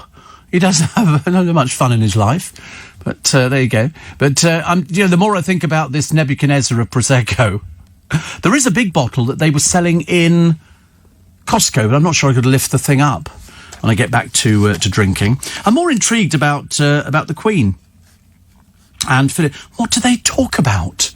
What do they talk about now? I mean, because they've lived their lives, they must have run out of things. They're probably about the state of the family, I should imagine, with sort of poor Harry being the disaster. Debenhams set to close. I'll reiterate again. Let me tell you again for the umpteenth time. If you've got any gift vouchers for Arcadia or Debenhams, spend them very quickly. Very, very quickly, because once they close the doors, you don't stand a cat in Hades chance of getting them back again, because there's loads of other people before you. Loads of other people. So they're going to close all 124 of the stores. They've got a discount thing going on today. So what with 12,000 job losses for Debenhams and Arcadia, 13,000. That's 25,000 people out of work for next year. Not very good. But how's this for a bit of placement? Jordan North. The one we hadn't heard of, but apparently he's a DJ, but then there probably are loads of DJs. Magically, so many days in, and he's got loads of... He's now discovered his war hero brother. And his war hero brother has sold a story on him, and he said, our family is so proud of him, and we need all his fans to now push his dream further so we can crown him king of the castle. This is what they call placement. So in other words, they could have actually mentioned that he had a war hero brother before he went in, but they didn't. They've got to eke it out a little tiny bit. Eke it out a little bit at a time. So Vernon Kay, so for him the show is a big success, win or lose now. Giovanna Fletcher, warming to camp life, and said to be the last female standing. They are changing. King of the Karaoke is Shane Ritchie. Mo Farah, great to see him getting so involved in the pub. Jessica Plummer, great to see her getting loose in the pub. AJ Pritchard, strictly an average campmate, which he is actually, and Russell Watson, loving a pub pie, but in fact he's gone and so is Jessica Plummer. Two more gone. They seem to be losing them very, very quickly. So who could it be? I'm hoping it's going to be Shane Ritchie. Why not? 13 minutes to 7. Let's get the morning. Really nice to have you coming. Do wrap up warm today if you're going outside. It's freezing cold out there. Absolutely freezing cold. And with the chance of getting a little bit of snow over the weekend, you need to batten down the hatches. Stars a dame for a laugh. Unfortunately, not Eamon Holmes, but there's a picture of him looking grumpy. I don't know who he's supposed to be. Just looks like Eamon Holmes dressed up. Mind you, anything for publicity. Tess Daly's having sleepless nights because Vernon... I mean, there's actually about 3 or 4 in the house. You know, they call it the house. It's not really the house, is it? The I'm a Celebrity, get me out of here. There's about 3 or 4 of them could actually take it through. I don't think it's going to be AJ. He's too quiet. I think it's going to be... I think it's a toss-up, really, between that North bloke or Shane Ritchie. I can't really see it's going to be sort of... Anybody? I don't think so. I mean, I might be wrong. EasyJet in all the papers today charging for hand luggage. And Harry contacted the children of his godmother, Lady Vesti, to offer his sympathy after her death, friends said yesterday. It's funny, they do this now, and then it's released as like a press release. Bit sad, isn't it? Queen's first Christmas at Windsor for 32 years. She was spotted horse riding the other day. She goes out with her head groom, Terry Pendry. Can you imagine going out for a ride with the Queen? I think I would love to be you know, a little tiny microphone just to hear what conversation they have. What do they talk about? Her chief crew, it'll be something to do with horses, I suppose. Are they allowed to sort of talk about other little bits and pieces? I don't know. Anne Widdecombe's column today. Let's see if she talks about... No, not really, actually. She hasn't talked about anything. Apart from a care home worker who recently told her a story about testing for COVID. I just want to get this vaccine in. I think what they'll do is bring the vaccine in soon, and then I think they'll come up with another vaccine, which will be stronger than the first one, and that will be the one. Because it's always the first one, but we need to get the first one underway. Sophie Rayworth says running helped her cope with covering coronavirus. What are these people on about? All she's got to do is read an auto cue. She said she couldn't escape talking about COVID-19 in either her personal or professional life. It was the first story I've ever done where it wasn't something you could escape. She's not got a book out, has she, or something? Oh, surprisingly, yes. Well, there you go. I knew there'd be some reason for it. Can't think of any other reason that they'd be sort of wanting to do these things. Comedian Bob Mortimer says that lockdown is likely to have taken 2 years off his life. The Gone Fishing star admits he's fallen into bad habits during the pandemic because he had a triple heart bypass some years ago. Lockdown, he said, it's taken 2 years off his life. I've done no exercise, eaten so much and drunk so much booze. So that's not good, is it? Plus, Luton is top of the list when it comes to first-time buyers searching for a property. If you want, it's cheaper there. Barking and Dagenham are the third most popular places for first-time buyers behind Wolverhampton. None of them sound particularly exciting, do they? No, not really, actually. Why don't your teams, says Martin, buy you a Harrods hamper? I wouldn't know what to do with a Harrods hamper. Well, I don't know what to do with it, quite clearly. But, no, that would be a terrible waste. I had a Costco hamper delivered one year. That came in like a metal trunk. And we distributed that amongst all the stuff. We had like a little raffle at the time, and that was actually quite nice. So, act quickly to spend cards at the stricken stores. Consumers with outstanding gift cards or refund vouchers should act fast to spend them while they can, while those with pending orders face an anxious wait for them to arrive. Now, Arcadia's got 444 outlets, including Burton's, Dorothy Perkins, Topshop, Topman, Miss Selfridge, Wallace, Evans and Outfit, while Debenhams have 130 stores. And they would all have these gift vouchers. The Consumer Credit Act can help with claiming back any losses from your credit card, provided it's between £100 and £30,000. Unfortunately, this does not apply if it's less than £100. It's £100 is minimum. OK? And you will always have more protection if you pay for goods or services using a credit card than a debit card. But if you've got, you know, your bank should try and get this money back as quick as possible, because some shoppers will prefer the security of making purchases in store instead. I mean, you could spend these cards and vouchers on the websites, as orders should be honoured. Topshop has said it will honour all recent orders, including those made on Black Friday and Cyber Monday. My advice is get them done today. Today. Do not leave it too late, because otherwise, once they've closed their doors, you get nothing. You're way down the list of people. Way down the list of people. So you must do it to make sure that you get it. Go online, order online, do something. Do it online. Oh, look, Holly Willoughby modelling. Must be for M&S. It is. Oh, that looks quite nice. A pavlova with lots of fruit in the middle of it, dusted with icing sugar. It's called a torched winterberry pavlova. Oh, it looks quite nice, doesn't it? Mind you, it's got meringue. I mean, that's just all sugar. All sugar. But the party, so somebody was telling me about these chicken donut dippers, but they've turned out not to be as exciting as I wanted them to be. Don't be a drip, Harry. All the headlines in all the papers today, because Harry thinks he's telling us something we've never heard of before. Also, EasyJet's £40 charge for the overhead bags. Good grief. And what was the other one that I saved one, actually, from it? Oh, that's right, Jan Moyer talking about how they made, you know, the poor, humble Scotch egg into something quite posh. Do you know you can get a £500 Scotch egg in 2012 draped in 24-carat edible gold leaf? That sounds nice, doesn't it? I had a curry once which had gold leaf all over it.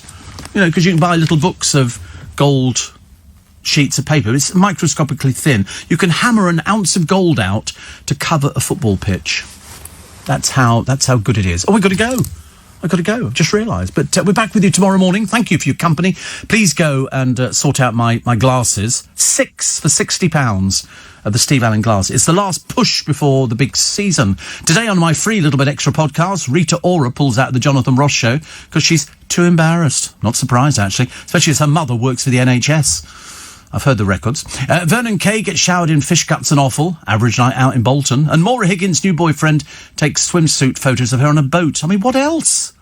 You don't want to do conversation. Bad news is, not going to get it just yet. Second bit of bad news, you'll need 21 days apart. You might feel a bit ill after you've had it. You might get headaches. You might get sort of a feeling of immense tiredness. You might have all of these things. This is the nearest thing to the vaccine that we're ever going to get. I think they're going to develop something else that's going to be even better. But that's who we should be clapping for, these people who work themselves to death. All right, so they get paid for it, you know, in the same way that everybody else does. So hopefully we can halt this pandemic. That would be nice, wouldn't it? That would be lovely to halt the pandemic. So a huge, huge thank you. I mean, like the biggest thank you to the scientific achievement of our lifetime for all these marvellous people out there. So thank you very much indeed to them. Just in case people hadn't said thank you to them before, I'm saying thank you to them now. Hello. I thought you were wearing your Christmas jumper today. That's what you said to me the other day. You said, can you wear your Christmas jumper on Thursday because you're not here Friday? So I'm wearing it. And you haven't done yours at all. Wait. That was the thing, because you're not here, are you, tomorrow? It's not a Christmas shirt at all. What's that got to do with Christmas? It's green. It's not tinsel at all. It's green. That's a green, very average, sort of cheap shirt. From somewhere, I can't imagine, but obviously does the larger figure. No, I'm not interested now. I don't want to play the game. I'm going to take mine off. Which is good, because I'm naked underneath it. Oh, please God, he doesn't come back in again. That'll be awful, won't it? Love Story's been reunited. Love means never having to say you're sorry. Love means I got the credit card. Love means I got cash. But now they've reunited them. Ryan O'Neill is 79. I mean, you wouldn't recognise him. He looks as though he's been Botoxed and primped and, I mean, everything. But he's 79, which doesn't matter, because Paul Nicholas is 76 today. So many happy returns to 76. And if you're celebrating your birthday today, many happy returns of the day. I hope that you're feeling good. Britain's oldest lotto winner, 89, has spent the lockdown looking for new tools. He hasn't. He got some tools and he made a. What are you doing? What are you doing? Christmas shirt. Okay. Are there batteries in there, or have they run down? They've run down. The batteries have run down. Yeah, no, so he's made a crib for the church. He hasn't looked for new tools on YouTube. The producer's having a bit of a breakdown today. At one point, we were talking about Peppa Pig and something else. He thought we were talking about fish fingers. Seriously. No, you haven't got... Oh, it's a shame you haven't got batteries for it, because I got you an item that takes batteries. No, I don't have any on me, no, personally, no, surprisingly. But I've got you an item that takes batteries. It's your Christmas gift. It's in here. Yeah, you can come in here and, excuse me, ladies and gentlemen, just one, bear with me, just one minute. I've got to sort of unwrap it. It's so big. It's so big. Wait a minute. If I hold it like that, he won't see it when he walks in. I've got it sort of covered up a little bit. Yeah. So, ready? It takes batteries. I haven't got any batteries on me. No, but it takes 3 when you get home. Okay? That good? It's a singing and dancing Nordic pine. Might be batteries in there. Sorry? Might be batteries in there. No, there aren't any. No, it's battery operated. You have to go and buy batteries. I'm sure if you wander around some of the floors, you'll probably find somebody's got 3 AA. Yeah, not included. Yeah, batteries not included. Yeah, I know that. You don't think I'm buying one with batteries in it for you? I nearly put batteries in it this morning, but thought, no, sod it. But it's like it dances and everything. It'll amuse you. I'll go try and find some batteries. Sorry? I'll go try and find some. Go and try and find some batteries. Try the 4th floor. They're always fairly good for batteries, I think. Yeah. So, hello, here you are. And somebody says, love you, of course. And then, good day to you, Steve, says Shane, and the Groovy Gang. I bought Mum Christmas presents. All she wanted was vouchers. So much easier, isn't it? But I think there should be something a bit better than vouchers. I think definitely something a little bit better than vouchers. You know, show a little bit of imagination. A little bit. And then somebody's got haircut day. Yeah, haircut day. What do you call it? No point in being jealous, honestly. It makes you sound very bitter. I've got the producer was telling me, he said they found somebody the other day who's quite peculiar. He looks like he's been dropped on his head as a child, and his name's Jeffrey. And he's obviously a huge supporter of Prince Harry, apparently. But as I say, they had to tell me about this thing because I don't know what it is. And they said, oh, he's always bigging up Prince Harry, who apparently fought for his country. You can tell what sort of person little Jeffrey is, don't we? Oh, look, you having a look? Look, take it out of the box. Isn't that cute? Isn't that cute? He likes it already. He hasn't even put the batteries in it, and already he likes it. Okay, so it just takes three A batteries. Don't break it. Do not break it. What are you doing? Oh dear, screwdrivers, so difficult to come by nowadays. Do you not have one on your Swiss Army penknife? Why do you need a screwdriver? Isn't it in the base where you put the batteries? Oh, it's in there. Oh, have to go find a screwdriver then, won't you? Or failing that one, you just wait till you get home. Oh, look at them all. They're all faffing around now trying to find a screwdriver. Corey's looking in his wallet. And what's he found? A very old coin from the Victorian times, which he was hoping to pass off as a 10p piece. That won't work. They take little tiny screwdrivers. God, it seriously is. I've got loads at home. Loads at home, little tiny screws. Look, honestly, if you could see what I'm looking at, ladies and gentlemen, you would lose the will to live. Windsor Castle's got its Christmas tree. Excuse me, 20 foot tall. I wonder how much she paid for that. And somebody else decorates it. They have a special lift that lifts them up so they can decorate it from the top to the bottom. You don't think the Queen, actually, although if you believe Paul Burrell, she probably does all of that herself. But she's cancelled the staff Christmas party. I think a very wise decision. I don't think anybody should have staff Christmas parties. And a painting up for sale. It's a Botticelli. 60 million quid is the starting price. Who would buy that? Somebody with 60 million quid in loose change. Also, this year's real Full Monty stars are getting ready to put their inhibitions on ice again. Oh dear, who have we got this time round? Well, seriously, you won't have heard of most of them. Very embarrassing, really. Except you have got Colleen Nolan again. She can't stop taking her clothes off, but, 2 marriages under her belt already. The reason is quite clear for all to see. Also, vision has been restored for some mice. Some mice, they've given them their sight back again. So that sounds quite a good idea, isn't it? What's the mouse thinking? Well, they do the experiment on a mouse to make sure if they can restore the vision. I mean, I suppose if you do it on a mice, you can do it on anything else. Also, the restaurant where Rita Ora held her birthday party, stupid woman, has been hit with negative reviews. Well, there's a big surprise. I should imagine the director saying to the manager, "Get your books out." What a stupid person. Fancy letting her have that. But Rita Ora, known as that sort of not very pleasant person now. I mean, I could understand it if she had half a brain cell that we could see, but her mother works for the NHS. Oh, I didn't know. I had a lapse of judgment. Stupid woman. I'd never heard of Haynes car manuals, but the producer says that his little dream to collect as many as possible, and it's the car manual that tells you how to look after your car. I've never had one. I've never needed to worry about things like that. Sounds as boring as anything, doesn't it? He said to me, I know what to buy you for Christmas now. Oh, please do not bother. If you hate me that much, don't bother buying me anything. I may be laughing at you. You done what? Yeah, but he hasn't got any batteries. It's no good opening the blooming thing up again when there's no batteries. Where are you going to get batteries from? You know what you're going to have to do? I know where there are batteries, and I know where they are in this building. And I'll give you a clue. Are they? Not all of them wouldn't be. Not all of them wouldn't be. Mine are double A. Mine are A. Well, like the normal A's, you get double A's and then A's and then double A's. You don't. You don't get double A's and triple A's. Don't shout. Don't shout. You'll raise your blood pressure and that's not good. Move on from this. No, let's go back to it.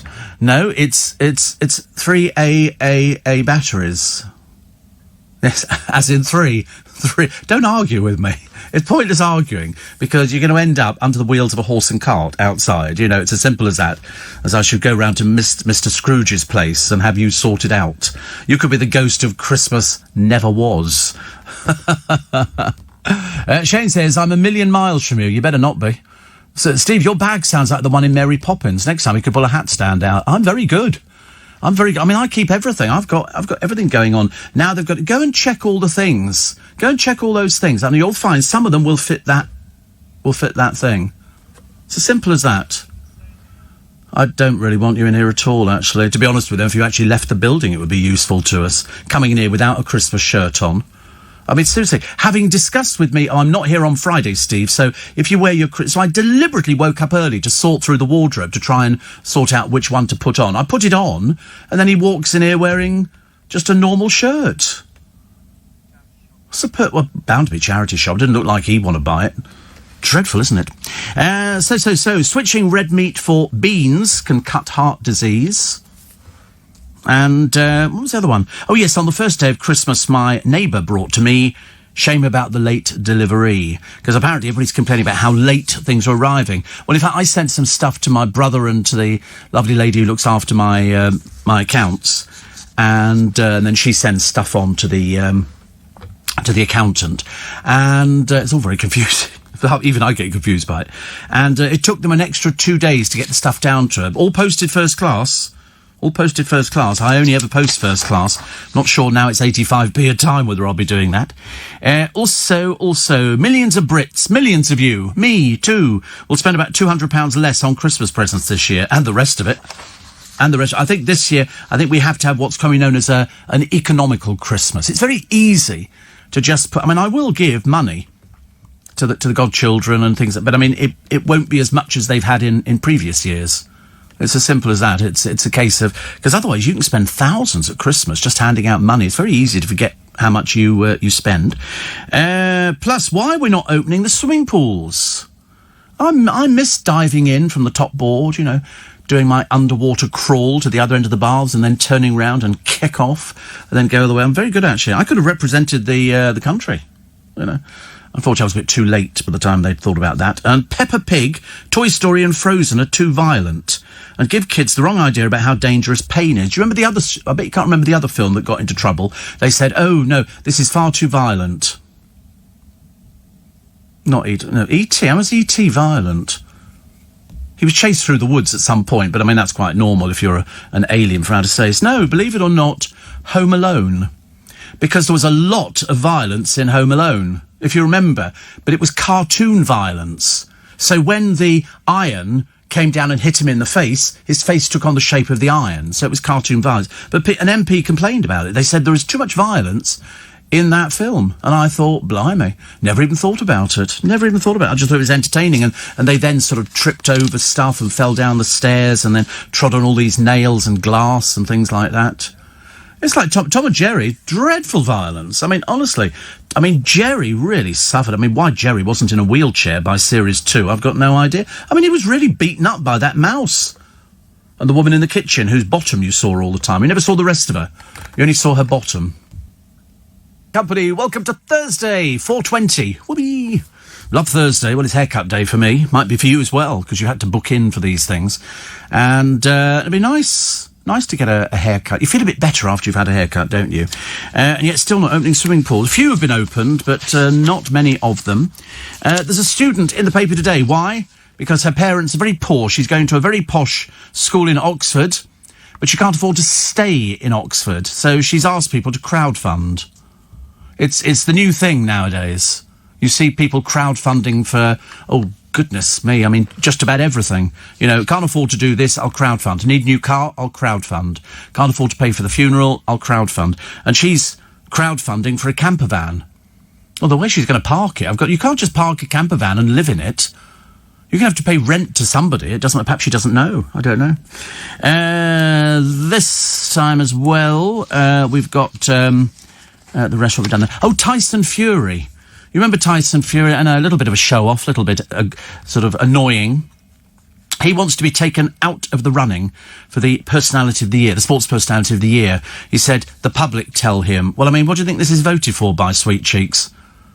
I mean, honestly, do grow up a little bit. Try and show us a modicum of intelligence. If you don't want to do it, fine. Well, then they should have taken you off ages ago and just ignore you. And by the way, any time you think you're going to be shown on the television, they're just, I can't be bothered. You know, don't be silly, boy. Makes you look a bit ridiculous. Eating an apple a day really is good for your health. Really is good for your health. I thought it was a myth, an apple a day keeps the doctor away. And I brought some apples in the other day, and they were very, very nice apples. They were Braeburns. Crunchy, crispy, really nice. And I brought some in for Corey, which were the Japanese pears, which look like an apple. He said it's a Japanese apple. I said, no, it's a pear. Is it because it just looks like it? You eat it like an apple, but it's a pear. They're delicious. Absolutely. There's more juice in these things, and if you squeeze the I love pear juice, full stop. Have you ever drunk pear juice?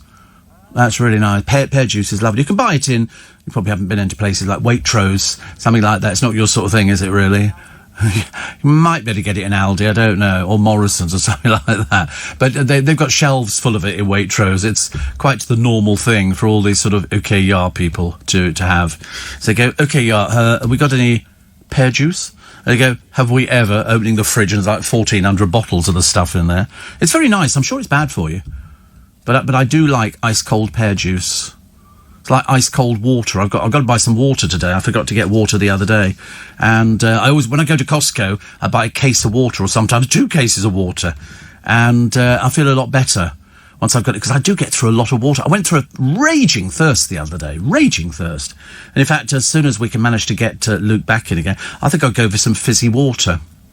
That'd be nice, wouldn't it? Some fizzy cold water. No, you've already touched that. Of course you've touched it. You put your hand... Look, you've got your hands all round it. What do you call not touching? Honestly, you'd be hopeless in a crime, wouldn't you? Now you're going to wipe it. Don't wipe it with things. I'll have another one. I'll go and get it myself. Yeah, a bit funny now. Oh, so now I can't have it because you've now opened it. Honestly, have this, he goes, hands touching it all the way around, and then he goes to get a wet wipe. So now I'm going to be disinfected by, drinking out of something that's covered in wet wipe. Honestly. Goodness sake, honestly. The punter's fury. A lot of people, punters, people who go to pubs. 3-pint limit in pubs. Oh, and the stupidest woman of the decade is somebody called Sonia Rudd. You don't know who she is because she's nobody. And she went ballistic on the internet, complaining about Waitrose and how they had reduced the size of the toilet rolls. She really was that bored and that dim that she decided to make a big, without checking, she libelled them left, right and centre. You've done this, you've done that, and all the rest of it, till somebody obviously said to her, "Oi, thicko, why don't you count the amount of toilet papers there are? It's every serration thing, that's another piece of toilet paper." She discovered they're exactly the same. So she's had to eat humble pie and apologise most profusely to Waitrose. I mean, how thick do you have to be? I looked at a picture of her. I don't think Waitrose want her as a customer. Fancy accusing them of shrinking their toilet rolls. I mean, that's just absolutely ridiculous, especially without checking. Always check, because there is a good reason. Sometimes the wrapping is smaller, or sometimes, something's happened, but it's exactly the same size. Exactly the same size, but she decided to make a big deal of it. Perhaps she thought she was clever. Definitely not. Definitely not. And Steve. Woody the Post, he says, on Cheeky Pete's Facebook page, someone asked why it was called that name. I said, I may know a man who knows. No, I've got no idea. No idea why it was called Cheeky Pete's. No idea. Perhaps just the name of a discotheque. I didn't know. I didn't know. Monica says, good morning, Steve. After a week of being otherwise engaged, this boat will not build itself. At the end of the lockdown, I'm back at it. So yum-yums checked, coffee checked, Steve checked, and which is quite nice, actually. She says, being still several miles away from London is just a minor obstacle for a cabbie. Monica's my favourite Jewish cabbie. In fact, I've probably got loads of other Jewish cabbies as well, but we just don't hear from them as well, apparently. What's a yum-yum? Looks like a long, thin donut covered in sugar. You never had them? Yes, you have. Yes, you have. No, they're not filled with anything. It's a yum-yum. They sell them in Greggs. They're like £1 for 4. Yeah, put in yum-yums. Have a look. You'll know what they are. Definitely. Tyson's Fury's wife, Paris, has joined the panel of loose women. Yeah, that means that they don't use them very often. They do it to get some publicity for themselves. That's all it is. To be honest with you, I mean, I don't think... I've seen her on the TV programme, but I mean, he's become a little bit sort of, you know, oh, I'm the big I am or something. Not really. Just a man with amazingly bad sense of fashion. Amazingly bad. There you go, this is Yum Yum. They look nice. Yeah. Well, that'll be good for you when you come out the gym. Yeah? Coming out the gym. Sometimes you have them without the drizzled icing sugar on them. I'll get you some for tomorrow. I'll get you like sort of 20 or 30 packs of them. It'll keep you going over the weekend. You'll be diabetic before we hit Christmas, I promise you. They're not good for you, no. But they are a bit... but it is like a donut, but without a filling. So there's no squirty jam or anything. If only I bought some in today. You got lollipops. Goodness sake, honestly, you've got 2 packs. You're eating another one? Are you on the... Is that the second lollipop you're on? I'm not... What flavour's that?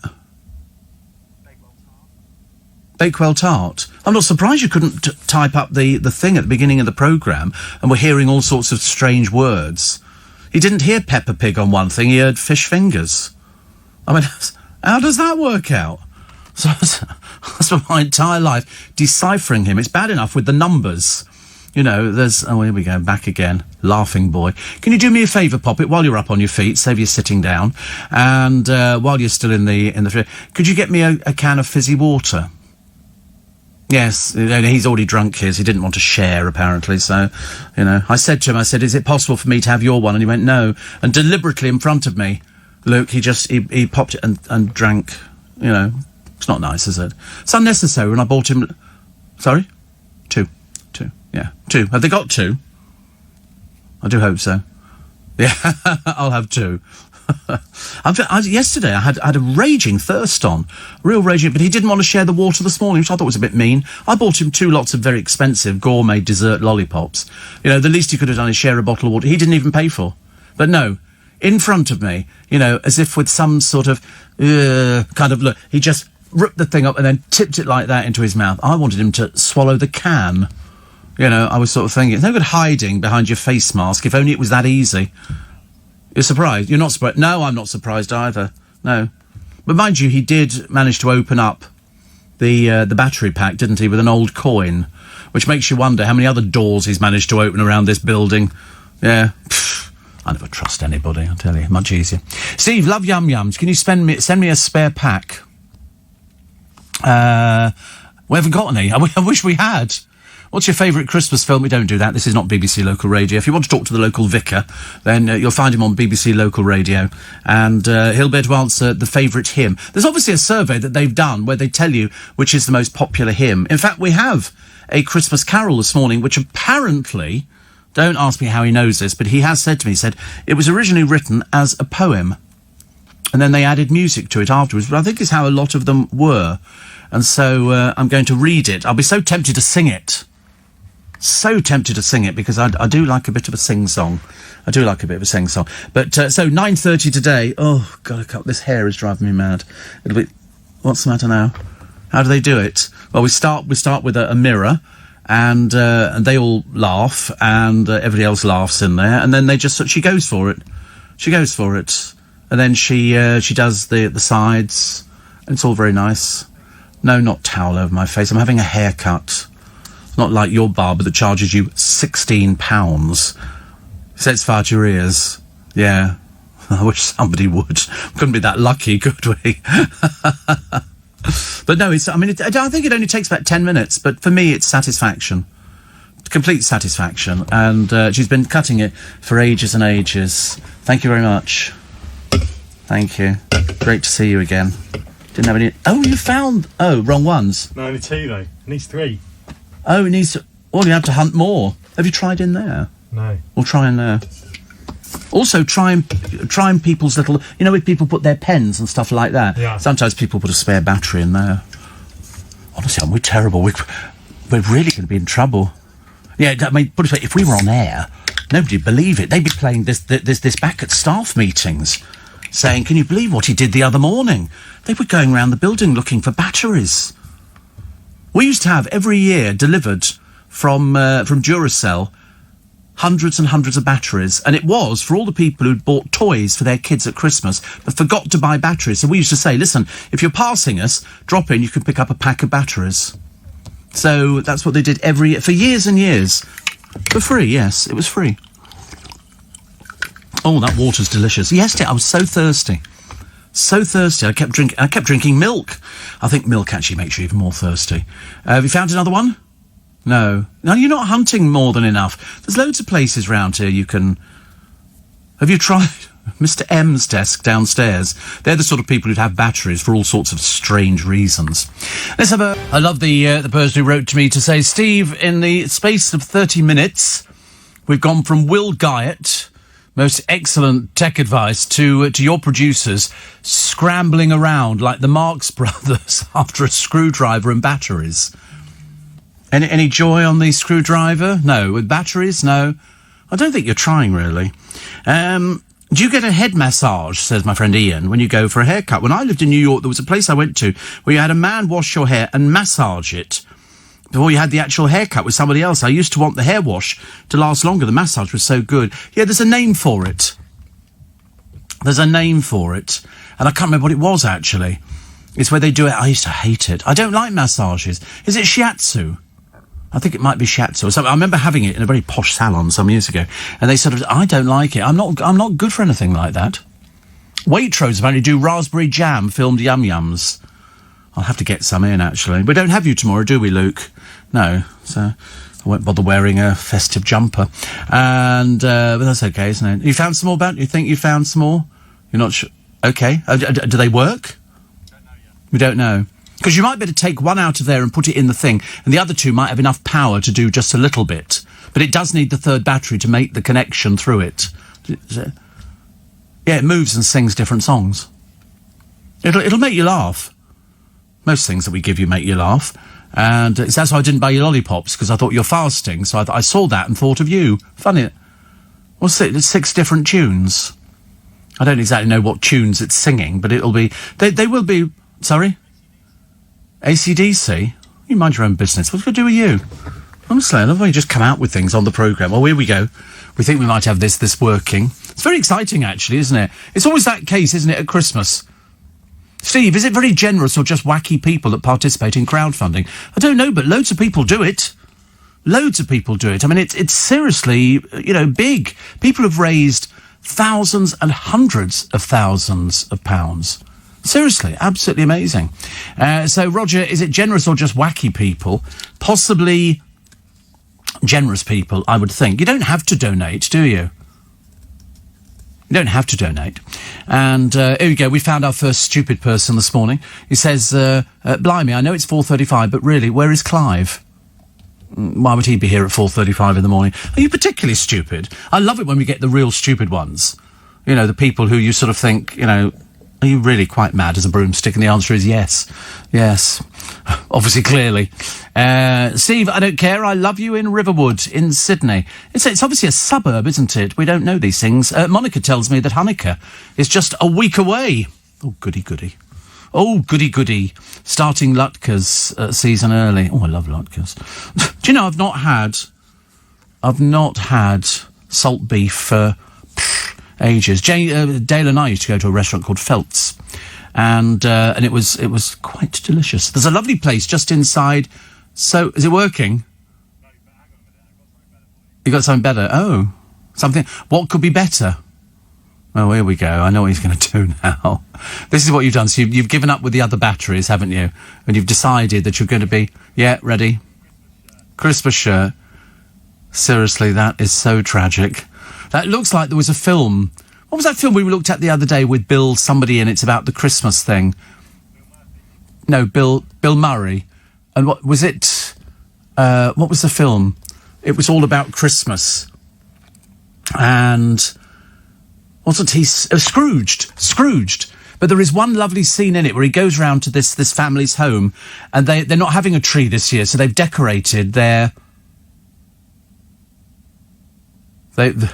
Why is he looking at himself with lights going on and off? Very weird.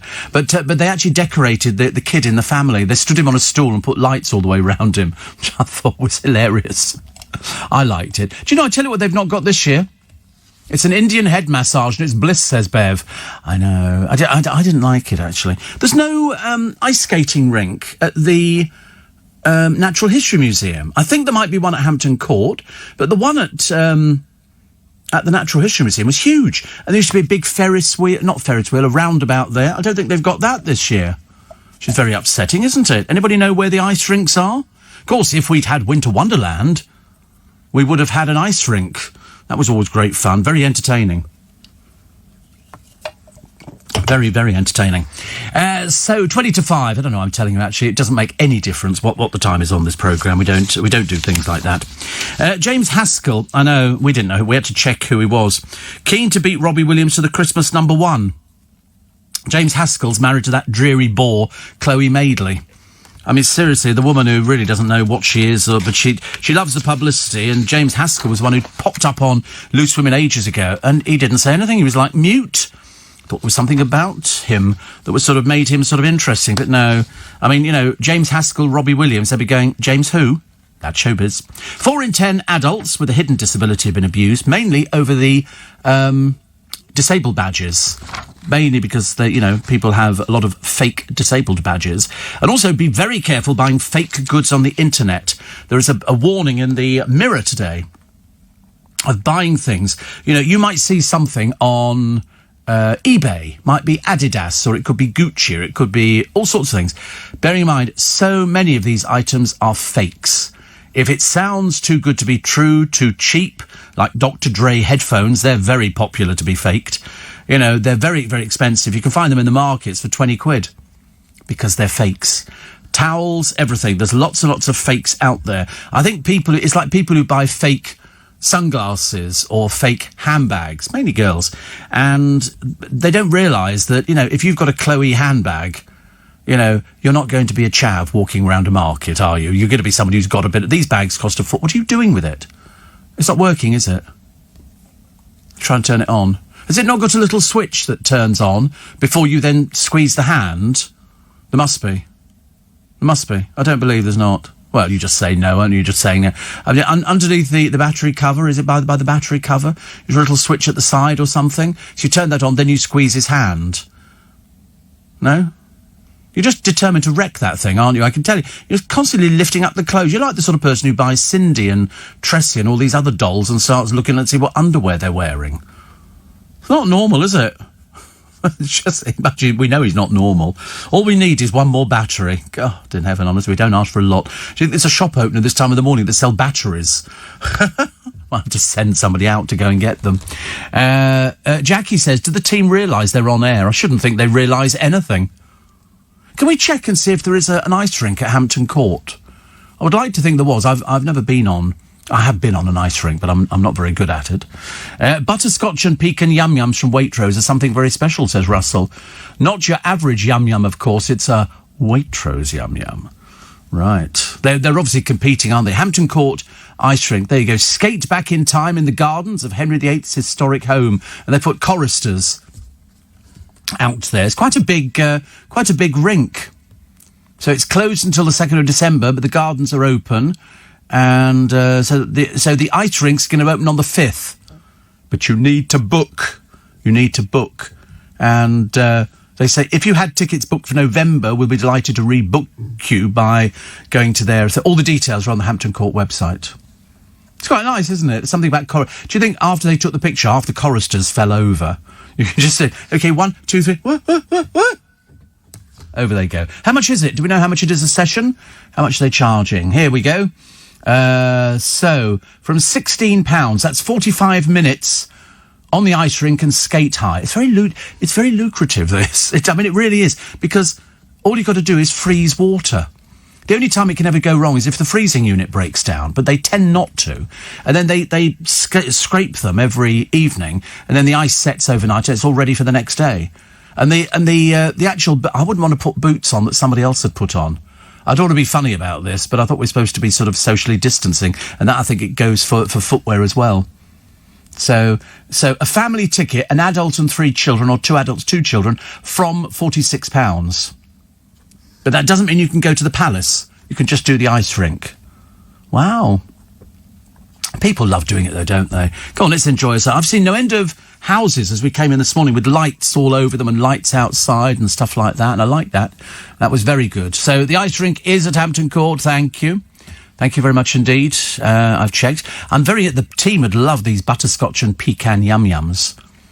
You know, I think what would happen is Corey would be saying, I'm supposed to go to the gym, Steve, burnt down.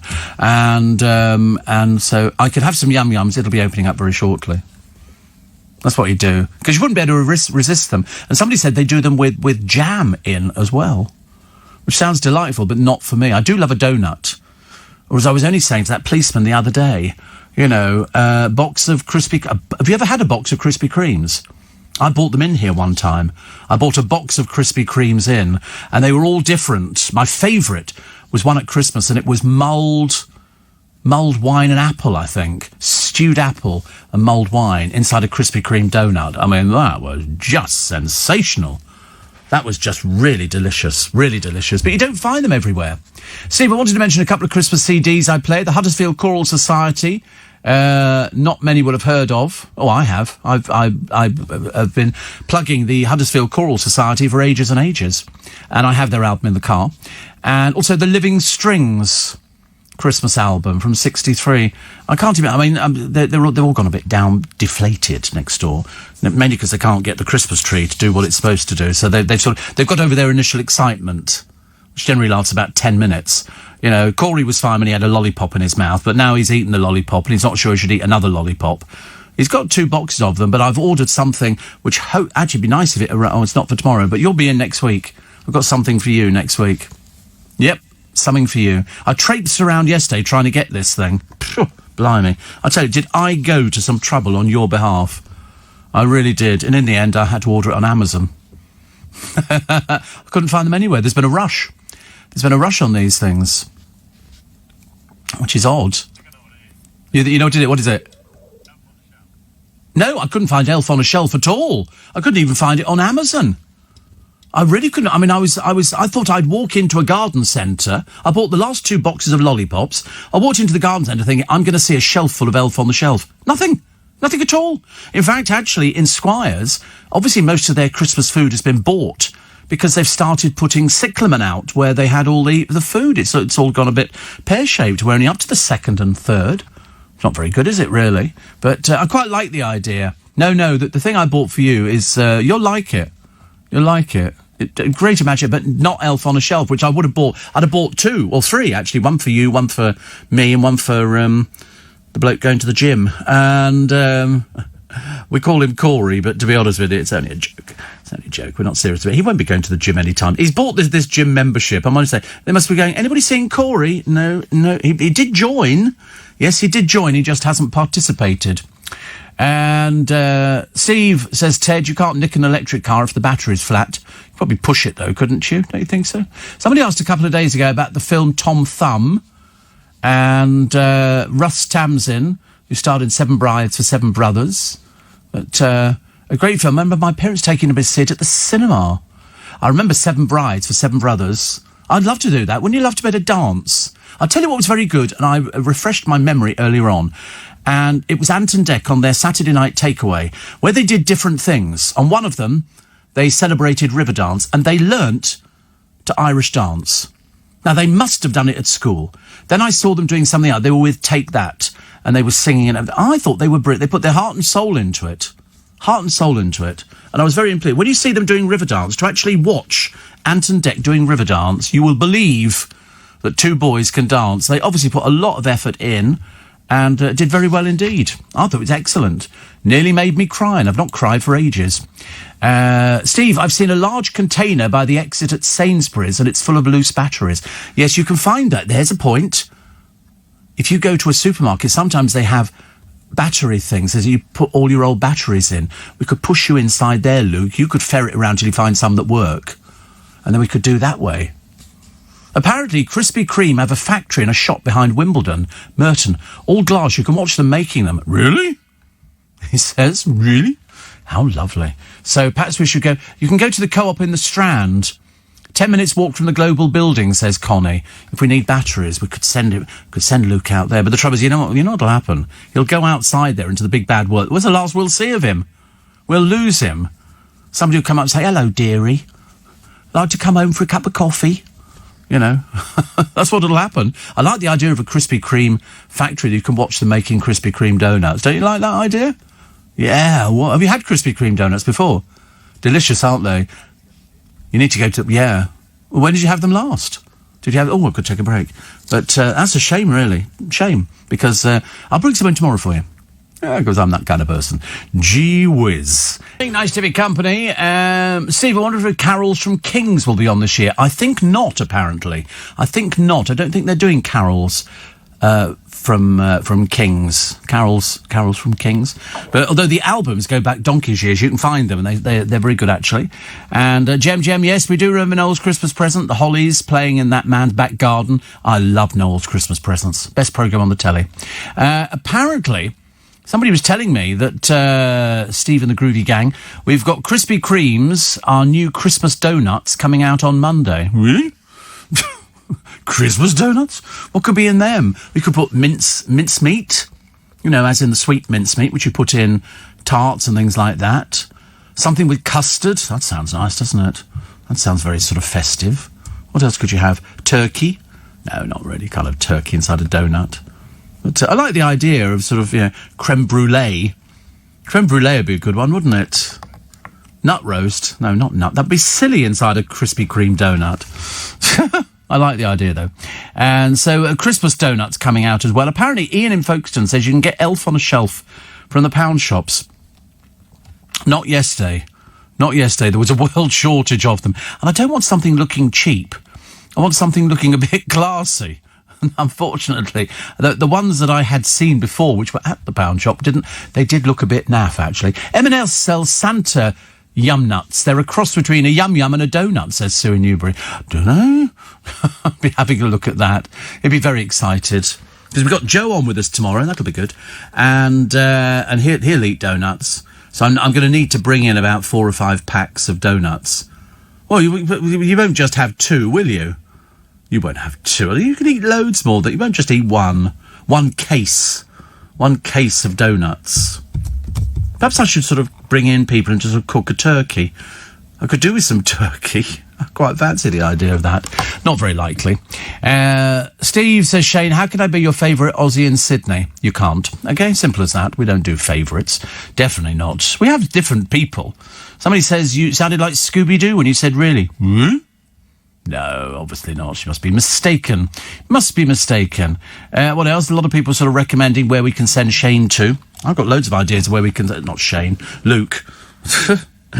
Phil Vickery used to... Oh, my good Lord, he's popped up all over the place. He says, I used to love the custard-filled donuts from Krispy Kreme. Custard-filled... Oh, imagine how messy you could be with those donuts. Don't you think so?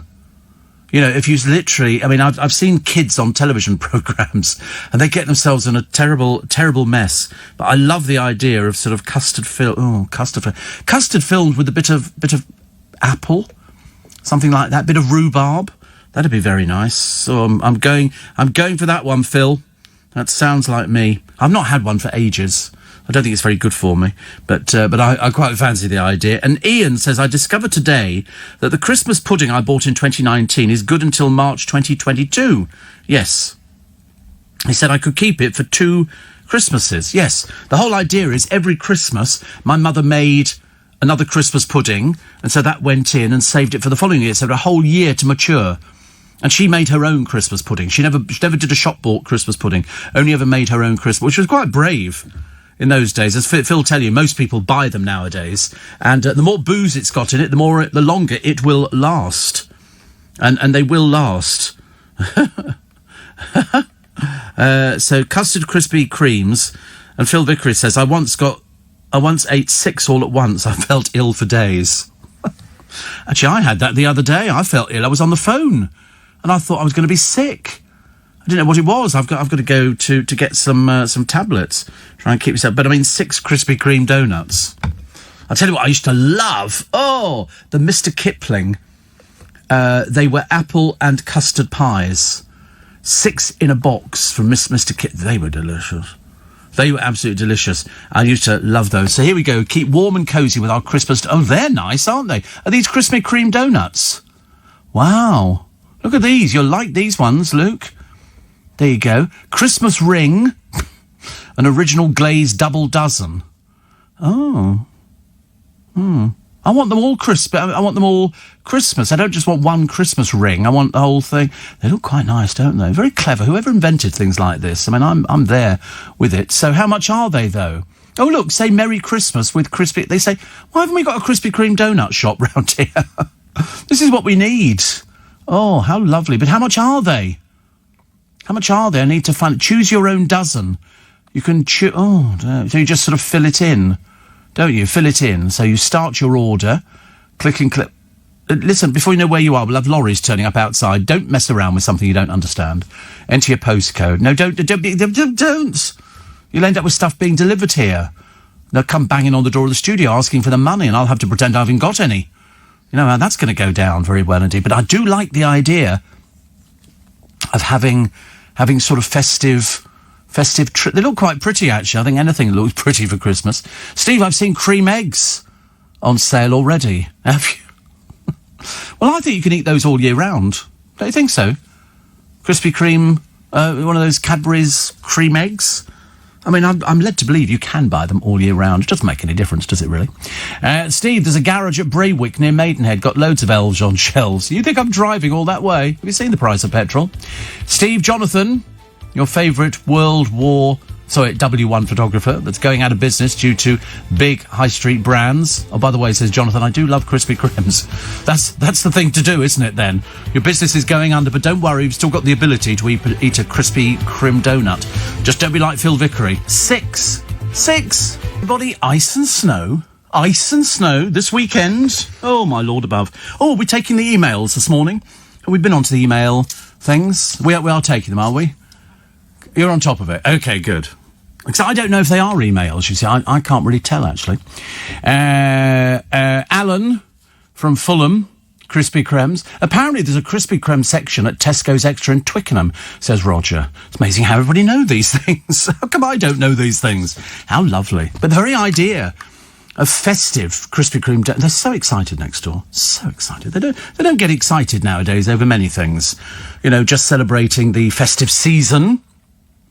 is really part of the excitement for them. You know, looking forward at their little faces on a Christmas morning, waking up, looking with eager anticipation at the tree and trying to work out how many presents underneath are for them. Answer, none. And it's a case of that keeps them going. That keeps them going. Steve, this is only one of many on Amazon here in America. Are you able to order from the American Amazon? I don't think so. I have a sneaking feeling I can't. Although, actually, I've got PayPal. And I don't know whether or not you could order something like that on PayPal, because I order stuff from America on PayPal, so I'm assuming, but I mean, it's going to take, for goodness knows how long, unless I have stuff FedExed over, or DHL, or any one of those other courier companies. That's the only reason I'm ever going to get something over. I'll find them, don't worry. So I shall find things like this. I just have to look about a little bit for them. So Alan in Fulham, thank you very much indeed. There's a garage... Oh, somebody else. I did that one. Oh, the garage at Braywick. Very popular. Very popular, where they have Elf on Shelf. I quite fancy the idea. They go on Christmas trees. They look quite good. They look very good, actually. So eating an apple a day is good for your health. So today, mission, apples. Tree. You got the tree yet? Ordered the turkey. Ordered all the things. When I went into Marks and Spencer the other day to buy some pants, I go in, so the woman said, oh, food is this side. I'm not buying food. So she went, oh, that's okay. They obviously assume you're going in there to buy food or order something. And they were getting a little bit confused, sitting up signs, you know, exit, entrance, and all this kind of stuff, so we don't all crash into each other's. But, I mean, you know, the best thing yesterday was all these people saying thank you very much indeed to all the scientists who've worked themselves to the bone. And they've done very well indeed. Very well. It's taken the best part of a year, but they've got there. They all started with the same base. Every single laboratory had the DNA of this. Andy Murray reveals he can't teach his kids to play tennis because they won't listen to him. That's the trouble now, isn't it? So, especially when they're young children. You know, if you get young children, they get a little bit bolshy. Bolshy would be a very good description. You know, where you go, would you like to do this? Nothing. Completely blanked. Completely blank. We have a lovely bit of cine film, and when we were in Hong Kong, in our flat, my father had a cine camera, and you wound it up. It was clockwork, and you could do a 3-minute film. And he thought, and then we put them all together. After my parents died, we put them all together and made a big montage of them. So basically, us sort of growing up, and all my brother had to do in this. We had a Dobie basket. Now that's what we call dirty washing, Dobie. Okay, that's what it was. I think they were called that all over China. But anyway, we had a Dobie basket, and it's basically a rattan basket, which we put my brother in, because he was little. And the idea is you put him in with the lid on, and then my father, because there was no sound on this film, would then go, OK, Andrew, burst out and go, ta-da, like that. And so we've got this footage of the basket in the middle of the floor, waiting for my brother. Well, he was having a bit of a strop that day. So you'd wait there, nothing. So my father would go and lift off the lid. Go, are you coming out now? Put the lid back on again. Go, OK, out now. Nothing. Then all of a sudden, the lid flew off, and nothing. No brother appeared at all. He'd had a bad mood about the whole thing. So he never actually got the full pleasure of watching somebody coming out of the Alibaba basket. Didn't you have one of those when you were little? Did you not have an Alibaba basket in the bathroom or somewhere you put your dirty washing, and then your mother would sort out your pants and your socks and your shirts and your stuff like that? Like a wicker thing, yes, an Alibaba basket. We called it a Dobie basket. I don't know what Dobie stands for, even how you spell it. DHOBI, I think. But I think it just means dirty laundry. That's what we did. Put it this way, we never washed it. So quite clearly somebody was washing it. DHOBI, does that come up as anything? Dobie? Is it? Probably not. Difficult to tell. DHOBI? No, nothing? DOBI? No. Heavy snow in Scotland, says Gordon. Sorry, I went all Scottish then because you're called Gordon. Isn't that funny? Steve, Scotland. And I think the Highlands look so pretty. There was a thing the other day, and it was a farm in the Highlands. And just in the farmyard, you know, the bit, where it always looks a bit idyllic. And we used to have it when we lived in Yorkshire, because we weren't in Scotland. And you would get this covering of snow, and it looked beautiful. And it was great because you go inside the kitchen would be warm as toast. Rest of the house freezing, but it was warm as toast because we didn't have central heating. We just had a boiler downstairs, a Rayburn, and that heated the hot water in the house. And you'd all gather in the one room. It's delicious. And you'd look outside and the snow would be coming down, and it used to come down. Oh, boy, did it come down. It was lovely. Steve, lovely listening to you, says Alan. I had a tooth extracted out yesterday. The pain is horrendous. I'm drugged up to the eyeballs. This programme sounds better like that. After you've been to the dentist. Oh, it's awful, isn't it? So you had a tooth out, and the pain is still there. That's a bit odd, isn't it? Normally you have a tooth out, the pain is gone, unless you've got an abscess. In which case, dreadful. And Monica, my favourite Jewish cabbie, says, delivery of your AAA batteries arrives soon. It's so exciting, isn't it? I feel like apparently Krispy Kreme, pronounced Krispy Kreme or Krispy Kreme, says Justin. Is it crispy? I don't know, it does look quite nice. We're looking at all these different things here. It's the Christmas ones I was looking at in particular. The Christmas ones. Are they fattening? Should we just pretend they're not? Look at that, Reese's peanut butter, no ordinary peanut. They sell this Reese's peanut butter in Costco, and you buy sweets, and they're round, and they're just peanut butter. Have you had those before? They're American. Yeah, well, anything like that's American. It wouldn't be British, would it? Lotus biscuits. I don't know anything about Lotus biscuits. No. Never even heard of Lotus biscuits before. What are they?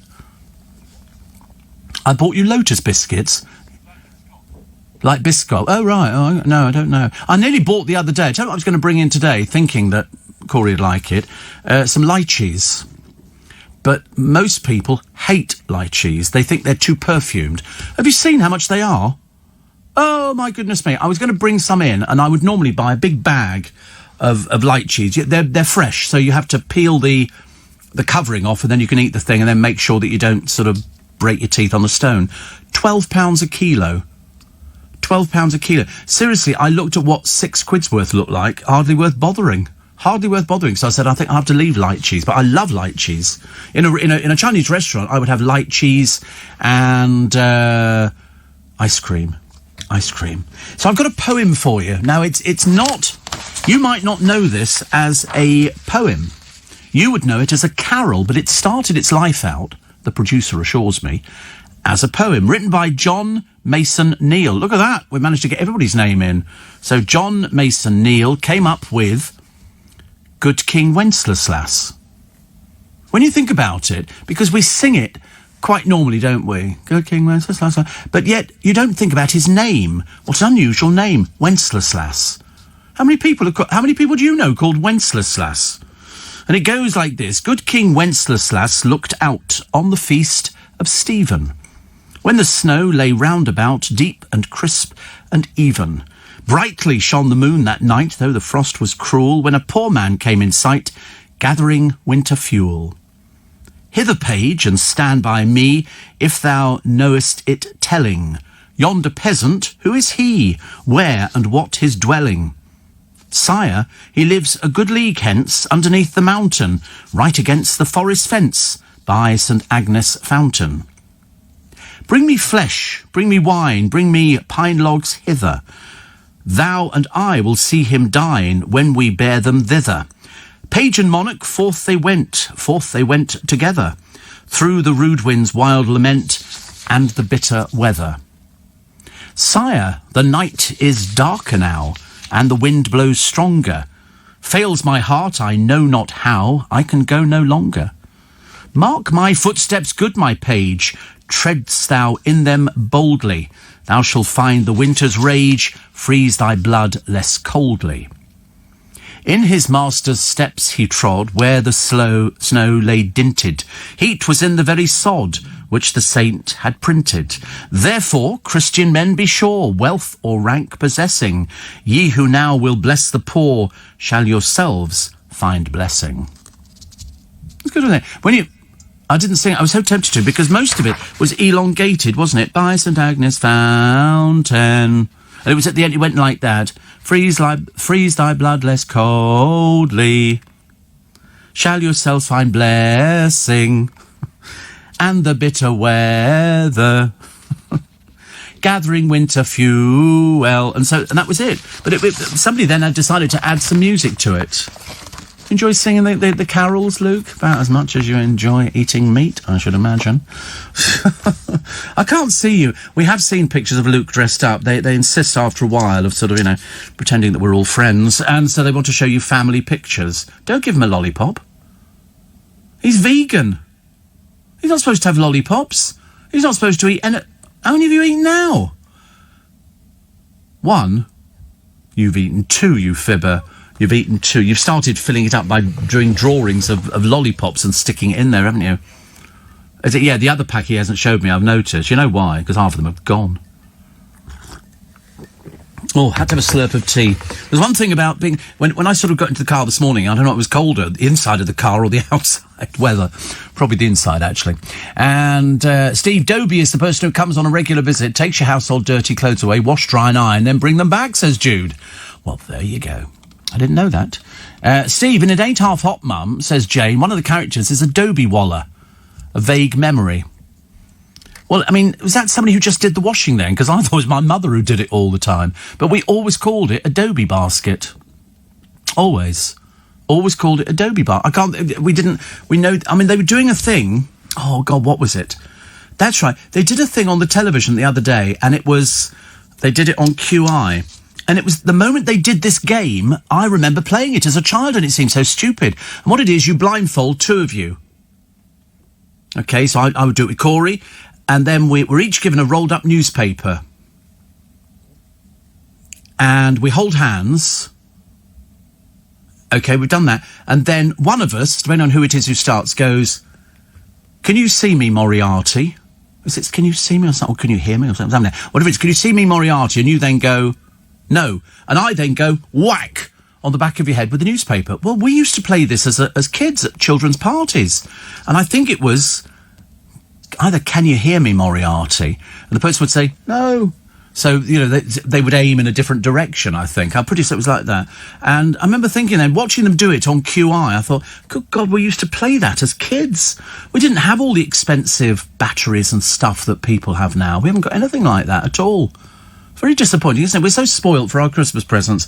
I never know what I'm going to get from one year to the next. My brother said he's got a fire pit this year. I think so too. We're going to be sitting in the bloody garden. Trying to socially distance. But, yeah, I don't know why we've got a fire pit. But he says... Wait a minute, I'll tell you what he said, actually, because I thought it was so funny. He says, we have Boxing Day all in hand. I don't know where I'm going now, actually. Am I doing Boxing Day with you?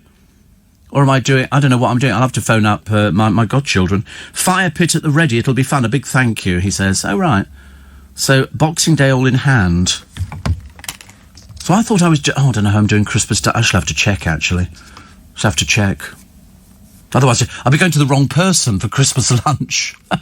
Dobie is a Royal Marine slang term, Steve, for having a wash. So it probably has its roots in something foreign or archaic. Yeah, I mean, you had a Dobie basket, I thought was the laundry basket, the rubbish basket. And that's where somebody would come along and take it and then take all the clothes out and then wash and iron them. Something like... Yeah. Snowing in Scotland. Well, it would be. It's Scotland. Why would you be surprised? We're walking in the air. It always makes me laugh. It was such bad quality, that thing, but I loved the snowman. It was so da-da-da, da-da-da. It was always what? Company nut. Oh, look at those. Donuts. I mustn't look at donuts. That's from Alan. Is that Alan's picture? Wow. Oh, they look fantastic. Don't they look nice? I'm liking the top box, actually. The top box looks nice. That's just got calories written all over it. But it doesn't matter. They look delicious, actually, Alan. Thank you. Oh, here we go. What's the matter now? Thank you. Oh, the Nick Ferrari trail. Oh, I know I was going to tell everybody, before I forget, who's going to get the vaccine first. OK. So, number 1... is residents in a care home for older adults and their carers. OK. Number 2, 80 years of age and over, frontline health and social care workers. Number 3, 75 years of age and over. 4 is 70 years of age and over and clinically extremely vulnerable individuals, those on the shielding list. Number 5 is 65 years of age and over. Number 6, all individuals aged 16 to 64 with underlying health conditions. All those 60 years of age and over. Number 8, all those 55 years of age and over. And all those 50 years of age and over. Phase 2 will be adults under the age of 50 who are not in Phase 1. And who will not get it? Pregnant women will not get it. Children under the age of 16, except a very small number of extremely disabled older children. So I think I'm going to be number 5 and 6. So I'll be sort of 5th phase in. So from factory to you in a suitcase, chilled to minus 70. And it's 2 shots you need. You get 2 shots. They're about 21 days apart. You have the first shot and then 21 days apart. They say maximum immunity should be achieved 1 week after the second dose. You feel like saying to coronavirus, see, sorted you out quite quickly. The jabs will be given at hospitals, NHS hubs and mass vaccination centres such as football stadiums and conference centres. There are hopes GPs can visit care home residents and housebound patients. So that's very good, isn't it? Very good indeed. So also, Ready, Steady, Go, the vaccination centres will operate from 8 to 8, 7 days a week, even Christmas Day, each site provided with PPE and equipment and will be expected to vaccinate at least 1,000 people a week. And so you'll better go to your pharmacist, your chemist, physiotherapist, dental therapists, and John's ambulance staff, volunteers, students, lifeguards, community fire officers, and airline staff. And so, I mean, they've got it all in hand. Got it all in hand. We've just got to hope. We've got us a convoy at the moment of all these temperature-controlled trucks at the Pfizer factory. Millions of them. I think we've ordered 40 million to start with. But, I mean, what the heck? What the heck? And they've got all these different places. The hospitals, especially all around London. There's loads. 1, 2, 3. I think there's about 6, 7 hospitals around London. Plus, of course, bearing in mind, you're going to get all the other places. The pharmacists and John's ambulance staff, volunteers, all sorts of things like that. And so 2 shots for immunity. And it all starts soon. They reckon Pfizer and BioNTech are aiming to produce 1 billion doses by next year to be shipped across Europe. I wonder how they make it. I mean, it's interesting, isn't it? I mean, they just fill up bottles with water and then add something to it. I don't know, because they took the genetic code. They all had it. All the scientists were given the genetic code of this virus, and so it tells cells what to build. It's coated in a body fat so it can enter the cells and is injected into the patient. The vaccine enters the body cells and tells them to produce coronavirus spike protein. And the spike protein, that prompts the immune system to produce antibodies and activates T cells to destroy infected cells. And then, number 5, the antibodies and the T cells will now fight off any coronavirus in the same way. I mean, it's a miracle. It's a miracle, but these are the people we should be clapping like mad this morning. Seriously, it's been tested on 43,500 people. The side effects were minimal and no safety concerns were raised. Now, when I say the side effects, it's a case of, it could be a headache, you know, not feeling particularly well, feeling very tired. There's all sorts of things, but they say vaccination starting on Monday. 800,000 doses expected to arrive, and they're going to start on Monday. So... they say some protection kicks in about 12 days after the first jab is given, but it will take at least 4 to 5 weeks for the full effect. But how will you know if you can get the jab? You will be contacted by your hospital or your GP, probably via text message or letter. And it's going to be doctors and nurses leading the vaccination efforts, supported by pharmacists, care home staff, volunteers in the armed forces. Retired NHS staff have been encouraged to help. So they're going to bring in as many... I mean, there's no doubt in my mind that they're going to bring this in as fast as possible and start doing this. You know, I mean, it's absolutely amazing. So well done to all of those people who are responsible for that. I mean, that changes next year, we hope, for the better. It's not we're not through it yet. Not through it yet, but, you know, we're heading in the right direction, which has got to be good news, hasn't it? Got to be good news. They've grown... what have they grown in a laboratory? What do you reckon? Chicken. They've grown chicken in a laboratory. This is chicken. They say it's been approved to be sold to the public for the first time. Restaurants will be able to use it in nuggets. Singapore have given... Well, bizarre, doesn't it? Singapore have given the go-ahead for the meat, which was created without any animal being slaughtered. How many chickens do you think are killed in this country every year to keep up with the insatiable demand we have for chicken? 10,000 10,000 chickens? No, it could be more than that. There's 9 million people living in London. How many? Go on, Luke, you can have a guess. 100 million. No, it's 1 billion. 1 billion chickens are killed every year in the UK. Have you not seen this huge factory, it processes something like 2 million chickens a week? They come in coops and everything. They don't know where they're going, please God.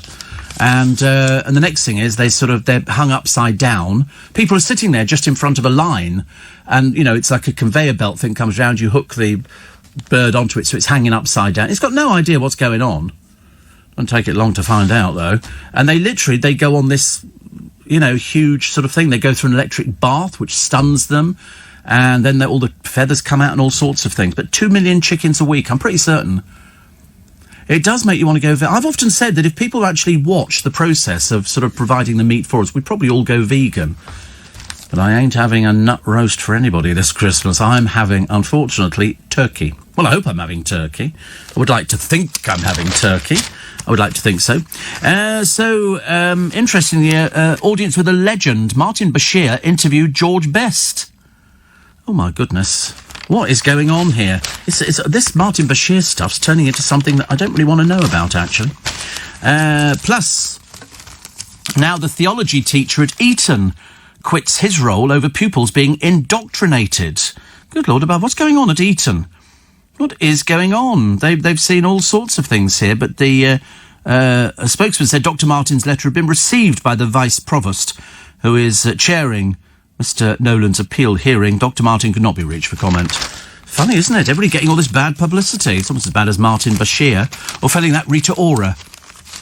And would you believe a life-changing lottery win is usually determined by a random sequence of numbers? You know, 27, 18, 4. Can you believe that over in South Africa's national lottery winning combination on Tuesday night, the £5.8 million jackpot was split between 20 players. They all get about 300,000 each. Why? Because the numbers 5, 6, 7, 8, 9, 10 came up. You imagine as they came up on the machine, you must be going, oh, what's going on here? What is going on here? Yep, 5, 6, 7, 8, 9, 10 came up. Quite phenomenal. Birthdays today. Paul Nicholas, the actor from Peterborough, father of 6, starred in Just Good Friends in the original West End production of Hair and Jesus Christ Superstar. As Danny to Elaine Page's Sandy, he was also part of the first British couple to take the lead roles in the musical Grease. Well, there you go. So congratulations. Also, Prince Edward in 1988 went out shooting, leaving one of the girls in his life in the firing line. TV weather girl Ulrika Johnson, who told of dinner dates with the prince, was besieged by the press as she arrived for work in Camden. She ducked questions about her meetings with Edward and later left the office lying face down in a Mercedes. Oh, I've had days like that. Puh, blimey. But, they've all been out with Edward, isn't it? Strange that'd be the last person you'd think they'd all go out with, but there you go. 5:30, let's have a check on the news headlines. Apparently, Les from Stortford, wait for this one, he has a claim to fame. He used to put on Paul Nicholas's harness when he was in Jesus Christ Superstar, when he went on the cross. It was quite something to watch, actually. I remember seeing Jesus Christ Superstar. I saw it on quite a few occasions, actually, because I loved the film, and the stage show was fantastic. But, you could have heard a pin drop when it got to the crucifixion. It was quite something. He says he always dreaded it as I used to yank it up really hard to check it. Yeah, because he had to stay up there. Basically, for the end of the show, he went up there, and obviously the end of the show was the crucifixion. But I remember people picketing Jesus Christ Superstar in Richmond, the Festival of Light, a group that was they weren't keen on people, doing the Bible stories or anything like that. For some reason, very un-Christian, but there you go. And they used to picket the theatre for people going in for seeing Jesus Christ Superstar, in the same way that Monty Python's Life of Brian, which was loosely based on the Bible, The Messiah, he's not the Messiah, he's a very naughty boy. And did you ever see that, The Life of Brian? Very funny. Did you not? Did you think it was blasphemous or something like that? I just thought it's comedy, exactly. And if you can't laugh at things, Luke, where would we be? Where would we be without a laugh? Here. Right here, let me tell you. Steve, 2.3 million chickens are slaughtered a day in the UK, says Vegan Lizzie. 2.3 million. We're obviously eating them. They don't do them to not be used. I can't remember the last time I had chicken, actually. I don't think we've ever had chicken. Well, I've had chicken before. I've had a chicken sandwich, which is quite nice. But, Steve, as an essential service, aren't you and your LBC colleagues entitled to the vaccine at the same time as the NHS? I don't know. I'm high risk anyway, so it doesn't make any difference. Anne wants to know, what about people who've had COVID? Do they get the vaccine? I would think so, if you fit into any of the categories. And let's face it, we all fit into the categories. And Bev says, what happens if a person has antibodies and has the vaccination? I would want to know. I think they will tell you. But did you see the thing in the paper the other day that they were saying if people don't have the vaccine, you might not get admitted to places? What are they going to do? They're going to issue with a little card or something that says, I've had the vaccination. You'll show it like a thing on the bus. Can't think of anything else, actually, really. Steve, Reese's peanut butter chocky is also delicious and very Moorish. I've seen them, they do a jar of it, which you can buy in Costco. I'll check about the being an essential service. I remember somebody writing to me, some really stupid person, who sort of says, you're not an essential service. You think, of course we are, we're broadcasters. That's absolutely an essential service. Doesn't get any more essential than broadcasting, but you know what some people are like. Also, oh, that's nice, isn't it? Everybody talking about mince pie. How much does anybody make mince pies? I bet some of you listening make mince pies. We used to have one of our producers here used to make food for Christmas and bring it in, which was quite sweet, actually. Also, what do you want for Christmas? Is it going to be a drone? Drones are very, some of them are enormous now, but you've got to be very careful. I quite fancy, though, looking at all these sort of the goodies which you can get nowadays for Christmas. I don't think people are going to spend this sort of money. I really don't. I think people are going to be very careful this year, especially, the people who might be losing their jobs. People who don't have a job after Christmas, they don't know what's going on. As I said yesterday, and I'll repeat it again today, if you've got a voucher for Topshop or, Top Man or Dorothy Perkins or any one of the other things that comes under the Arcadia umbrella, or anything from Debenhams, use it now. Because once they close their doors, you've got a devil of a job getting anything back at all. They might be offering sort of like a penny on the pound or something. It could be even worse than that. Not that I can think of anything that's absolutely worse than that. And who wants to be frumpy in the bedroom? Absolutely not. Pyjamas are the latest thing. Pyjamas are the latest thing now, and they've got them all over. They always make them nice for women. They don't make nice pyjamas for men. We get all that boring, stripy stuff. Also, shop the Christmas markets from your armchair. I love a Christmas market. Those bright lights, the smell of hot sausages. Oh, dear me. Definitely. And Steve, on my last night, I swapped the fake blood in the lance and the water in John the Baptist's water pistol, and John the Baptist squirted the people in the audience with fake blood instead of water. Well, that would be your last night, I would have thought. Steve, can you go into a pub and drink tea or coffee without having a meal? I don't know. I don't drink in pubs. I mean, I've been into pubs, sure, but I've got no idea. I suppose you could. I mean, you can get cups of coffee in pubs, can't you now? If you don't drink, I mean, I suppose you're expected to have something like a juice or something. I mean, whether or not that actually... I mean, would you have to have a meal as well on top of that? The answer is you might have to. You might have to, because their idea of what you think is a meal is absolutely ridiculous. Absolutely ridiculous. Hundreds entering the Mail's lockdown knitting competition. People love knitting, don't they? I saw some people doing something not unsimilar to knitting on the television the other day, and I thought it looked very therapeutic. People just sit there. It was like, pulling wool through, which was great. Also, it's all food, isn't it? Just remember, all this food, which they show you pictures of in the newspapers, like a cooked turkey or a cooked ham or a thing of beef, somebody's had to cook them in a kitchen, and then they photograph them. So when you see people eating crisps, I mean, in this one here, they've got two things that have been cooked. They've got beef and they've got turkey. So that's had to be cooked. I mean, presume they'll let the crew eat it. Sounds delicious, doesn't it, really? Sounds absolutely delicious. But everybody was queuing. Everybody was queuing the other day. The crisis, the dash to start the Christmas shopping. You see, I mean, I'm one of those who shops online. I don't need to go anywhere. I like going out to go to places. I like looking at different things. But to be brutally honest with you, you can't beat just sitting there. I mean, the other day, because I was trying to find this thing for Luke, the other day, which I'll have to get next week, I did try about 3 or 4 places. And I went, no, sorry. And so I then thought, Amazon. So I ordered on Amazon, and I got carried away. And Corey's got some things which hopefully will arrive today, and he'll be able to use those because he's known as the Lollipop King around here. We welcome you to Lollipop Land, Lollipop Land. I bet you don't know what that's from, do you? Do you? We welcome you to Lollipop Land, Lollipop Land. Come on.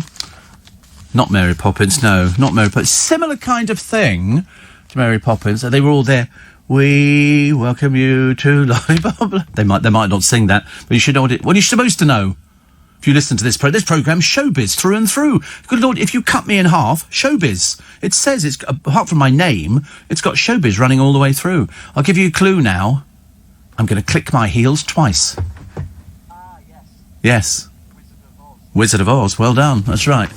The funny thing was, watch The Wizard of Oz and see whether you can spot the children in the Munchkins. They didn't have enough Munchkins to go round, so they had to dress children up and stick beards on them and all sorts of things to make them look a bit older.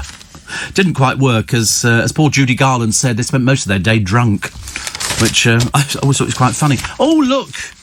I'm so glad to go naked, even on ice. Yes, this year's real full Monty. Here we go. Who are the people who are going to be bearing all for charity? Apparently the team's led by Ashley Banjo and Colleen Nolan. Oh, dear God, not Colleen Nolan again. Struth. So you've got Linda Lusardi, Gareth Thomas. I don't think anybody's got a body like him. Hayley Tamerden. You won't know who she is. She's from Emmerdale. Perry Keeley. He's from Diversity. He says, the thought of everybody seeing me naked is not something I want to think about. Well, you're doing it. We're not making you do it. You're doing it for money, I'm assuming. Chris Hughes. He says, it just seems like definitely the right thing to do. It's a great show. Yeah, he has been on Love Island, hasn't he? So, I mean, they don't mind taking their clothes off anyway. Jake Quickenden. God, how boring. Not again. He says, I did the musical Hair, where I was naked every day. And? Shauna Phillips. Never even heard of her. Never heard of her. Who's she from? Oh, she's from Love Island. That's why we don't know who she is. Jamie Lomas. Anybody on Jamie Lomas? No, they don't know next door. Hollyoaks star. Bob Champion, we know about him. And Dr. Zoe Williams. Who's she? Dr. Zoe Williams. She'll be one of these people who they sort of drag round the circuit of daytime television programmes, don't they? And people say, you're doing what? Well, she's obviously an attention seeker. I've never even heard of her. Why would she be doing something like this? She's a doctor. She says, as soon as I explain why I'm doing it, they're very supportive. Although a lot of them are saying, rather you than me. Who is she? Do we know who she is? Is she a resident doctor on some programme that I'm not aware of? Because if you don't know who somebody is on a programme where they're taking their clothes off, a little bit pervy, of course, but, they do, I mean, Linda Lusardi, of course, I mean, you know, is quite used to taking her clothes off. There's no big surprise there at all. But some poor old Perry Keeley, oh dear, I hope we don't laugh, Perry, which of course we might. You don't see anything, by the way, just in case you thought you were going to see things. You don't. He says, the thought of everyone seeing me full pickle. What does that mean? Full pickle. Have you found out Dr. Zoe Williams yet? Who is she from? She's an English television personality. Oh, right. Trained and practising as a physician, she rose to media prominence as the character Amazon in the television series Gladiators. Never heard of her. Never heard of her. She previously played rugby, appearing with Gladen Women's Rugby Football Club in the Premiership Division. I'm still none the wiser. She's been on this morning. She's obviously a bit desperate to be somebody, I'm assuming, because otherwise, even after you explain to somebody who she is, nobody's got any idea at all. But there you go. Steve, I used to love seeing Paul Nicholas in Superstar. I've seen it many times. Did you see David Essex in Godspell? I didn't. I did see him in Stardust, though, which I loved. Thank you. And Angela says Gareth Thomas has a nice, fit body. Well, I think that would be an understatement. I mean, compared to the two I'm working with, Gareth Thomas is sort of just, it's finely honed. A bit like Chris and Steve, my friends over in España. My husband's dad was involved with the Festival of Light in the 70s, friends with Mary Whitehouse. Cliff Richard was in it too, says somebody here. They were anti all sorts of things, but the Jesus Christ Superstar was absolutely fine. I thought it was a brilliant thing. It got more people into the theatre and into cinemas than anything else. Because up until then, people went, oh, religion. And they weren't that interested, I promise you. You wait till you see the pictures of Ali McGraw and Ryan O'Neill. A little bit less fresh-faced. She's 81, he's 79. They were reunited to celebrate the golden anniversary of one of Hollywood's greatest ever weepies. Ryan, who's been married twice, says it's been a fast 50. If somebody showed you that picture and said, who is that? You would not know that it was Ryan O'Neill. You really wouldn't. It was a surprise box office hit back in 1970, making almost 100 million and landing 7 Oscar nominations. I mean, I thought it was a great film, but looking at them now, unrecognisable. Ryan O'Neill, 79. Mind you, Ali McGraw, 81. I mean, she doesn't look bad for 81. She looks good for 81. Vernon's very quiet. Unfortunately, his stomach's rumbling quite badly. And Towie star Mario Falcone, he's not been in Towie for ages. He left that God knows how many years ago. He's been thrilled by his sister's amazing resilience. Well, she certainly looks old, that's a fact. I mean, I can't believe that she's that young. It's ridiculous. But anyway, I'm sure she'll do very well. But Mario, we don't know what's happened to Mario now. He's sort of practically disappeared. Also, the student who's gone on to that crowdfunding, she can't afford rent. So she's hoping to raise £500, but already she's got 1,300 quid. She hopes to buy a van to live and study in. And where, of course, the only problem is she needs to pass a driving test. So she doesn't have a driving test. And also, you can't just park up a van and start living in it, dear.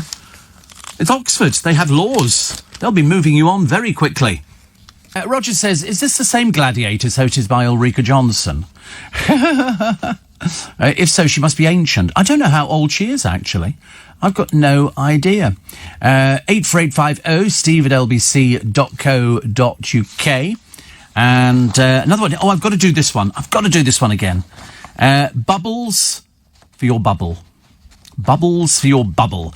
It's my Prosecco glasses offer, as you know, this year, because of the disaster with the coronavirus.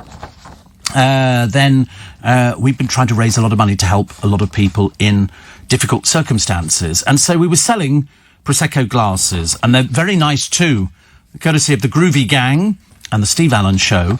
And we were doing 2, then we had individuals, and now what we're doing, just to sort of clear the shelves, as they say, before we get into next year, we're offering 6 glasses, individually wrapped, for 60 quid. 6 glasses, individually wrapped, for 60 quid. So you could gift them to other people. You could get them in, and then when people come round to celebrate Christmas, you go, and I've got you a little present there. And they'll go, oh, it's nice, wonder what that is. You go, it's a Prosecco glass. What did you think it was? Because that's the gift that keeps on giving. 100% of the net proceeds from the sale of the product donated to Global's Make Some Noise. We can make some serious money. We've done in excess of £100,000 already, and we'd like to push it a little bit further. With your help, further details and full details can be found on the LBC website, which is lbc.co.uk, or you can go straight to makesomenoise.shop. Makesomenoise.shop, and you can see what the glasses look like, but you get 6 for £60, which is very good value. Very good value, and I would love to clear the rest of them by the time we get to the end of this week. So you save over 30% when you buy 6. 6 for £60. And somebody here, those who don't have a name, so they put a picture of a dog up, or perhaps that is them, a bit difficult, and says, Steve Allen has so many health problems. I don't think so. What health problems do you mean? What, because I'm diabetic? Oh dear, you're a bit strange, aren't you? They say, if he had an ounce of decency, he'd change his diet to turn his type 2 diabetes to real health and save the NHS thousands. Oh, you're one of the peculiars. Oh, I thought there was a peculiar out there, and you're it this morning. So, obviously, what we call in the business, sad. Very sad. Poor soul, actually. Steve, I had a Mr. Kipling's apple and pear crumble that has custard in yesterday. Oh, right. I didn't know they did those. They do the apple pies, and they do them with custard in, and Aunt Bessie does another thing with sort of custard. They're absolutely delicious. Absolutely delicious. DIY SOS helps the family with sick children. The big build, it's on tonight. I love it. I mean, you can't fail but to be moved by these families who get helped by all these well-meaning builders and painters and decorators and everything else. I mean, just really absolutely brilliant. So, Luke Goss comedy. Luke Goss's comedy, The Loss Adjuster, is among new releases being shown at English cinemas as some reopened yesterday. The movie also stars Dame Joan Collins, Martin Kemp and Kim Marsh. Ex-Bros drummer Goss plays an insurance man who's trying to rebuild his life after his wife leaves, and said it's rich with black humour. Oh, as long as he doesn't have the other brother in it, we should all be right. I suppose he'd probably want to sing the soundtrack, wouldn't he? So, Luke, I've always said Luke was the very successful one, and if you watch the documentary on the two of them after the screaming stopped, you realise that Luke is about as normal as they come, whereas Matt was mad as a fruitcake. Every other word was littered with just obscenities. Really, I mean, needs to get some help, I suppose. Plus, the country's oldest lottery winner, Dennis Banfield. He turns 90 this month. He won 18 million. And, blimey, if he turns 90, he's looking even better than I thought. And he's made no fewer than 50 cribs, for different people. And he's doing one here. It's an absolute work of art, and they can put it on display in the church, because you cannot beat going into your local church and actually having the crib there, and he's made loads of them. Oh, look, Gino the Naked Chef. What is it about Gino DeCampo who wants to keep taking his clothes off? He's constantly taking his clothes off. There's a picture here. He's with his friends Gordon and Fred, although he does come up with various comments about Gordon Ramsay, which I can't repeat on the programme. Well, I can, actually. I can. He says because Gordon, he said, is sort of well-blessed. I think that's something to do with spiritualism, isn't it? That's quite nice. And so, sort of Gino, who snogged John Barrowman only a short while ago. I mean, honestly, there's quite a lot going on in Gino's life. Insecurities, I suspect. And so they've got a picture of him wearing it's not called a onesie, is it? It's not called a onesie. It's a sort of a mankini kind of thing. But, a little bit embarrassing. So I sent a sympathy card as usual, because apparently him and Fred Siriex, that's the man who just says your table's over there. go and sit there. And he also took his clip. They're obsessed with it. Gino did it in the thing, little realising that only a few months later, Philip Schofield was going to come out. We'd never even thought about it. What have we got here? This is statistics on fake websites. And it's amazing, actually. 14,000 unauthorised sites. My favourite is going to YouTube and listening to the call scammers coming from, well, overseas. And on 2 occasions, one of them gets a police officer, the other one actually gets the police station.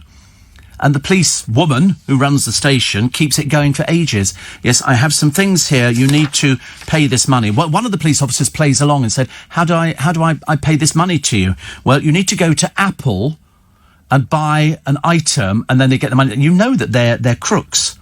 You know that they're crooks, these people. What they're doing is trying to pretend that the Inland Revenue is chasing you, and they've got markers on all your bank accounts, and they're going to close them down. And they become quite aggressive because they're nasty little nobodies.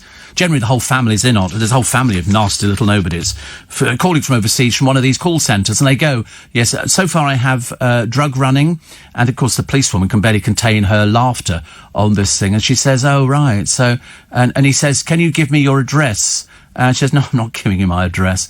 How many bank accounts do you have? I'm not telling you that, because they're crooks. And what they're doing is they're trying to get hold of your information. So if anybody ever phones you up and says you need to transfer money, somebody's, accessed your account, you put the phone down on them straight away. Click! Before shouting a few obscenities in about their parents and how they had no children to speak of. That's the kind of thing. It's great, actually. Steve, it's my birthday today, says yeah. I'm 41. 41! We don't know anybody 41 round here. We don't know anybody at 41. What do you get somebody who's 41 for their birthday? Producer's having trouble trying to find something for me.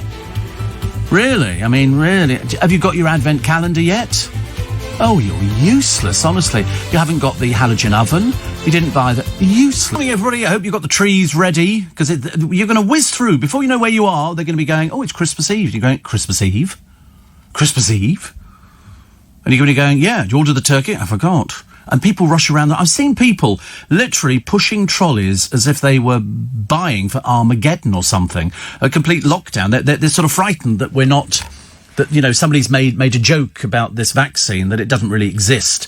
And so on Christmas Eve, it always happens every year, people literally empty the shelves in the supermarkets without realising that a lot of the stuff is open on Boxing Day again. It really is. It's quite... People are seen to be stocking up for ages. Steve, the wife and I have only managed 4 Christmas trees up this year. Obviously, our hearts aren't quite in it this year. Attached is the big one. Oh, I don't even know who that is, actually, because I can't see the pictures. They have to open up the attachment on things for me to actually get it. There it is. Oh, that's nicely decorated. Are there any lights on it? Is that elf on a shelf? Go down? No, it's not. It's quite nice. No, very nicely done, isn't it? It's fake. It's a fake tree. It needs some lights on it. It needs some...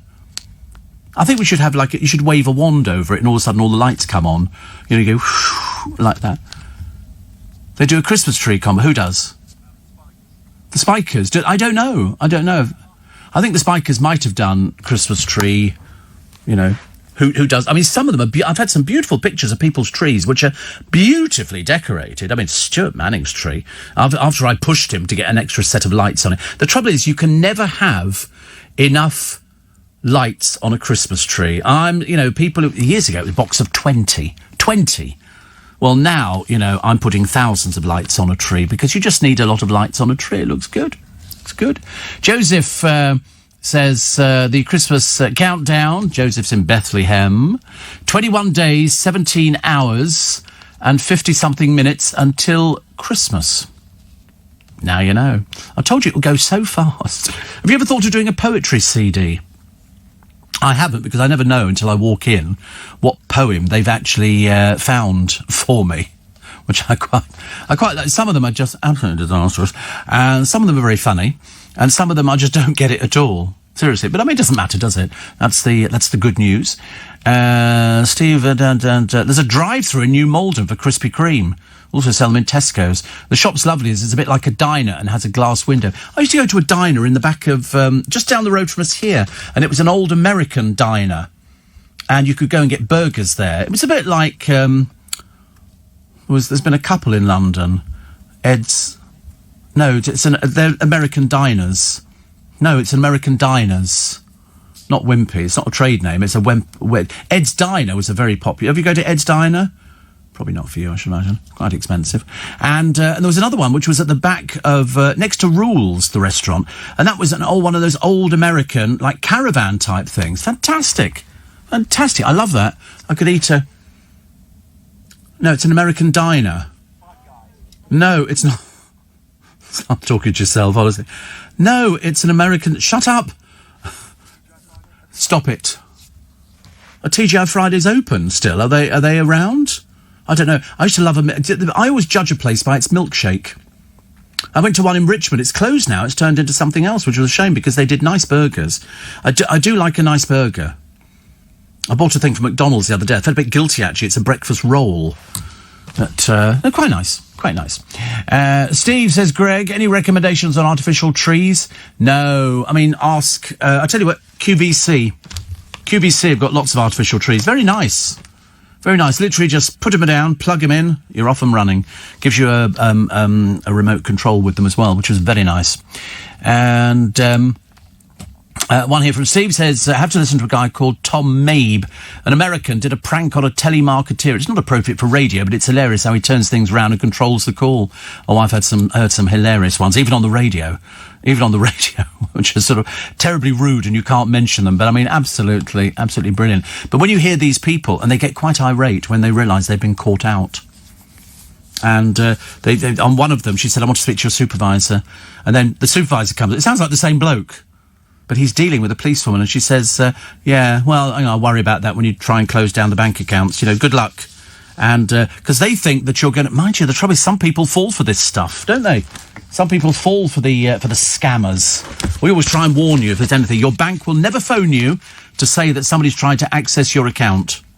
They will never do that. OK? They'll write to you. So much easier. So, Peppa Pig, Toy Story and Frozen... are too violent. Peppa Pig is violent. I mean, to be honest with you, obviously, I need to watch it again because I've never noticed anything on Peppa Pig. And also, Toy Story and Frozen. Are they violent? No, certainly not.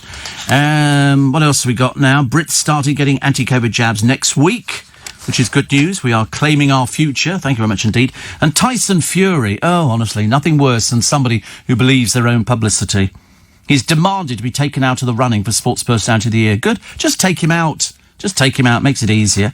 He's one of 6 stars up for the prestigious gong, including Lewis Hamilton. Many tipped him to win, and he battled health issues, beating somebody to be heavyweight champion, took a swipe at the award and called on fans to snub it. In a Twitter video, he told the BBC, please take me off your list as I'm the people's champion and have no need for verification or any awards. Oh, my God, fellas, honestly. How sad and tragic. He says, I know who I am and what I've done in sports, and the love of the people is worth more to me than all the awards in the world. So to all my supporters, please don't vote on this. Take me off the list. All my love, Tyson Fury, the Gypsy King. Peace out. Is he living on another planet or something with fluffy white clouds? Jockey Holly Doyle, cricketer Stuart Broad, Liverpool captain Jordan Henderson and Ronnie O'Sullivan made up the shortlist. The winner will be announced on December 20th. Oh, don't worry about Tyson. Who cares? Oh, goodness sake, honestly. If that's the best we've got to worry about in the world, and there's people dying of COVID, I'm not going to worry about him. Steve. There was also Starving Marvins on the A40 by Perivale. Yes, I remember that one too. I remember that one very well. And Gaz says, I couldn't care less about 2020. It's been a rotten year. It has for so many people. And Mum passed away last Friday of COVID-19. Underlying severe health problems, malnutrition. She was 81. 81. I mean, that's what I say. It's always the way, isn't it? They say, we've actually sorted this out. You think, why couldn't they have done it a year ago? It's taken them this long to get round to this vaccine, but they've passed it. And that's what we have to cling on to so that we don't lose anybody else dear to us. It's as simple as that. We want to make sure that we hang on to as many people as possible. 6:10 is the time. Also, Gemma Arterton. And also a plane was grounded after a swarm of bees laid siege to it. What happens is the the Queen Bee will go out. Wherever she goes, all of a sudden, another 1 million followers. And they could take her. It was a lovely little picture of some vastly overweight somebody with badly bleached hair. Oh, it's Gemma Collins. I do beg your pardon. I thought it was somebody interesting. And she's stretching her leg in front of a tree. The trouble is, she looks so pained, it's almost a bit embarrassing. But she wants to be known as Gemma, the saviour of animals now. Lovely, dear. 40 going on 12, I suspect. And why is an apple a day good for you? It cuts the risk of heart disease and high blood pressure. Which is good. I've got good blood pressure. I test my blood pressure every day. I've got one of those little meter. I seem to have a meter for everything now. You could do your temperature, everything else. It's all very nice. Andrew Marr was born in Glasgow and grew up in rural Scotland. Rural Scotland. You'd never know, though, would you, listening to the accent? And here's a crook. She's a woman in Brazil. And she tried to smuggle cocaine in a watermelon disguised as a baby bump.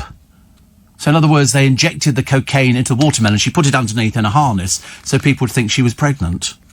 But basically, it's a watermelon. I mean, some people are just so stupid. So stupid. This year's Royal Variety Performance won't be short of magic. Song from Frozen. Samantha Barks will belt out the Let It Go, Let It Go. One of my favourite songs. Gogglebox star Tom Malone Jr. This is the family where the father's got the worst potty mouth you've ever heard, and they've got slobbering dogs all over the place. But Tom is a dancer, I believe, and he's admitted his future on the show is up in the air. He's appeared on the hit series since 2014. He's open to quitting if another job comes up. He says, if the opportunity was good enough, then yeah, 100% we'd leave. He's also moving in with his girlfriend. Ooh, there's a big step. There's a big step forward. But some of the people on it, I'm a bit bored with some of the ones that they go, oh, they're really funny and people like them. Because then they start doing a Tyson Fury and they start believing their own publicity. Whereas, in fact, the majority of people say, oh, why don't you just grow up? Make it so much easier. What else? Oh, star sign today. Hard to be cheerful when you have some heavy concerns on your mind. Financial problems are getting you down. Oh, it says for me. Don't think so. Don't think so. For Taurus, which I think is Luke. Luke's Taurus. You are? Thank you. It says, you're putting so much effort into reaching a goal that you will surpass expectations. There seems to be no end to your bright ideas. Who wrote this? What was your one, dear? You're Virgo. Well, the oldest Virgos in the business. You love the intellectual stimulation that comes from being faced with challenges. Working with people from all walks of life will yield impressive results. Stay alert and in the present to ensure that those who are relying on you aren't let down. What does that mean? I'll have to phone up Russell Grant now and go, what's going on here? I've got a team who's in tears. Yes, Russell Grant, yes. I mean, this says hard to be cheerful when you have some heavy concerns on your mind. Financial problems are getting you down. I have to be honest, I'm very good with money. Very good with money. I've had financial problems in the past, but that was like 30, 40 years ago. And I'm determined I would never get into that situation again. It's not easy, but it's like giving up cigarettes and giving up booze. You can do all of it. Apparently, somebody says we have 11 of the elves now, says Simon. You can buy them in decorative wreaths too. Home Bargains and The Range stock them, as do Tesco. How many there's loads of different elves. I thought there would just be the one elf. But I'm willing to go for it. If I find them, I find them. If I don't find them, I don't find them. They'll probably all turn up after Christmas, won't they? There seem to be loads of things that get left on the shelves, but they're not one of them at the moment. You guarantee if Steve Allen wants it, it goes. Sarah in Elton says, Christmas is all about lights to me. I've got 4 sets on the tree, which is real. I put them up and down the banister with a wreath and about 100 of those cheap 30p robins. It's hilarious, but also fantastic. 100 robins. I quite like that. A friend of my mother's used to make Christmas decorations, and one of them was a flower pot, plastic, dirt cheap, and you stick it on a nice bit of cake board, which has got glitter on it and all the rest of it, and then you glue one of those cheap robins for 30p on the top of it and spray it with some fake snow. I promise you, it looks brilliant. Looks brilliant. We always used to have things like that. There was somebody at the church my mother used to go to that used to make them, and I love it. I couldn't think what I was going to flavour the water with, actually. I decided, beetroot water. Stains, absolutely. And then all of a sudden... Oh, sorry, you're back. And then all of a sudden, just... Oh, sorry. That could be quite funny, couldn't it? So, there's loads of these elves. I can't believe this. This is all getting on my nerves now. Steve, an apple a day keeps the doctor away, but an onion a day keeps everyone away, says Jojo. Yeah, I know people who can eat raw onions. Absolutely. They just peel them and eat them like apples. In fact, they do it, don't they? Used to get all the hypnotism shows years ago. You don't see them so much now. I used to thoroughly enjoy them. But they would make people eat an onion thinking it was an apple. And everybody go, oh no, because people used to cringe, didn't they? So, front pages. Daily Star, Jabba Dabba Doo, because Britain is Jabba Dabba jubilant, as anti-COVID injections will start next week. I mean, this is the best thing ever. You know, if somebody could say, I mean, it's almost as good as we can bring somebody back who's crossed over to the other side. You can bring them back. I mean, that would just be too much, wouldn't it? So what they've done, these scientists, is nothing short of the miracle of all miracles. And we're the first place to do it. We're the first place to do it around the world, which is fantastic. So scientists praised for their swift work. I mean, it's no good just praising them. They deserve, you know, the claps that we've been giving the NHS and everything else. What they've done is sorted it out. They've actually, from next year, please God, we might have changed our lifestyle. By the time we get to next Christmas, we could be, all the theatres will be open. They've just got to cling on. All the restaurants will be open. We can go out. We can hug people. We can do all sorts of nice things. Good God, God knows we're missing it. God knows we're missing it. And then you get letters in from people and emails and text messages saying they've lost a member of the family. And you think, if only we'd sorted this out earlier. But they've been working on it for ages. They were all given the same DNA. They were told what the DNA was. And then they were, you know, it was a case of go off and do something about it. And they have. Steve, will you be getting this vaccine? Absolutely. Of course I will. I'm high risk, so definitely get it. And Adrian says, had a nice surprise when a chocolate advent calendar arrived in the post. Turns out my daughter sent it. Oh, that's quite nice. Corey was going to get an advent calendar, but for some reason decided not to get one. And there's so many things he was going to do. I don't know. I mean, all he's got to do is he can go on to Amazon and just order these things, and it just gets delivered to where he lives. But yeah, I mean, I offered to buy him a halogen oven. And he went, no, yes, yeah. And then he hands me a little card with his address on it. What I was supposed to do with that, I've got no idea. But, no, he didn't want me. He said, I'll go out and buy one. I don't know why. I offered to buy it. They're not very expensive. If it was expensive, I wouldn't have bought it. But, there you go. Advent calendar. All right, that's a little bit more expensive. You must be get a cheaper one. See, that's got truffles in it. Oh, look, that's a better one. Down. That one there. Santa's Presents Advent Calendar, £5.50. Unfortunately, we don't know where it's coming from, do we? And there'd be nothing in it. There's no sweeties there. Do you have to have sweeties in it? What's the point of going to the gym? Honestly, I'll tell you. I'm battling against it here. I feel like a personal trainer. I feel like taking him out to the park going, OK, now we're going to do 50 skippings. You know, 50 skipping. I was watching a personal trainer the other day working in a field next to a church, which has turned into an arts centre in Teddington. And he only had one client. The bloke was on the floor doing the, you know, where you sort of lift your legs up and things like that. I was doing it on bus in time. Ed's Diner, very nice. Very nice.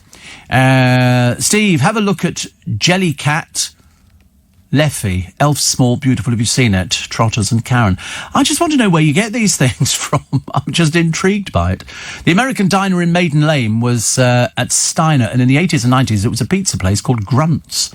I thought it looked good. There's something nice about that, isn't there? And it was tucked away, and people could have sort of drinks outside. Steve, so they're letting 2,000 football fans into matches now, but I can't stand at the bar and have a pint with a mate. It is crazy, says Lee. It is. Listen, don't tell me, but listen. Whatever we get now, and however difficult it might be, work on the assumption that by next Christmas we could be back to normal. We might actually, as we go through the year and we start getting people vaccinated and people, you know, I mean, how marvellous. I mean, you know, to be honest to me, just to sit on the bus without a mask on would be quite nice, but I have a feeling that we're going to be wearing those for a little while now. I'm just looking forward to going to buying Scotch eggs. I fancy buying a Scotch egg, but they're a bit of a naff thing to buy. But they do some in some of the supermarkets where you cut it and you've got to obviously bake it in the oven, and the egg is runny inside. How do they do that? That's very clever, isn't it? Matt Hancock offered to get vaccinated live on TV. They're all doing it. They're all doing it. I saw a doctor being interviewed on the news yesterday, and she said, I'll be... She's part of the survey. She was one of the thousands of people. Michelle Visage. Do you know who Michelle Visage is? You do? Okay. Who do you think Michelle Visage is? She's done RuPaul's Drag Race. Why am I not at all surprised you know that? Why am I not at all surprised? But anyway, that's The Rock helping Philip Schofield deal with the fallout after he told the world he's gay. I mean, I love the way that people think it just happened this last year. You know, whereas, you know, you don't just go, oh, it's Tuesday. Oh, they could be gay. Let's be gay today. The RuPaul's Drag Race star is in constant contact to make sure that he's mentally okay after he came out on television. Of course he's okay. He's Philip Schofield. Good Lord above. He's very fine with it. Believe you me. Of course, the one thing we want to know is he going to be by himself at Christmas, or will there be a little somebody to put a smile on his face? Will he be spending, or will he be going back to the wife's? You know, we don't know, do we? We don't know. I mean, as far as I'm concerned, I thought it was a bit of a cheat, coming out as gay, then not producing a boyfriend. That's what I wanted. Otherwise, why bother coming out as gay? The idea is, I'm gay, and by the way, hello, this is my new friend. In the way, but we haven't had that. So what was it? You might as well have just kept quiet. Didn't make any difference. Also, Anton Deck made a cheeky grab for Prince Charles's baubles. They were at a Christmas bash at Buckingham Palace when they were on a lookout for a souvenir. It's amazing the amount of people who nick things from Buckingham Palace. There's been quite a number of people over the years who've pinched things. Also, a cure for blindness could soon be available after vision was restored in mice. I mean, that would be something, wouldn't it? I remember the person once, and it happened years and years ago, who regained their sight. They'd never had sight, but they had it, and they just thought everything was bright. Bright. Because if you say to somebody, you know, here you are, you're standing on the pavement on the road, and they go, what colour is it? They don't know what colour is. If you say grey, they don't know what grey is. If you say black, they don't know what black is. Blues, greens, they don't know anything. You say same colour as the sky, and they go, what's that? Because it's all the same. It's all the same to somebody. But they gradually got their sight back, and day by day, they ended up with a little bit more vision. But it was so bright, they had to wear dark glasses all the time. Fantastic, though, isn't it? Fantastic. Something like that happens. Brilliant. A speeding driver could land more than 100 penalty points after setting off 32 speed cameras in heavy fog. I mean, absolute madness. Absolute mad. And what were those guides called? Were the Haynes guides? Were they Haynes guides? Which they're not making any more. The company is and it's apparently the thing that, you know when you buy your first car, you go, oh, I'll do my own work on it. And so you get the Haynes guide, and that's got everything that you need to know about your car. I think I've seen them, but I don't think I've ever read one, because that's why they have garages, as far as I'm concerned. I wouldn't even bother with trying to repair things. I did it years and years ago. I put spark plugs in. I've changed a radiator in a Mini. I've done loads of stuff like that, but I wouldn't attempt to do it now. As I say, that's why we have garages, which is much better. Britain's most heroic pet is a blind therapy cat. I think that's lovely, isn't it? We like all these therapy animals, which is very cute. And a martial arts expert channeled his inner Liam Neeson when he hunted down a man driving his wife's stolen car. Imran Farouk tracked the driver for 2 days before making a citizen's arrest. He took to social media asking for sightings of the car, which contained the couple's only copy of an ultrasound scan. Fantastic! And so they have found it, and they've got the car. Patrick Corley of Coventry was convicted of dangerous driving with no insurance, and driving without a licence at Warwick Crown Court. Jailed for 12 months. Oh, you'll not be celebrating Christmas anytime soon, will you? That'll teach you. You won't be doing that again. Definitely not. 25 minutes to 7. It's Steve Allen's Early Breakfast on LBC. Tomorrow's Friday. We're very excited about Friday. Mind you, I'm more excited about today. It's haircut day today. A load of people got it yesterday. I've got mine today. The Daily Mirror, they've got the lorry. The truck full of hope, the lorry heading off to the UK yesterday, containing the vaccine. It's more exciting than anything else you can ever think of. It's fantastic. So there is the priority list. You'll find it all over the place. It's in every single newspaper. I think I'm sort of either 5 or 6 either 5 or 6. I mean, obviously residents in care homes and carers, those over 80, frontline health and social care workers, all those 75 and over, all those 70 and over, and then it comes to me. So more than happy. I just want it. It's strange. Somebody from London, from Chelmsford actually, said, me and the wife won't take it. It's too quick. I'm no conspiracy theorist, but I have concerns. It's been passed. It's been tested. We've never had any trouble with anything that has been tested. Somebody from Bethnal Green says, who knows what teething problems there might be, but it's positive news and amazing it came out late enough so that Donald Trump couldn't claim credit. Somebody says, I'm fine with the vaccine. I'm totally against conspiracy theorists. I'm always amazed that people, sort of say, I don't trust it. And you think, I'm sorry, the experts have done this. Why would they give you something that's not going to be any good for you? It's the whole idea. Maureen from Liverpool says, I'm concerned there's still much unknown about this virus. Well, only in your brain. They know everything they need to know about it. That's why they've got the vaccine. But I will have the vaccine if offered it. Well, you will definitely be offered it. You're in the high-risk group. A student who tested positive for COVID said, they're not going to put anything in my body. I had the virus this year and it was not that bad. What's her name? What's this? Student Andre Davis. Not the brightest penny in the box. 20 going on nothing. So I've had the coronavirus and it was okay. Got through that bit. Well, good for you. Good for you, honestly. Rank stupidity. It's out there, ladies and gentlemen. Steve says, Steve, how can I let 1,000 people into the darts at Alexandra Palace, which holds 6,000 people inside, but only have 2,000 fans in a 60,000 capacity football ground outside? It does not make sense. None of it makes sense. That's the trouble. It really doesn't make sense. It's a shame, isn't it, really? Because I wish we all understood it. But when you get stupid students who go, I've had the coronavirus, it wasn't too bad at all. Yeah. Try explaining that to the 50,000 people who are dead. I'm sure that they'll be so grateful for your input, honestly. Another one here. Somebody says, let's hope the lorry has a private policy escort, might get hijacked. What are they going to do with it? You've got to store it at -70. At -70. It's got to be held at -70.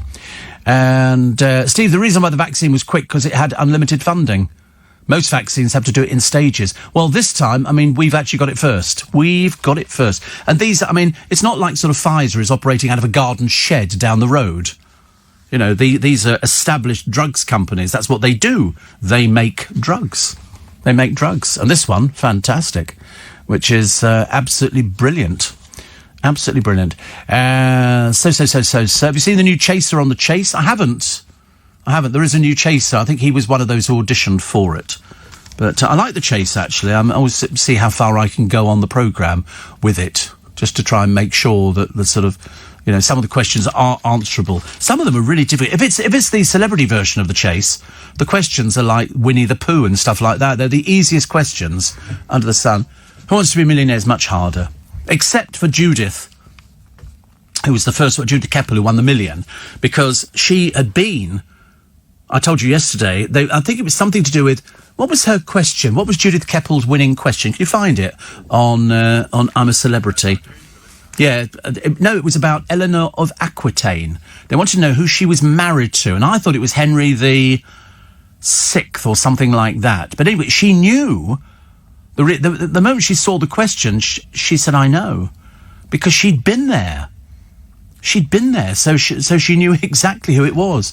There you go. So let's find Judith Keppel's last question. There we go. You have to go through all of them.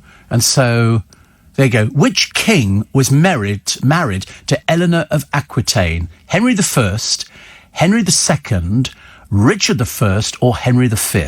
Now, I think it was Henry V. I'm pretty certain. Oh, bugger, it was Henry II. So, but she knew. She'd been and she'd seen the grave, which was amazing. And that got her $1 million. Go to the question before that. What I've actually got the question before. Okay. Who is the patron saint of Spain? If you're Spanish, do not shout the answer into the radio. Is it St. James, St. John, St. Benedict, or St. Peter? So the patron saint, it's something like Peter. Would it be Peter? Should we try on that one? Oh, Diplo, St James. I'm useless at this game. Let's try the one before. The young of which creature is known as a squab? I know this one. It's pigeon. No, squab. No, it's pigeon. Pigeon. No. You thought it's a horse. Definitely not. That's a foal. Okay, one before. Complete this stage instruction in Shakespeare's The Winter Tale. Exit pursued by a tiger, clown, bear or dog. Bear? Bear, do we think? Am I right? Yeah. Oh, I've earned a bit of money. Duffel coats are named after a town in which country? Well, I wouldn't know this one. Belgium, Holland, Germany or Austria? What do you think, Luke? Go on. You think Belgium? I think it's as likely as, isn't it? Let's go Belgium. There we go. It was right. That was very good. Okay, one more question. You could play along at home. Whose autobiography has the title A Long Walk to Freedom? We all know this one. A Long Walk to Freedom. Is it Ranulph Fiennes, Mother Teresa, Nelson Mandela or somebody else? It's Nelson Mandela. We knew that one. So he has to sort of jump in. The only one we didn't get the last one and the one before it. Well, it doesn't matter. We'd have walked away with, £32,000, 60,000, who knows? Brilliant. Like you, I would happily, says Chris, get the vaccine offered, but I do think we need to be a bit more careful when saying we've never had a problem with anything. No, that's exactly the line, Chris. That's exactly the line that the government are coming up with. Exactly the line that the government are coming up with. It's as simple as that. And if you don't want it, don't have it. But they won't give you access to restaurants or anything else. It'll be a case of they're obviously going to give you something to prove that you've had it. They're not going to accept somebody's word, I've had it, are they? It's like, there was a woman the other day, she was on the television asking a doctor, like they were doing with Darren last night, about questions she had, and she's wearing a mask, okay? She's got a mask on, and she's asthmatic. She said, I'm an asthmatic, and I thought, wait a minute, so who are all these people sitting on buses without masks on? Are they asthmatics? Why can't they wear a mask? She was asthmatic, quite seriously asthmatic, and she wore a covering. She could breathe through it quite easily. Peter says, the new Chaser looks like a rabbit stunned in headlines. I don't mind them being a little bit miserable looking, Peter. I don't have a problem with that. The new Chaser's from Dublin. He's a scientist. Wow. And, which is great. Oh, that's a sad one, isn't it? Can somebody tell this Alan bloke, go on, blimey, I bet you're in work, aren't you, that, we've only bought this vaccine. Yes, it's been passed. Honestly, you have to explain to the terminally stupid, don't you? Must be a bit difficult, really, if you're that thick. It's been passed. They don't allow anything to go onto the market if it's not been tested. This has been tested on 43,000 people. Are you really stupid? That's how many people it's been tested on. 43,000, I think 43,500. Many of them doctors. They've agreed to go for it. So we haven't bought it to test on us. It's been tested. God, Struth, honestly. You do worry, don't you? Please God you don't vote. Please God you don't vote. I couldn't bear for it. Also, save on car insurance by buying early. Do you know if you've got car insurance? I don't know how much you pay for your car. I mean, I pay, actually not as much as I thought. It went down this year. Twice it went down. Because you've got to be careful. Some of these insurance companies, they don't adjust your insurance. They just put a thing out and then add a little bit on the top of it. If you really want to leave them and go somewhere else, just say, I don't want to go with it. It's too expensive. I'm sorry, I can get it much cheaper elsewhere. And they will adjust it. 99.9% of the times, they will adjust the insurance so you get it cheaper. They don't want to lose you. They can't afford to. Just so that it's like, if you do your telephone. Are you getting a really good deal? Don't talk to the person who picks up the phone. Hello, whatever they are. No, say, can you put me through to disconnections? That's what you want. Simple as that. 84850 steve@lbc.co.uk. I work with lots of GPs. Most have said they won't take it. Well, they're stupid then. Don't make up lies. It's just absolutely ridiculous. It says they've got concerns with the long-term effects. It's been tested. Hello? Wake up, open your eyes, smell the coffee. Gosh, Struth above. Gets better. The best American diner, Steve, is Automat in Dover Street. I don't know that one, actually, but it sounds quite nice. And somebody else says, this is Georgina from Elstree, talking of struggling to breathe with masks on. Can you explain to folks that if you breathe through your nose and not your mouth, you'll find it a lot easier? Well, this woman, I was horrified. She's talking in the House of Parliament about You know, she had a question for the doctor in the studio who was asking questions, and she said, I'm asthmatic, been asthmatic for years and years, and there she is with a mask on. So who are these idiots sitting on the buses infecting all of us? Are these people with... I mean, what underlying health effects they have? Why can't they go... Should we not have people who don't want to wear a mask sitting downstairs on a bus, and the people who do wear a mask sitting upstairs? Well, what would be an exemption? Well, this woman's wearing a mask, and she was serious asthmatic.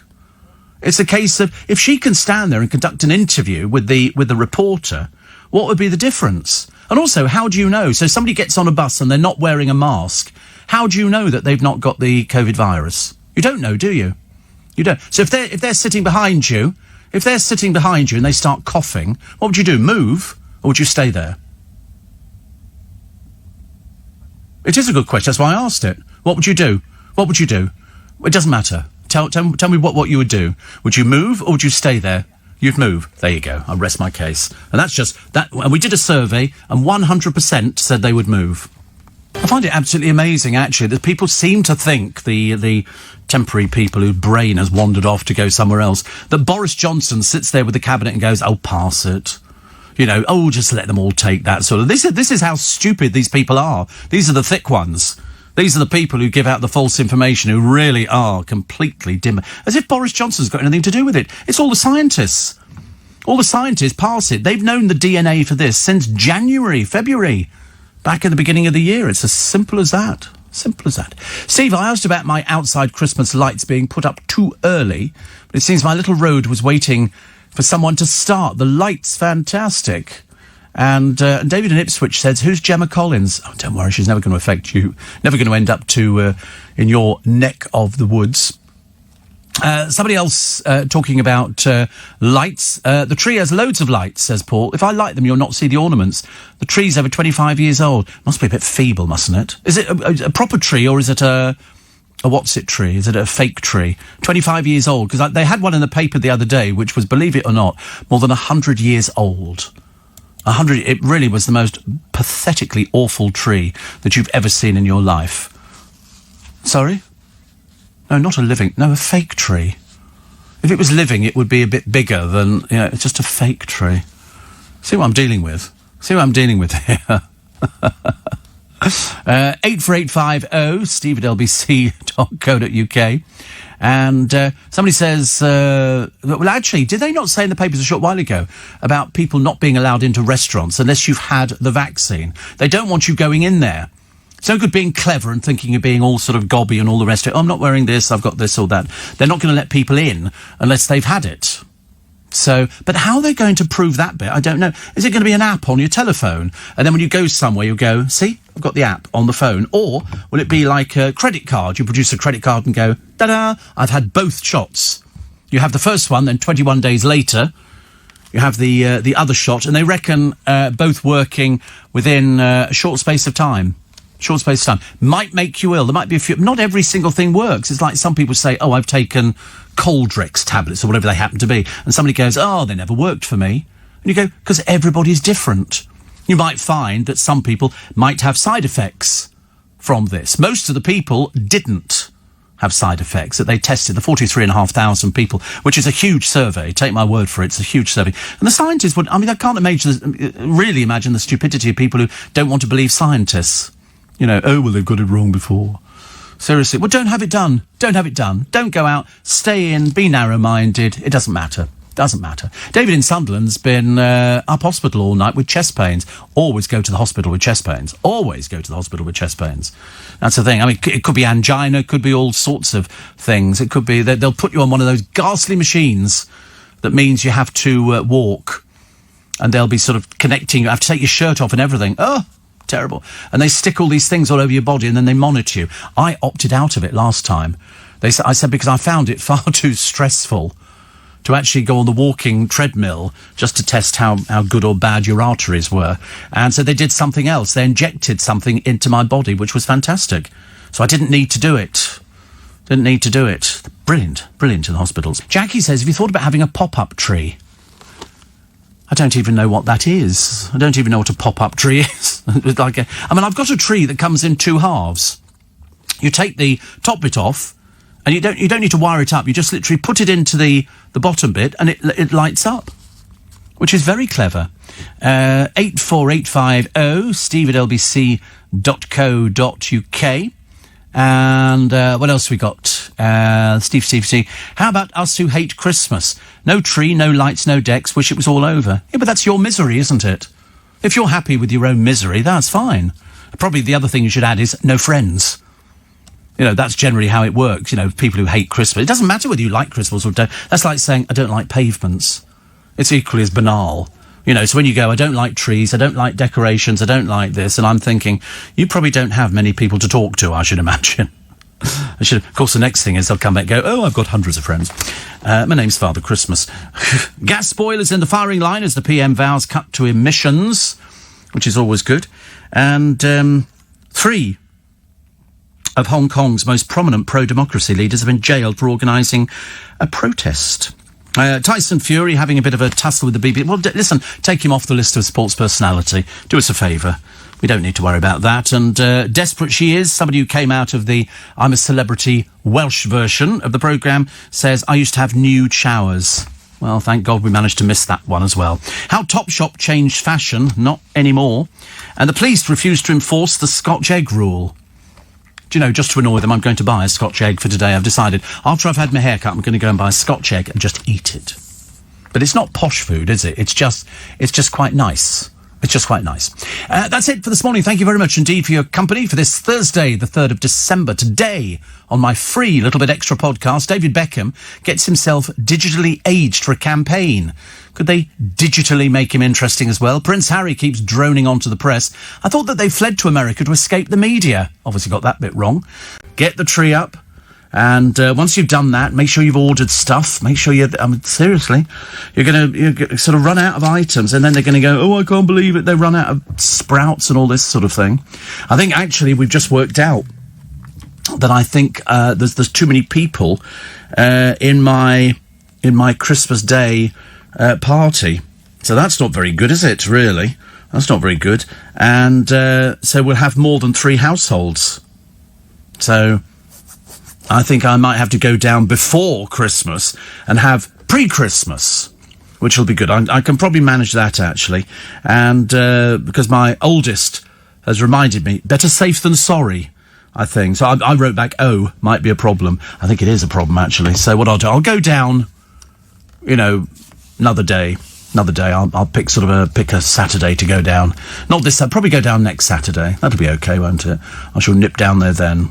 Which is good, because you can't do it. Listen, I mean, I'd rather be safe than sorry, definitely. Shane Ritchie has a twinkle in his eye, but he's not going to win. The I'm a Celebrity, get me out of here. He's out there.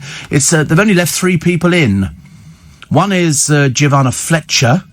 That's Tom Fletcher's wife, whose brother is Mario Falcone, from ex of Essex ages ago. I mean, she is, seriously, when I saw a picture of her, and I showed it to the producer the other day, she's quite old looking, actually. I mean, because Tom Fletcher just looks young, but it's only because we've probably grown up with them, and you just sort of imagine that they're all, and I've met Dougie Poynter, they look sort of fairly sort of young, don't they? But she looked a bit older.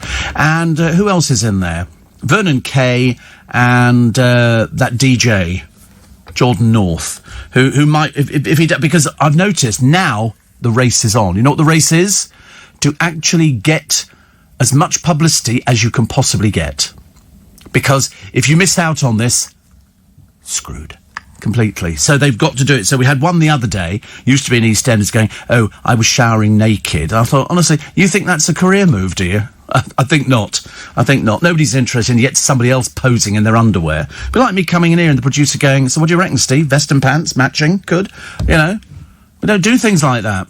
And so she's definitely done it wrong. I think definitely done it wrong. So who could win? Vernon Kay could win. Why not? If it's Jordan North, we're never going to hear the end of it, aren't we? We've already had his brother giving him all sort of big ups and everything else. Loads of people seem to know him. It's just that I don't, because I'm not in music radio. Which, to be honest with you, probably just as well. If you knew Steve Allen's sort of musical taste, I'm just about to put some new CDs in the car, some new festivals. I've got Andre Rieu, And that's going in for my Christmas selection this year. And orchestra, I've just ordered loads of orchestras playing Christmas carols and festive music and nice stuff. I don't know, I'm sick to death of, 100 hits, from on now it's Christmas or something like that. No, it's the same one. Same as the church, oh come on, can you stop the cavalry? Dun dun dun dun dun. No, I'm bored with those. Oh, I wish it could be Christmas No, is you, the snow is falling all around us, children playing, having fun, 'tis the season, love and understanding, Merry Christmas, everyone. Boom, boom, boom. I couldn't bear that song, I really could. I know it was very good for a lot of people, but to be honest with you, somebody says, stop being so honest, nobody would know if there were over 3 households. Well, I know. How can I sit on a radio programme and tell you that I'm going to break the law? Absolutely not. Listen, you have a Christmas meal any time you want. I'd rather wait till we're all better next year and we've all got the inoculations and things like that. That's what I'm looking forward to having. So next year we can do the snogging and everything.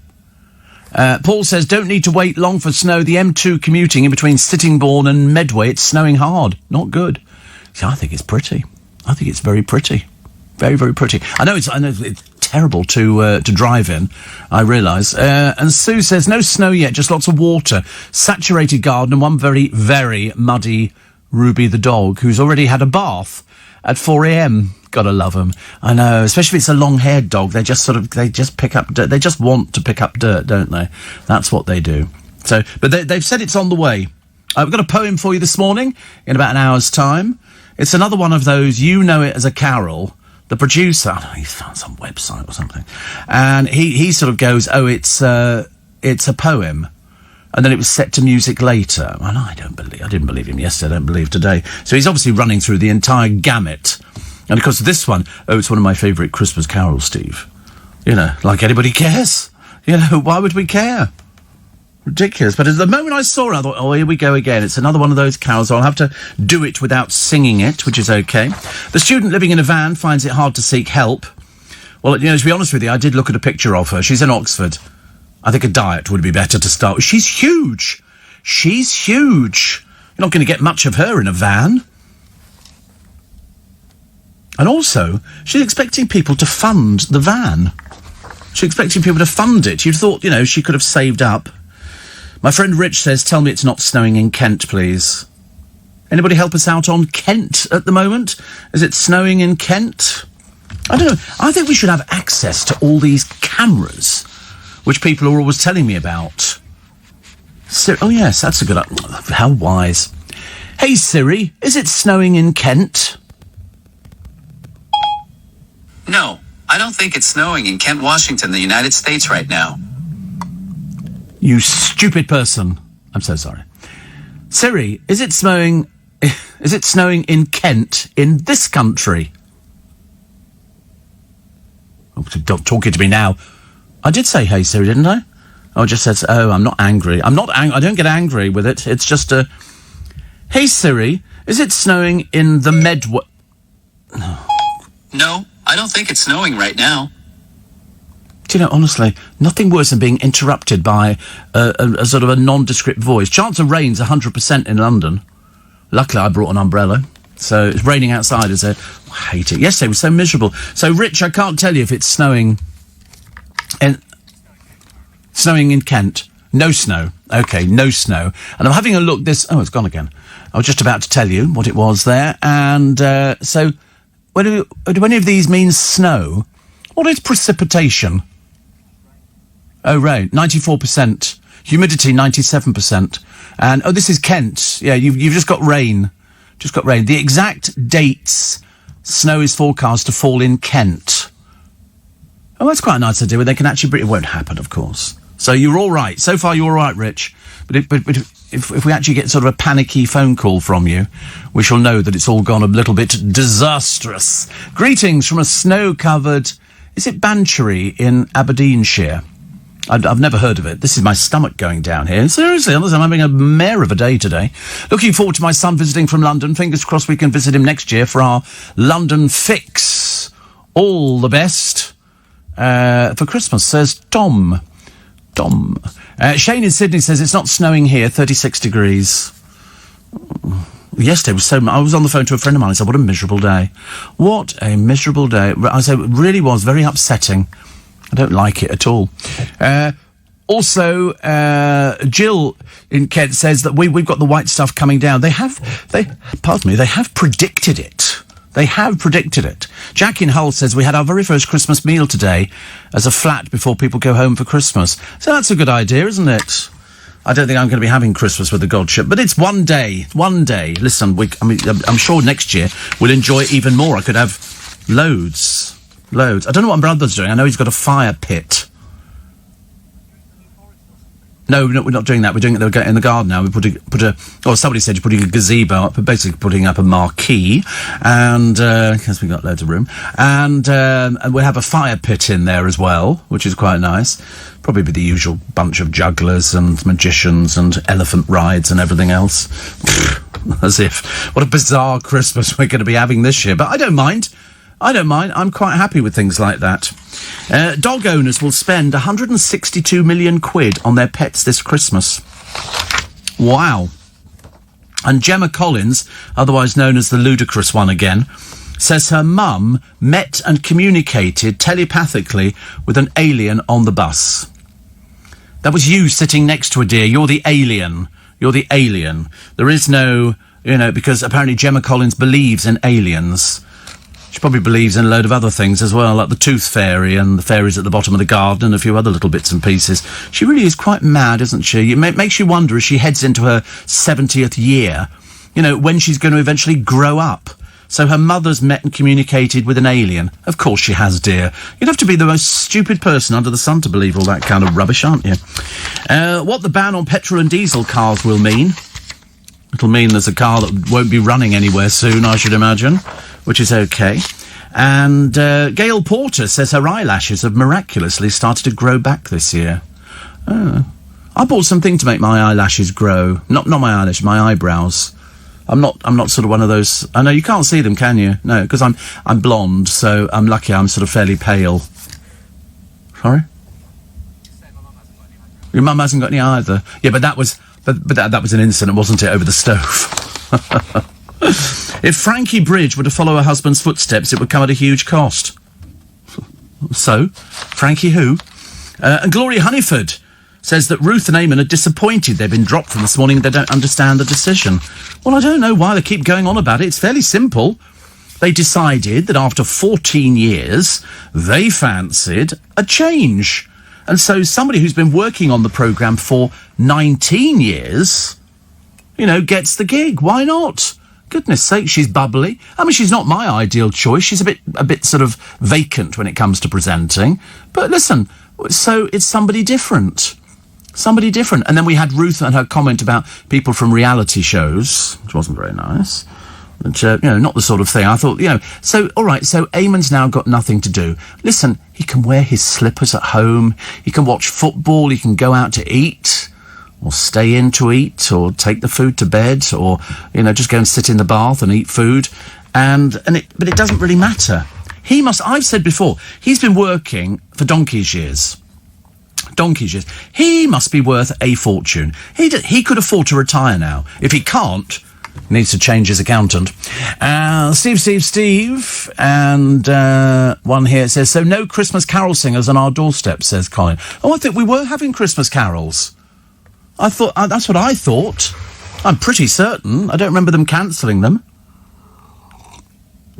They've allowed us to have Christmas carols and the Santa's Grotto and stuff like that. We're going to find out, actually. We'll find out during the break. We'll find out during the break. Have you noticed that? All of a sudden it becomes very sort of officious. You know what? He's wearing his badge. You know the people who used to irritate you at school? Those who had a badge with prefect written on it. Well, we used to hold them down in the horse trough outside just to cheer them. Were you head boy? Oh, God, how irritating. Did you have a little badge which had head boy on it? Oh, goodness. Oh, what a creep. What a creep. We didn't talk to people like you. People confided in you. Confide in you over what? Really? Oh, my God. People, if they were bullied, they used to go and talk to Corey. He didn't stay at school very long, I should imagine. Everybody going, oh, it's that sneak, the head boy. Who? They used to come and bully you. Well, who books head boy? Who sort of goes, head boy today is going to be you? You were elected. Who by? By people that you'd obviously greased their palms with money. Listen, I'll get you a Curly Whirly and a Cadbury's chocolate bar if you vote for me. Yeah. Or you can come round for the hot tub. Yeah, my mum will be there. Yeah, she should be there. And my granny as well. And the next door neighbours will be trying to break into the shed to get the booze. But, you can come. Seriously, just pop round. I'm a very popular person. I can sort out all sorts of things. Fancy, I knew that would happen, isn't it? Only on my programme can you find the producer used to be head boy. And I just thought it was prefects who were very, very annoying. But no, head boys can be even worse. We've discovered it gets worse. Not only was Corey head boy, but Serena, reading the news for us this morning, she was head girl at her school. Unbelievable. Honestly, I never got anywhere. I was table monitor. So I looked on that as some sort of power trip. Because that meant that you had tables of 1, 2, 3, 4, 6 of us on a table, and you would nominate you, go and get the food. So they would go and get the food, bring it back, and then I would serve the food up to them. So, of course, if you had somebody on your table who you didn't like, you didn't give them extras. Oh, dear. What are you wearing this morning, Steve? Nothing. Just the usual short-sleeve shirt, pair of jeans and a pair of shoes. But it's raining, so it's going to be another miserable blooming place. Colin in Langley, you can have carol singers on your doorstep. Absolutely. Door-to-door carol singing is allowed, but only in groups of 6, while keeping at least 2 metres away from the threshold of any dwellings. Here's a page and stand by me where sun is shining. Participants are also expected to follow social distancing.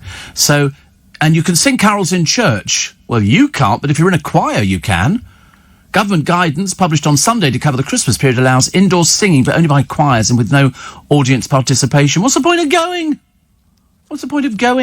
Audiences or congregations are not to join in any activity that can create aerosols, including singing, shouting and chanting.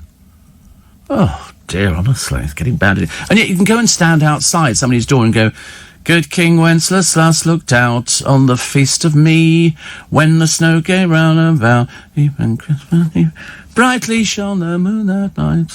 Because we used to sort of start singing, then we push the doorbell, and then the moment the door opened, we'd stop singing. No point in exhausting yourself, I'm an artiste. Can't do things like that. Head boy and head girl, honestly. I'm surrounded by nothing but greatness on this programme. Unfortunately, Joe was the big letdown. Joe was the one that they had 50 places, 52 people applied to be prefects and out like that, and there were 50 people who were selected. He wasn't one of them. That was a bit sad. So 50 other people going, yeah. Connor says, I was prom king and prom queen. Oh, you can be prom queen and king at your school, but that's Luton for you, I should imagine, Connor.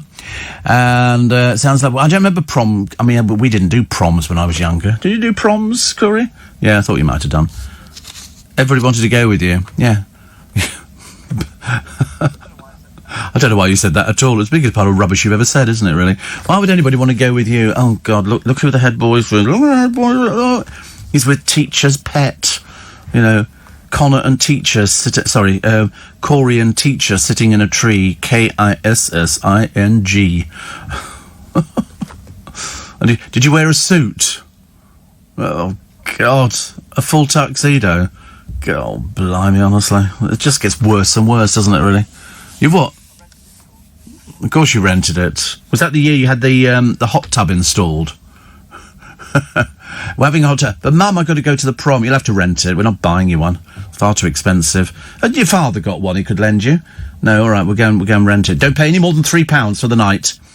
And I'm not putting a deposit down on it either. So you can have Christmas carols. You can have them, which is good for you. Good for you. Jack in Hull and his Christmas meal today. I could eat loads and loads of Christmas lunches. I don't know why we have to wait for a whole year for this to come round again. You can go and do roast potatoes any day of the week. You can do turkey any day of the week. You can do sprouts most of the days of the week, can't you? Sorry? Stuffing? What's that supposed to mean? Oh, well, any day... I don't know what he's gone about now. If he doesn't feel he sort of fits in, he just comes up with something that's so random, you've got no idea. Steve, our school had a head boy. He had a team of 6 lieutenants to run the school. He'd be called the headmaster. That's who it is. Is it still raining outside? Oh. Yes. Open the window so you don't get corona. Why? Oh, right. So I see. Safer. Oh, you've got your plastic sheeting up thing, haven't you? With Perspex. Very good indeed. Head boy, honestly. What do they have to call you? Do they have to call you sir if you're head boy? No. You won't like that. Yeah, just call me Corey. I'm here 24 hours a day. Just call my number, okay? You'll find it written on every motorway bridge between here and Scarborough. And just call me if you just want to chat. Okay, great. 84850 steve@lbc.co.uk. Coronation Street's biggest stars, including Bill Roache, have signed new deals to stay with the hit soap past its 60th anniversary. They get paid really badly. I mean, seriously badly. Compared to how big their audiences are, they get paid very, very badly. Nicola McLean, she apparently sort of, I don't know what she is really, but she drones on about something from years ago because she was in I'm a Celebrity, Get Me Out of Here back in 2000 and whatever it was. 2006 or something. Dear Lord, bring yourself up to date, love, for God's sake. And then over in Adelaide, a koala bear, there's this woman, she's got her Christmas tree up in Adelaide, and she looks at it, and looking back at her from her tree is a koala bear. It's climbed in to her house or flat or whatever it was, and climbed up the tree, and it was obviously quite enjoying sitting there. And so I thought that was quite sweet, actually. The producer misheard me completely, thought it was a spider. Why you'd have a spider crawling up your Christmas tree, I've got no idea. He was probably remembering Itsy Witsy Spider. That's the one who sort of climbed up the thing. And Queen Victoria's nightdress and stockings to go on sale. Do you know, honestly, they keep finding stuff from Queen Victoria. We've had her knickers that came up a short while ago. 54-inch waist. The only time I'd have to put pleats in them. And this time you can buy her nightdress with a 66-inch bust. I'm not sure if it's in it or it goes up to 66 inches. And also her stockings. She was only a little short thing. I just don't like to think about somebody having her would you wear it? Or they reckon it's only going to be £1,000. But it was Queen Victoria's. I suppose that would give it some sort of provenance, and it means that, because people are always saying to me, "Oh, Steve, what do you want for Christmas?" And I've never quite had the nerve to say I wouldn't mind Queen Victoria's knickers, because it's not the kind of thing you bring up in polite company, is it? So, but Christmas is coming, and fairly fast. So I could wear her nightdress, and then people would say, "Oh, that's an interesting nightdress, Steve," and I could go, "Yeah," and it's got QV written on it, Queen Victoria. They go, "No, you've missed the other bit. It's underneath the collar, QVC."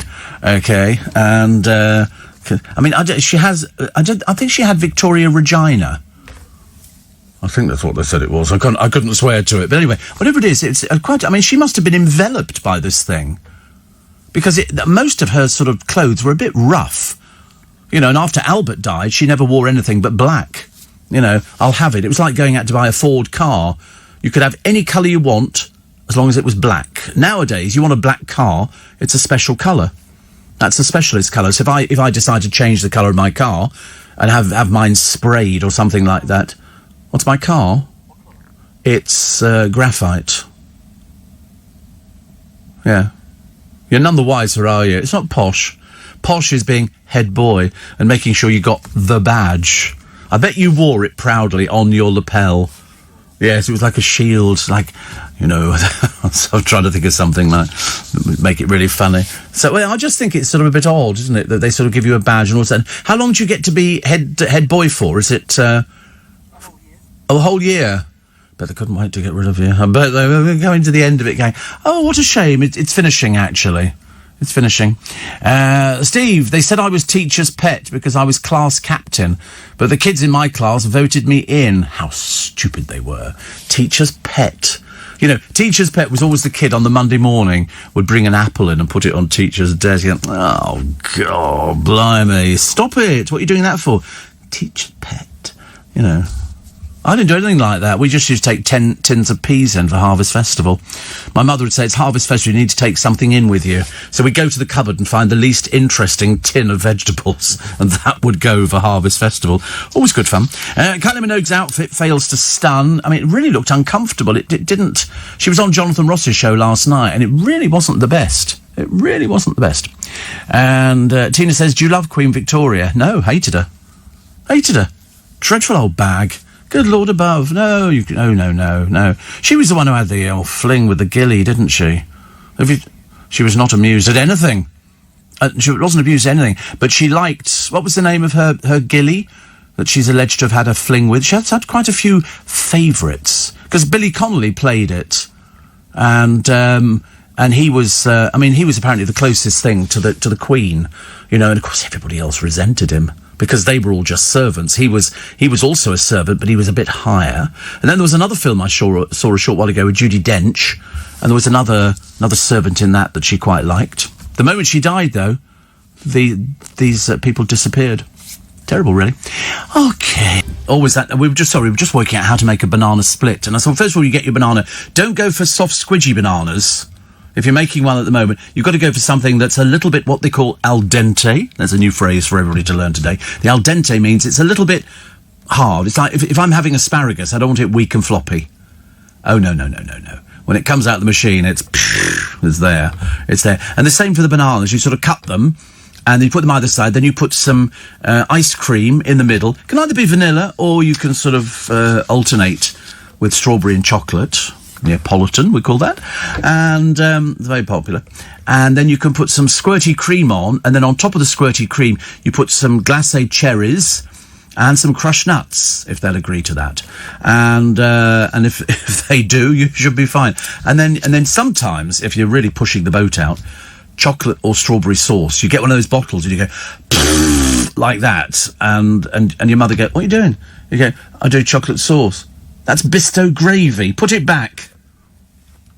But yeah, that's nice. That's how you make a banana split. They're very nice. I don't know why it should be so exciting, but I used to like banana custard. In other words, you just buy a banana, you put the skin back, and then you just sort of cut it, and then put it into some custard, and then just have banana custard. Oh, it's delicious. Bananas and custard, yeah. We call it banana custard, and really delicious. Really, because I bought some vanilla custard the other day, not the normal sort of bright yellow stuff that looks like it's come out of one of those Harwell Research Institute places around Berkshire. But this is sort of it's supposed to be better. I think there's a bit of a pod in there, and they've said it looks lovely, and so I thought I might have that with bananas today. I bought bananas in here about a couple of days ago. They went very quickly, as indeed they would. Steve, and. I can see the headline now, says Roger. Steve Allen does his talk show on the radio in Queen Victoria's knickers. I see no reason why not. I mean, she'd be thrilled. Can you imagine? Oh, Your Majesty, Steve Allen's just done his programme.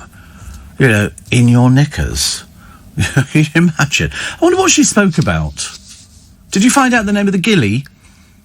Played by Billy Connolly? What was he called? Because apparently that's true. Something Brown. Yes, that'll be good. Well done.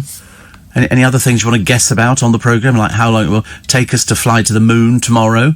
To go and sort of unveil the first Christmas tree on the moon? His name was... Here we go. John Brown. A Scottish personal attendant and favourite of the Queen for many years. Appreciated by many for his competence and companionship, and resented by others for his influence and informal manner. Because he's a bit of a bevy boy. Used to enjoy the old bevies.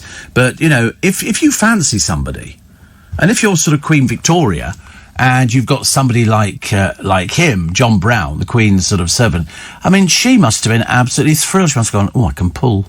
And I don't think he's a looker, but in the early days, he would have been considered a looker. He would have been considered very butch.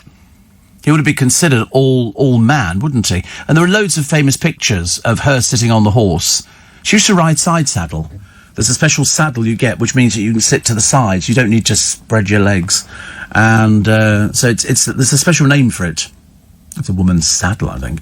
But that was it. But he used to be there, but he was all the other staff hated him. When he used to go up to Balmoral, you know, the Queen says we're doing this. I don't think that's right. Well, we're doing it. Okay, we're doing it. And he was very matter of fact. You know, kind of worked as far as I was concerned. I thought he was great. I love Billy Connolly. Although nobody knows that in his early days he used to sing poetry, used to write poetry and songs that he'd written about all sorts of things. You know, growing up in sort of the rough end of town, and he was very good. He was very good indeed, very good. 84850 steve at lbc.co.uk. And I had a bad story. I didn't want to read this one because I was a bit upset by it. It was a hospital doctor who turned up so drunk for work she had to be treated at A&E. I mean, is that awful? Isn't that absolutely dreadful? I feel a bit sorry, actually. A bit sorry for sort of people like that. I mean, she's obviously got some sort of problem because you don't turn up for work if you've had a few bevies, have you? What was the other one that I quite like? Oh, happy birthday to Jay-Z. So, I mean, when he first joined, it sort of came out and... Oh, no, it hasn't come out. When he first started singing, I thought it was called Jay-Z. But there again, I used to call Bros Brothers because that's what I thought it was short for. I didn't know they were called Broth. You know, 778 miles of roadworks are scrapped. And it's jingle bells all the way. So isn't that good? Because, I mean, you know, I hate it. You're going down the motorway and all of a sudden they go, oh, speed check area. You know me and speed check areas. And it's a case of, you know, you've got to slow down, then you've got to go through this chicane. And I just find it so boring. You know, I sometimes wish I could just go and sit in the back of the car and it drove itself. I'd be more than happy with that thing. There's a Canadian music producer called Deadmau5. Is that not it? Is that Deadmau5? Well, they use they just put an S at the end of it. It says Dead Mouse, ladies and gentlemen. But it looks like Deadmau5. And it's Deadmau5, is it? Who calls themselves that? And he's a producer, is he? What a fool. What a fool. Let's go and tell him. Let's phone up Canada and go, Deadmau5, come on. Really, what does he look like? Does he look absolutely dreadful? Oh. Is he odd? What's that? Oh, he's a bit old, isn't he? How old is he? I mean, he looks about 60 or 70, poor soul. He always wears that mask. Oh, right, okay. Deadmau5. And he's Joel Thomas Zimmerman, known professionally as Deadmau5, is a Canadian electronic music producer, DJ and musician. He produces many progressive house music, although he also produces and DJs other genres of electronic music. So how old is he? 39? Blimey, I look better than him. Much better. 39 at Deadmau5. What's the matter with these people? I mean, why do they call themselves that? If your name's Eric, call yourself Eric. You know, why would you sort of... It's like people who used to hide behind CB radio, you know, break a break for a copy. You know, what do you mean break a... What are you on about? I'm sorry, you know, hello, would anybody like to talk to me? I'm very lonely and I've got a CB radio. That kind of sums up exactly what it's supposed to be. It was like my brother, years and years ago, I think with his wife for Christmas, they bought Scalextric. So for Christmas morning, we had Scalextric all over the place. Honestly. I never could afford Scalextric when I was little. We didn't have enough money for things like that. I had Minic Motorway, which was little, like the Italian Job, little minis, hence Minic Motorway. And I thought it was just as good, but if you were really posh and really sort of flash, then you ended up with Scalextric. I didn't have that, actually. I didn't have that. 84850 steve at lbc.co.uk. So, there's a chef created the world's biggest Scotch egg. The more I hear about Scotch eggs, but this one's got an ostrich egg in the middle of it. I would want to eat an ostrich egg. I really wouldn't. I'm not a fan, because they're quite big, aren't they? Ostriches. How would you eat it? Very carefully, I should imagine. I don't know. Well, I mean, just eat it normally. You can't take a bite out of it, can you? So you'd have to sort of basically run a knife round it, which would be quite nice. I quite fancy something like that today. But do you know what I think I'm going to be having today? KFC. I think I'm having KFC. I've got a voucher. I've got a voucher, so I don't know what it's for. That doesn't really help. Did you like Benny Hill, or have you interviewed him? No, he used to live down the road from me. He didn't know he lived down the road from me, but that's where he lived, and that's where he died as well. Oh dear. Do you know, my numbers are all over the place. At the moment, we're doing a 12.9. Very embarrassing. The doctor's not going to be happy with that at all. I've got to find out, actually. I'm sure I've got a thing with the doctor. I don't know when it is. The trouble is, I've got so many bits and pieces coming up now, we don't really have enough time to sort of squeeze everything in. I might have to sort of shelve the doctor to, a little bit. Mind you, if I'm not having Christmas lunch on Christmas Day. I don't know what my brother's doing for Boxing Day. I mean, presumably we'll have cold, it'll be cold meats and pickles and stuff like that. Maybe with, what's that stuff where you fry mashed potato and bubble and squeak? I like that.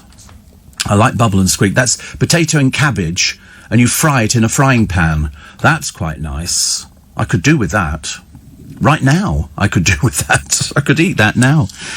So, bad news. Having told you yesterday, and you were all doing very well, about using your gift cards with Arcadia, they've limited it. 50% of the purchase can come off the gift card.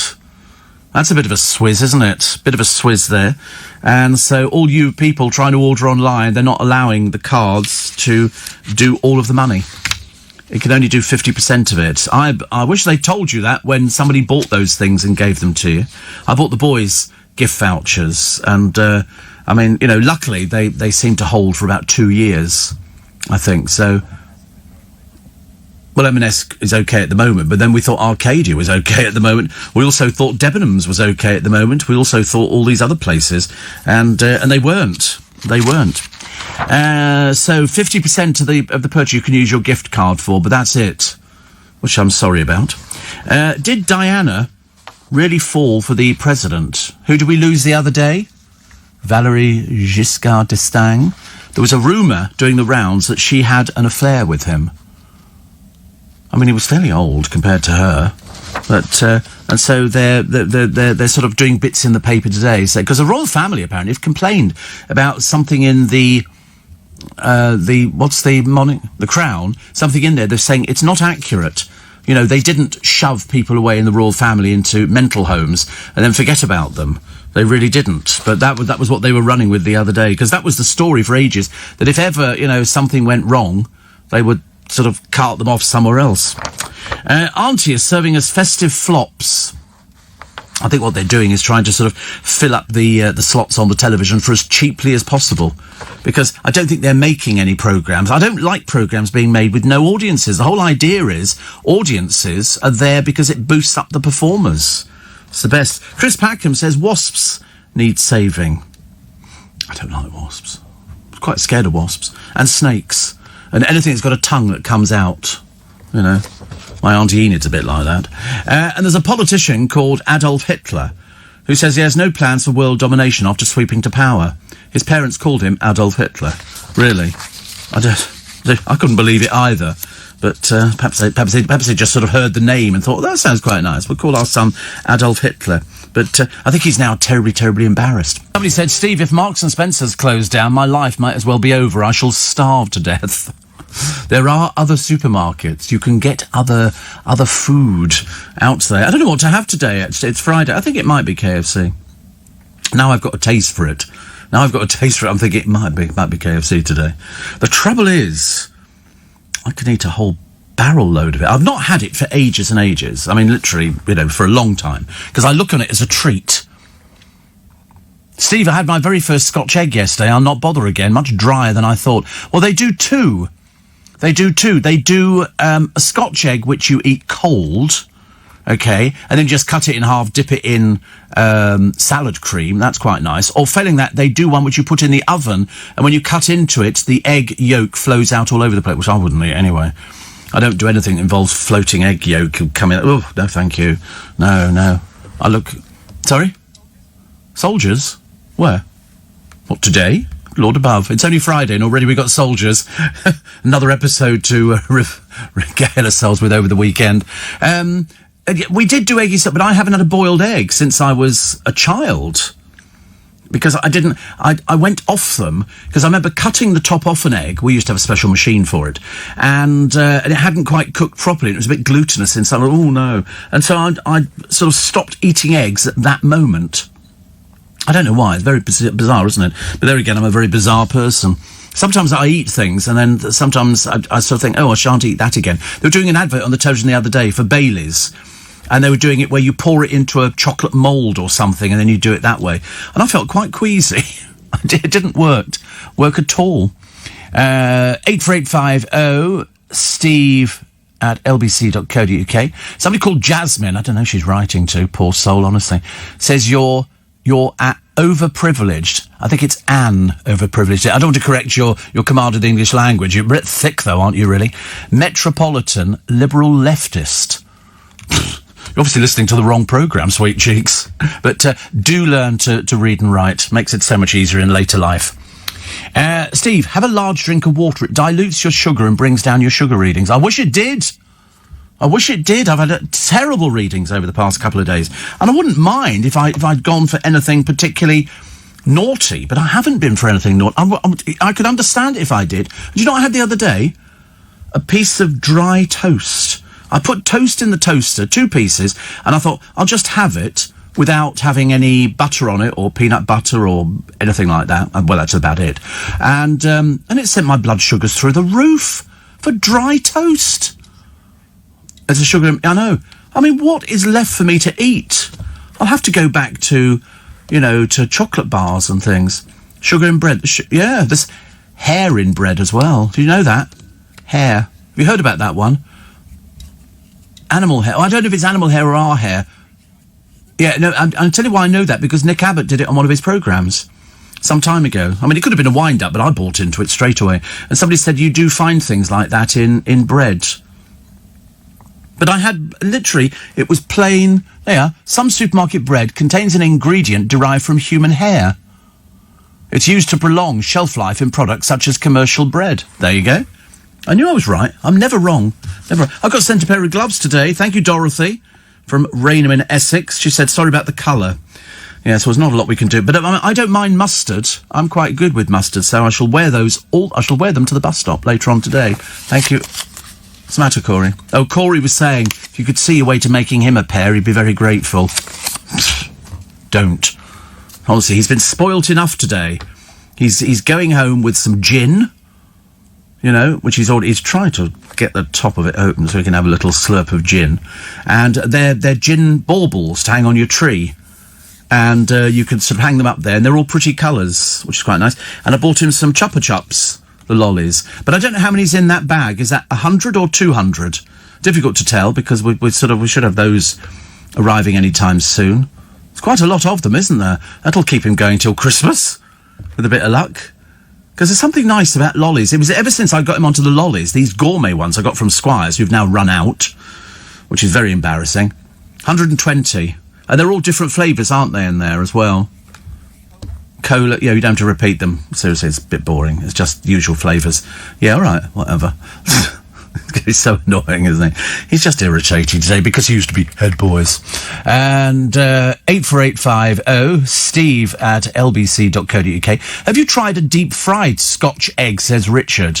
Yes. I have, I think. I can't remember, actually. I had one once when I bit into it. All the hot fat squirted out and burnt my face. Yes. Well, mini Kievs as well. Mini Kievs. It's as dangerous. Heavy smog begins to hover over London, 1952, persisted for 5 days. By December the 5th, there was a visible pall cast over the city. The pea super led to the deaths of at least 4,000 by December the 7th. Virtually no sunlight, and visibility was 5 yards. I went out driving through the pea super. Through the pea supers, when you couldn't see the front of your car. I came up to Gillette Corner, which is where the Gillette factory was, and also United Biscuits Network, and there's now Sky up there. I couldn't see if there was a car crossing in front of me. I couldn't even see the traffic lights. The pea supers were terrible in London. Did I need to drive? Well, I was sitting behind the wheel in the driver's seat, so the answer would be yes, of course I needed to drive. What do you think? I just got in there and pushed the car up to the top there and went, I can't believe it, I can't see anything. Because you had to be so careful. It's, you crawl around, all of a sudden cars come out of nowhere. Very dangerous. And Paul says, I just wish I could order a bucket of KFC skin and chips. Don't worry about the chicken. See, the trouble is, the only good bit about it is the chicken. But the bit that we all like is the skin, isn't it? I mean, you could wrap chips around that, but I try not to have the chips from there. I just have the chicken. But, I mean, if you order a barrel of it or a bucket or whatever it is, it's fantastic. Steve, everything with carbs counts. One slice of medium bread is 15 grams of carbs. Oh, Lord. It doesn't happen, does it? And it really doesn't work. Really doesn't work. But good. So everybody else trying Scotch eggs. Trying Scotch eggs. I'm going to try the thing with the water, but I just don't think it's going to work. Steve, earlier I had the front door open. I was playing the tremolo, Suddenly You Love Me. And the young bloke next door said, that's ancient. I said, I'm obviously getting old. Well, you are old. At what age do you decide that you're not old? You know, when sort of somebody says how old you are, and I used to tell people when I was sort of 14, 15, because I was a big lad for my age. I was very tall. Well, I thought I was very tall. And I'd say, oh, I'm 15 again. You're very tall for your age, aren't you? Or failing that, you don't look your age.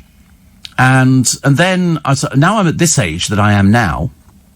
You tell somebody your age, they go, how old are you? And I think they're going to go, oh, you look fantastic. They don't say a word.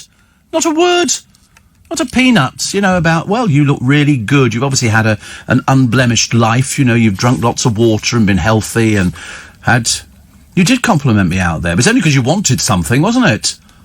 Yes, it was. You only give me compliments when you know I've got a bit of spare cash in my pockets. Oh, no, I've had a haircut. Well, he took the mickey out of me, and then you had to come and redeem yourself by going, oh, Steve, you look really good. Yeah, the haircut's great, and all the rest of it. Creep. I like it. Well, put it this way, I did it. Anyway, I'd had a go at cutting it myself. And Kasia said to me yesterday, she said, what have you been doing? I said, well, I just thought I'd run the clippers over it. I was in trouble over that. But luckily she was able to smooth it out, as you say. I love running my fingers through it. But then I've always been like that. When I used to have longer hair, I would sort of brush it underneath. Because there used to be an advert on the television for Harmony hairspray. And it said, when you look like this, but feel like this, and they would shake their... And I used to better do that with my hair. The back of my hair would come round and reach the front. It was fantastic. Long hair. Oh, dear, love it. I never understand why blokes who've got long hair tie it back in a ponytail. What is the point? What is the point of tying your hair back? If you've taken that long to grow it, why would you want to tie it back?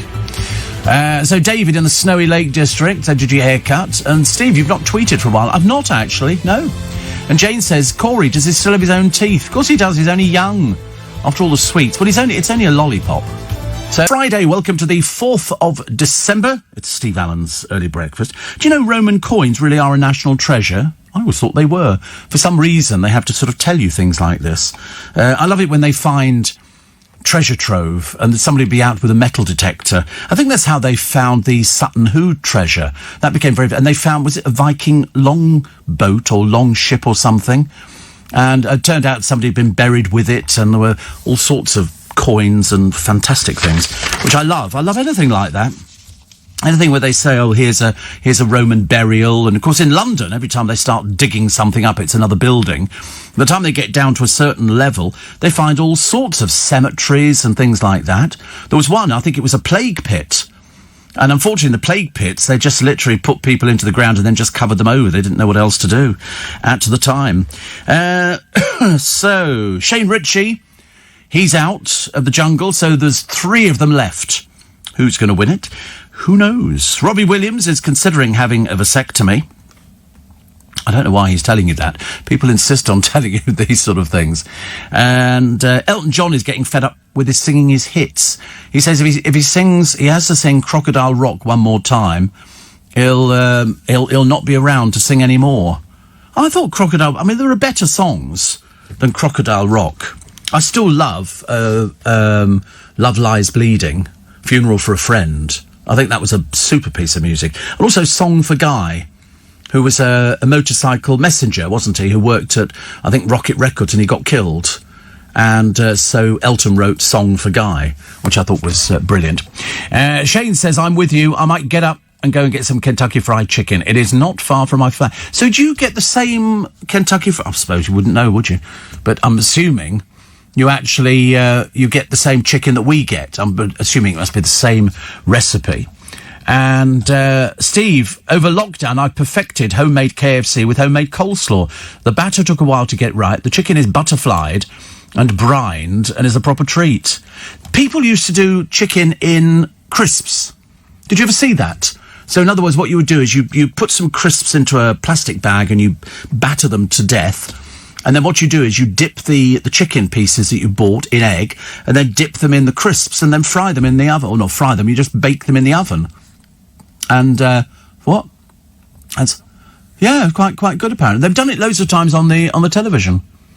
You know. Interesting. Steve, KFC used to be delicious. I don't think they've changed the recipe. They've never changed it's always been exactly the same recipe. I love it. And in fact, you can always tell some of them used to be KFCs and they had their license taken away because they were cheating. In other words, they weren't buying all the stuff from KFC, so you weren't getting exactly the right stuff. But it's the most popular thing. What did we say the other day? 2.3 million chickens every day end their lives for us, and this insatiable urge we have to eat chicken for some reason. Yeah, we were going to go vegan after... No, not after I've talked about the chicken again today. Steve, you are again so right, says Sue, and I got curious. I can't believe how many things contain E920. Wholemeal breads are normally an exception, but it's an amino acid which is used as a flour improver, and it's permitted in biscuits, breads and cakes, except those that claim to be wholemeal. The problem for a would-be vegan is that traditionally L-cysteine is produced from feathers, pig bristles, and sometimes even human hair. Yeah, I'm sure it was Nick Abbott talking about it a while ago.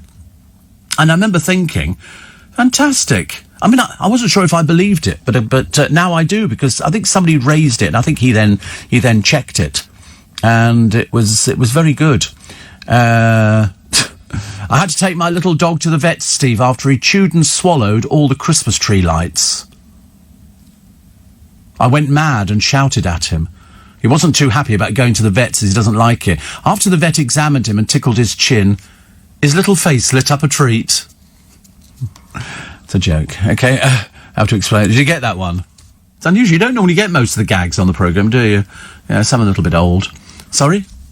Oh, poem, yes. Oh, well... I say poem. He's totally convinced this is a poem. I've seen no evidence to suggest that Christina Rossetti, who died in 1894, wrote this. But in fact, it was written as a poem, so he tells me. And then they actually set it to music. You'll have to judge for yourself whether or not you think my reading of it sort of is a good substitute for the Mormon Tabernacle Choir Orchestra. It's called, you won't be surprised, In the Bleak Midwinter. In the bleak midwinter, frosty wind made moan. Earth stood hard as iron, water like a stone. Snow had fallen, snow on snow, snow on snow.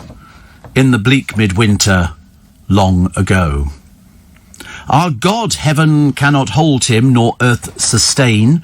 Heaven and earth shall flee away when he comes to reign. In the bleak midwinter a stable place sufficed, the Lord God Almighty, Jesus Christ. Enough for him whom cherubim worship day and night, breast full of milk and manger full of hay.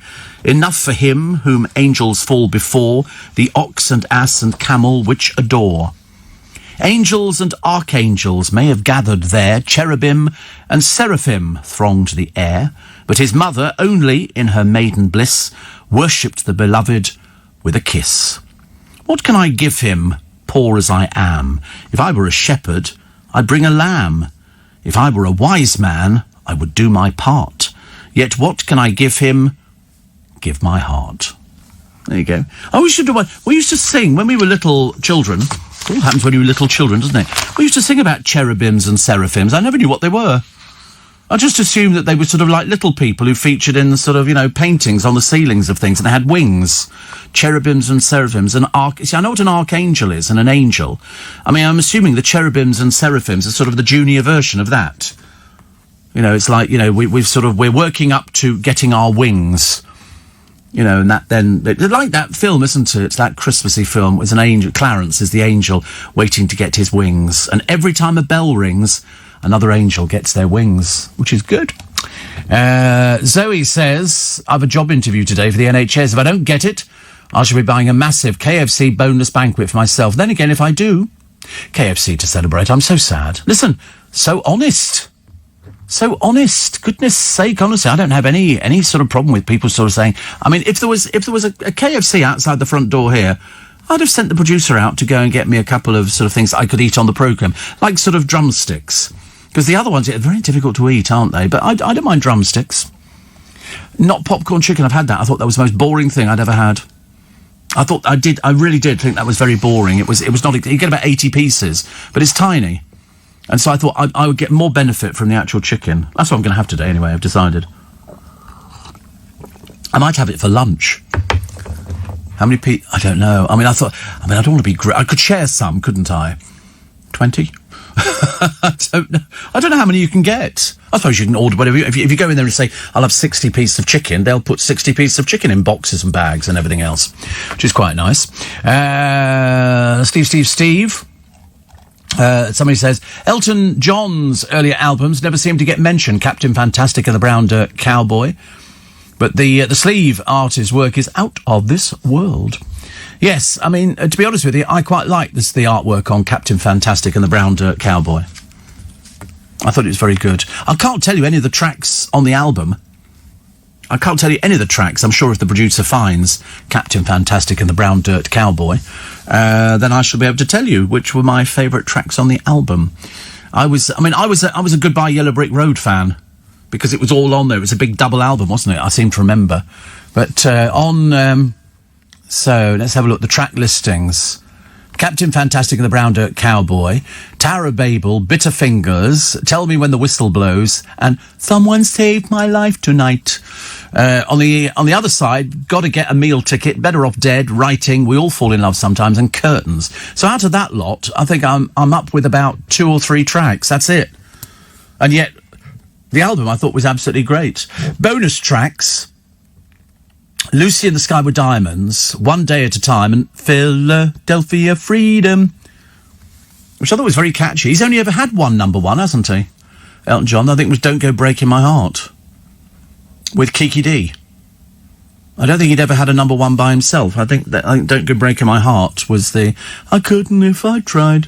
Oh, honey. I interviewed Kiki D. There's an interesting lady. There's a very interesting lady. What have we got? So we've done the poem. I feel as though we should do it again. I feel as though I've cheated people.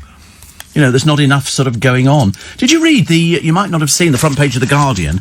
NHS staff, this is the main story, no longer top priority to receive coronavirus vaccine. I think there's something going on in Twickenham. Because near one of the rugby places, there's a place where they sell trees and do bits and pieces, but there's all these white porter cabins have appeared, and it looks like they've got refrigeration units outside of them. And I was thinking, I wonder if this is where they're going to be storing before they start moving it to different places. It appears to have security and everything else there, but it's just very odd why you'd have all these white porter cabins and these refrigeration kind of things outside. So they might be sort of putting it there before they distribute it locally. Might be the way it's going. We'll have to wait and see. Plus, the PM urged to act after setting a new carbon goal. And this rosé and pickles, how COVID turned the UK foodie. Because apparently Britons are drinking rosé all year round and firing up the barbecues. Oh, we've certainly learned how to do barbecues, haven't we, really? And stuff like that. It's not really our sort of thing. The Australians do barbecues better than the Americans. The Brits do it. It's a bit half-hearted. You know, you might as well go and sit in the kitchen around the table and cook it on the stove. What's the point of lighting something outside? There's smoke all over the place, you know. Always have some flame, you know, and have flames shooting through the ceiling. So here's a good one. This is the... Oh, so it was something. I didn't think it was actually as good as that. Sock Puppet PR firm. What on earth is that? What is that? I've got no idea. Oh, Gary Oldman. We like Gary Oldman. This is quite something going on with Charles Dance Lily Collins, Sam Troughton. Good grief, I've never seen such a lineup of people. And then a bottle of whiskey, 17 quid. Do you know, I didn't realise whiskey was so expensive. I've never drunk.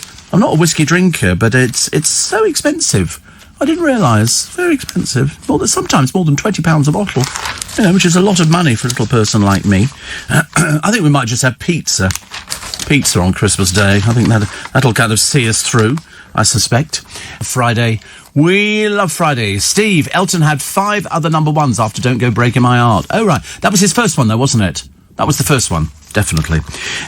So, Elf Isolation, Castle COVID Storm on eve of final.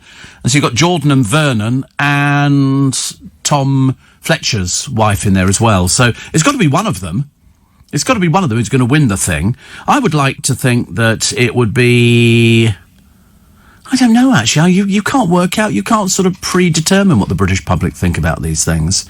You think Jordan's okay? Did you know who he was? Oh, right. Have you ever worked with Jordan? Oh, right. Oh. Well, I've got friends of mine who sort of go, Steve, how can you not know who he is? And I go, well, I don't. I didn't know who Clara Amfo was either. I thought that was something used like Tipex. I had no idea. I've never heard of some of these people. And we're supposed to have heard of them. I think what they do is put them on there so that they can then become well-known. I don't think they're well-known up until then, because he's been there for donkey's years, apparently. Vernon, I don't know what Vernon does at the moment. I just know he's very tall for a shower. Very tall for a shower. In fact, he came above the curtain. His head was above the curtain, bless his heart. Also... Coronation Street's biggest stars are staying on the cobbles. Bosses have persuaded them to sign up to bumper new deals. About time. They made a fortune out of them for donkey's years. Fortune. Drivers face 60 quid fines for travelling from Tier 3 to Wales after the First Minister, Mark Drakeford, introduced fresh travel bans from parts of the UK with the worst infection rates. And then you've got that ridiculous picture, which you've probably seen or you haven't seen, and it's a road. And there's a pub, the Old Hare and Hounds, and then a little bit further down is Jojo Jim's. And surprisingly, Old Hare and Hounds closed. Jojo Jim's open, because they're serving food. They can serve alcohol with a meal. It's what you determine as a meal. I mean, it's just ridiculous, isn't it? All these stupid rules that have come in. Although Father Christmas will be amongst the first to receive the COVID jab, so he can safely deliver presents. I mean, I ask you, for goodness sake. He's immune. Well, I mean, I thought he would have been definitely immune from things like that. Asked whether Father Christmas, this is to the Deputy Chief Medical Officer, would be at the front of the queue. Professor Van Tam says, oh, absolutely. We made a very special case for Father Christmas. He's going to be absolutely at the top of our list. Well, it's outrageous. Does that mean you've shoved an 80-year-old pensioner off somewhere else just to put Father Christmas into the list?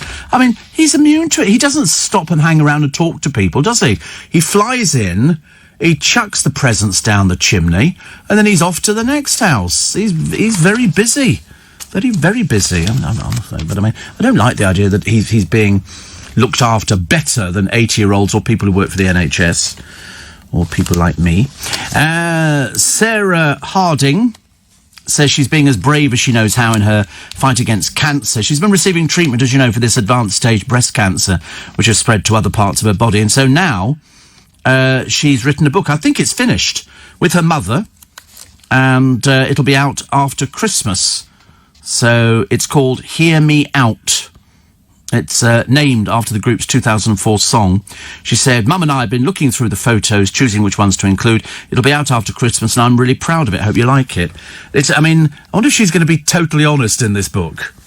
You know, I wonder if she's going to be totally honest and talk about... I mean, there was some bloke that she was all over like a rash when she was on Celebrity Big Brother. And that was the time. I mean, terrible. People were sort of rowing on the programme. They'd given her drink, which, I mean, she shouldn't have been given at all. It was absolutely the fatal comedy. It was like lighting the blue touch paper and retiring, and her language was absolutely unbelievable. She then chased this bloke all the way to America. They put some American bloke on, and of course, I mean, he wasn't really interested at all. So after a little while, she had to come back. Then she went on to... Didn't she have a job in Coronation Street? And they said, I'm sorry, the accent was so appalling. You couldn't actually do anything with it. And then she went and appeared on stage stage, and that equally got panned. She just had a whole run of bad luck. Just went from bad to worse. But the girls are in touch regularly. It was funny, actually, because they weren't before. Nobody got on. They were all having rows with each other. And you think, honestly, they want to be like us. Our little group here, you know, our little cup of tea and a biscuit group, you know, we're all best of chums. We go out, we're thinking of holidays next year somewhere. You know, I'm thinking of Bahamas, they're thinking of Red Roof in Cornwall. And I'm thinking of, you know, sort of a trip up to the moon. And they're thinking of what? Marbs. Yeah, Marbs. Imagine. Kylie Minogue turns up on the Jonathan Ross show the other day, and she's wearing what can only be described as one of the most ridiculous outfits I've ever seen. It doesn't even look comfy. It's apparently, it makes it look as though she's not wearing any underwear. Oh, God, how many more times do we have to go down that route? Please. But the biggest Euro Millions jackpot is up for grabs tonight. It'll make you richer than Adele. Can you imagine going up to Adele and going, I got more money than you. This is going to affect her. It does. 175 million. So you can, you know, it's interesting because Sharon and Ozzy Osbourne, 150 million, Ed Sheeran, 200 million. So you're not going to be as rich as Ed Sheeran, are you? If indeed somebody wins it. If indeed somebody wins it. But it's 175 million. That is, I promised the boys during the week, I promised them a flat. Yeah. To share, obviously. They can't sort of just have one each. I mean, that would be ridiculous. And, yeah, because you'd have to do something, wouldn't you? You'd have to buy presents for everybody in here. And I thought, there's no point in buying them all presents. I think just buy them a gift voucher for Harrods or Selfridges or something. They can go and buy whatever they want. A book token, yes. You can go to Hatchards. Go and buy a book. I'm still very disappointed. In Knightsbridge, no lights on Harrods. Hello, the windows are lit, but what's the rest of the building? Are you saving? Would you like some help? We can give you money for the meter. It should be. It's got lights all over it. No point putting them on in the daytime, obviously. So lights, please. Lights, please. 1 in 3 cars fail their MOT. Did you know that? Over simple problems. Empty screen wash reservoirs was the most common avoidable fault, and then came lamps, reflectors, and electrical equipment. I've never had any trouble getting cars through, even throughout my entire life, actually. Never had any trouble getting the cars through the MOT. But now, see, years ago, you could fiddle it. It could be fiddled by certain people. Now, because it's all electronic, they've actually got it there. So from what it was last time, you can't then change it into something else. So I'm always very good. I mean, I think that was one of my cheapest bills in the garage once. I actually had, you know, and it was just the MOT. You get a nice piece of paper and you're supposed to keep it and everything else. It's ridiculous. Genuine question from a columnist in The Sun today. He says, if Prince Harry and Meghan are so desperate for privacy for their family, why did they brief a sycophantic journalist working for an American magazine the contents of their Thanksgiving dinner? Well, because they're hypocrites. I thought that was fairly obvious. Listen, they've done nothing but cultivate the press since they've been in America. They did it in Canada. You know, they've done it all over the place. Don't believe a word they say. It's a case of don't do as I do as I say. And so they love the media attention. If there was no media attention, they might as well just give up now and go home. Which, of course, we hope they don't. We don't really want them back here, thank you very much indeed. Ladbrokes have Giovanna neck and neck with Jordan at 11-10. Vernon is 7-1. Oh, right. I don't know. Should we put a bet on who we think's going to win? Who do you think's going to win, Corey? You think Jordan North's going to win? Okay. And you're the same as well? Oh, God. I'm going to go for Giovanna Fletcher, then. Yeah.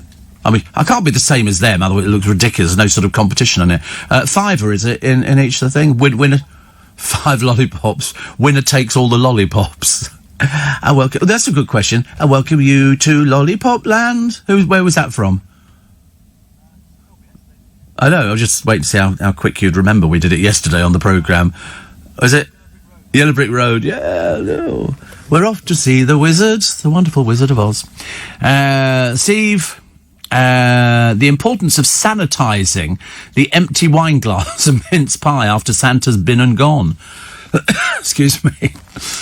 Who drinks that? I mean, I don't want to be rude. You know when you put out a mince pie and a carrot and a glass of wine? I mean, Santa, by the time he's done 3 houses, he must be off his trolley. He must be sitting there going, hi-ho. It must be a nightmare if he keeps drinking all this wine. But where does it go to? Does it go somewhere? Steve, flat for the boys, 20 quid mansion for you. Better get a few lucky dips today. Yeah, I know. I would definitely do that. Definitely do that. I think it'd be hilarious, actually. What have we got here? Very quickly, try and find a few. I keep getting some repeats here. I don't know why. I think they must be coming in onto a sort of a thing. I don't know. I've got loads from the same sort of person, which don't actually mean anything at all.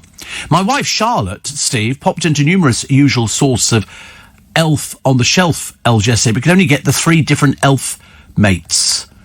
See, I can't find these things anywhere. I bet you anything, after Christmas there'll be tons of the blooming things. But at the moment, definitely not. The Queen is down to her last dog after the death of Vulcan. She has she favoured these sort of dogs which she had for ages. She's got one ageing pooch called Candy. And she's very upset. She decided to stop breeding dogs in 2018 as she didn't want to leave any behind when she dies. And so we lost Lupo, didn't we? But she likes corgis. I never liked corgis.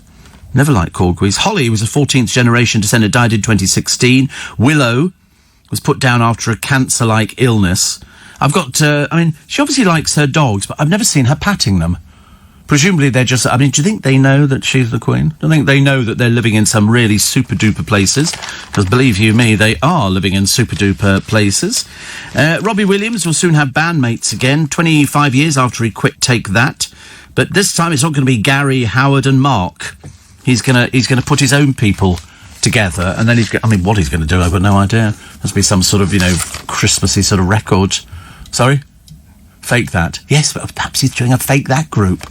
I get the feeling, though, that he's the most unhappy person in the world. I get the feeling that he's never satisfied. Never satisfied. There's always something around the corner that sort of kind of escapes him a little bit. Because they did try them, didn't they, on the panel of a game show on the television. They turned out, him and the wife, to be absolutely awful. And they were offering huge amounts of money.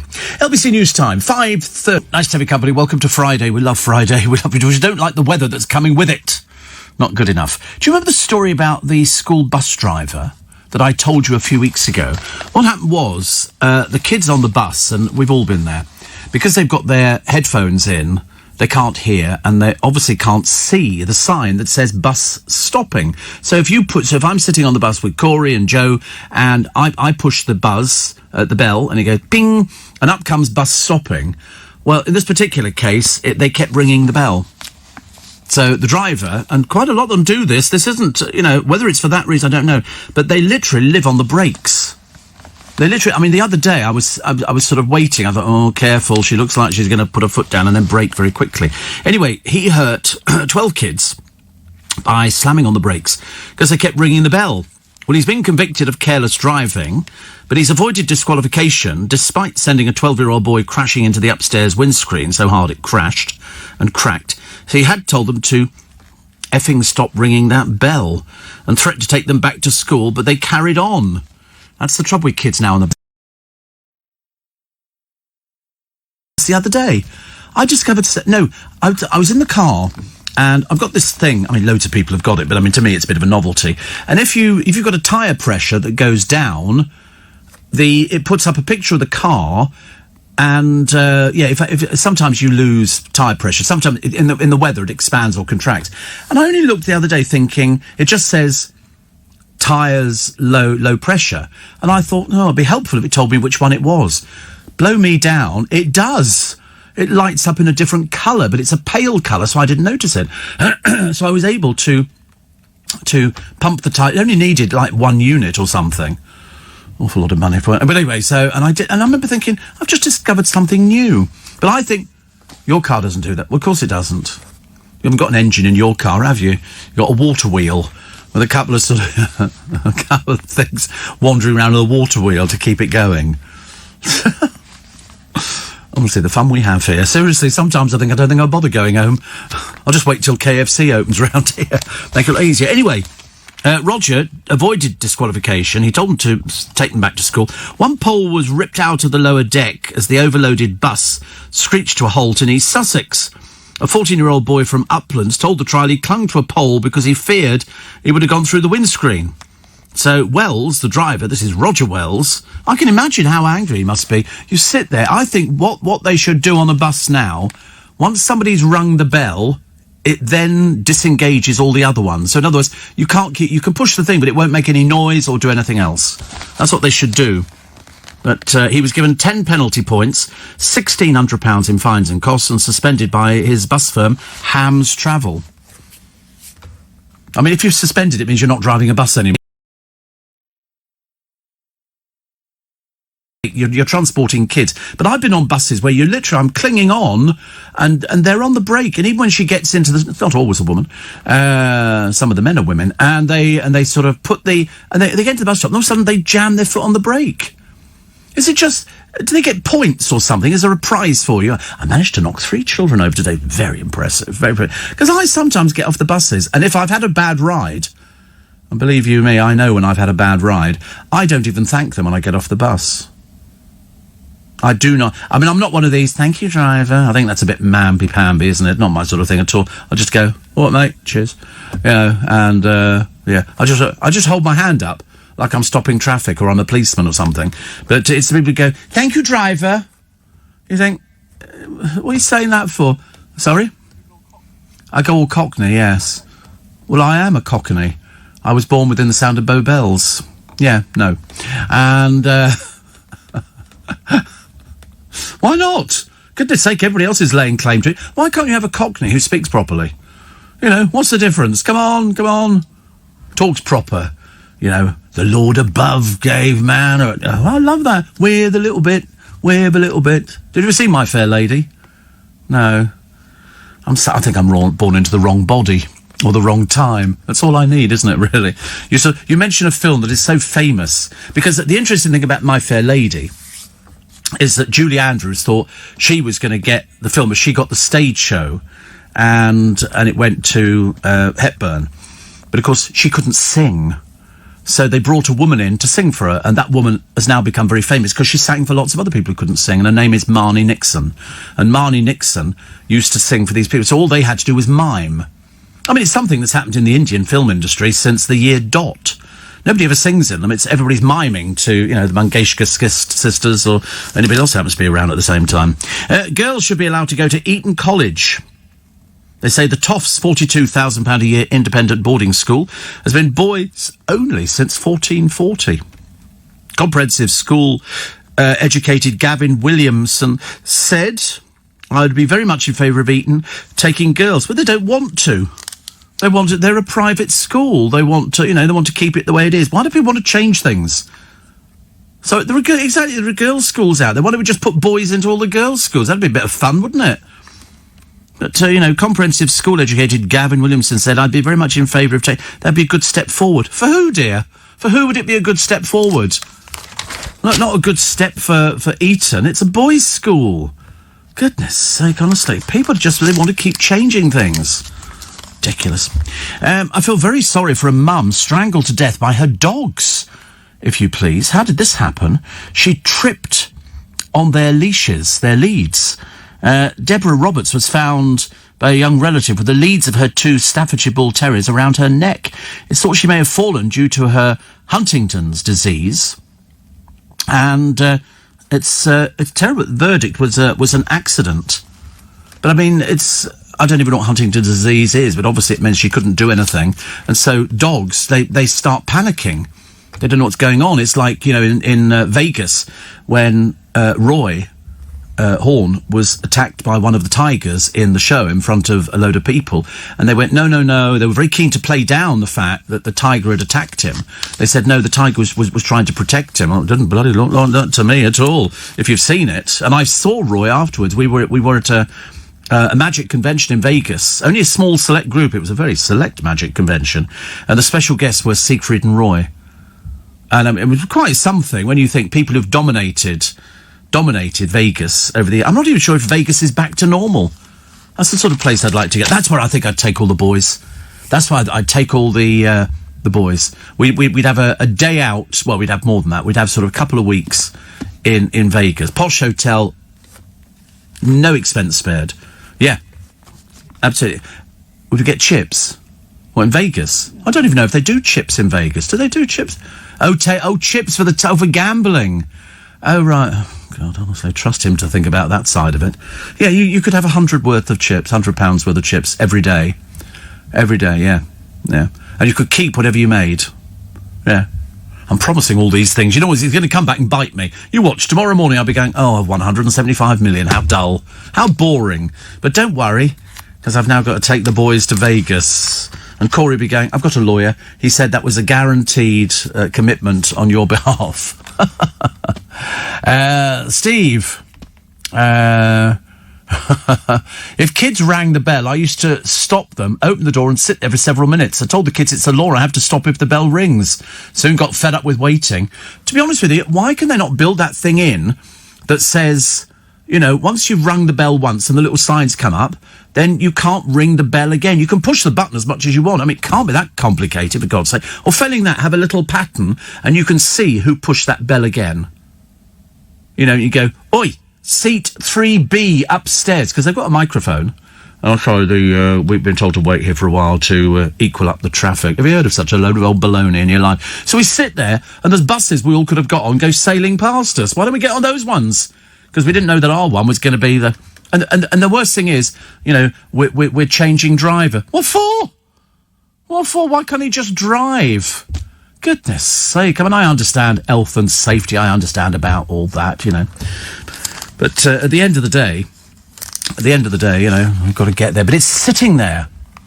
It's sort of sitting there and they go, the driver's been asked to wait for a while. And you think, well, how long is a while? Steve, did you hear what Harry said about COVID? Apparently we've got COVID because we're not green enough. I didn't hear that. There was something along those lines, wasn't it? But to be honest with you, I never listen to anything that Harry said. Nobody ever does, do they? And as they cultivate the press at every opportunity. Out of all your LBC colleagues, including the presenters, who could play Father Christmas the best? Who could play Father Christmas the best?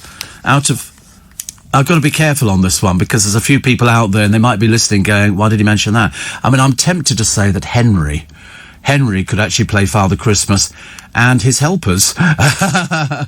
Not too difficult on that one. Sorry? Nick Ferrari. Yes, Nick Ferrari could play Father Christmas, couldn't he? You didn't say that, Corey. No, Corey said that.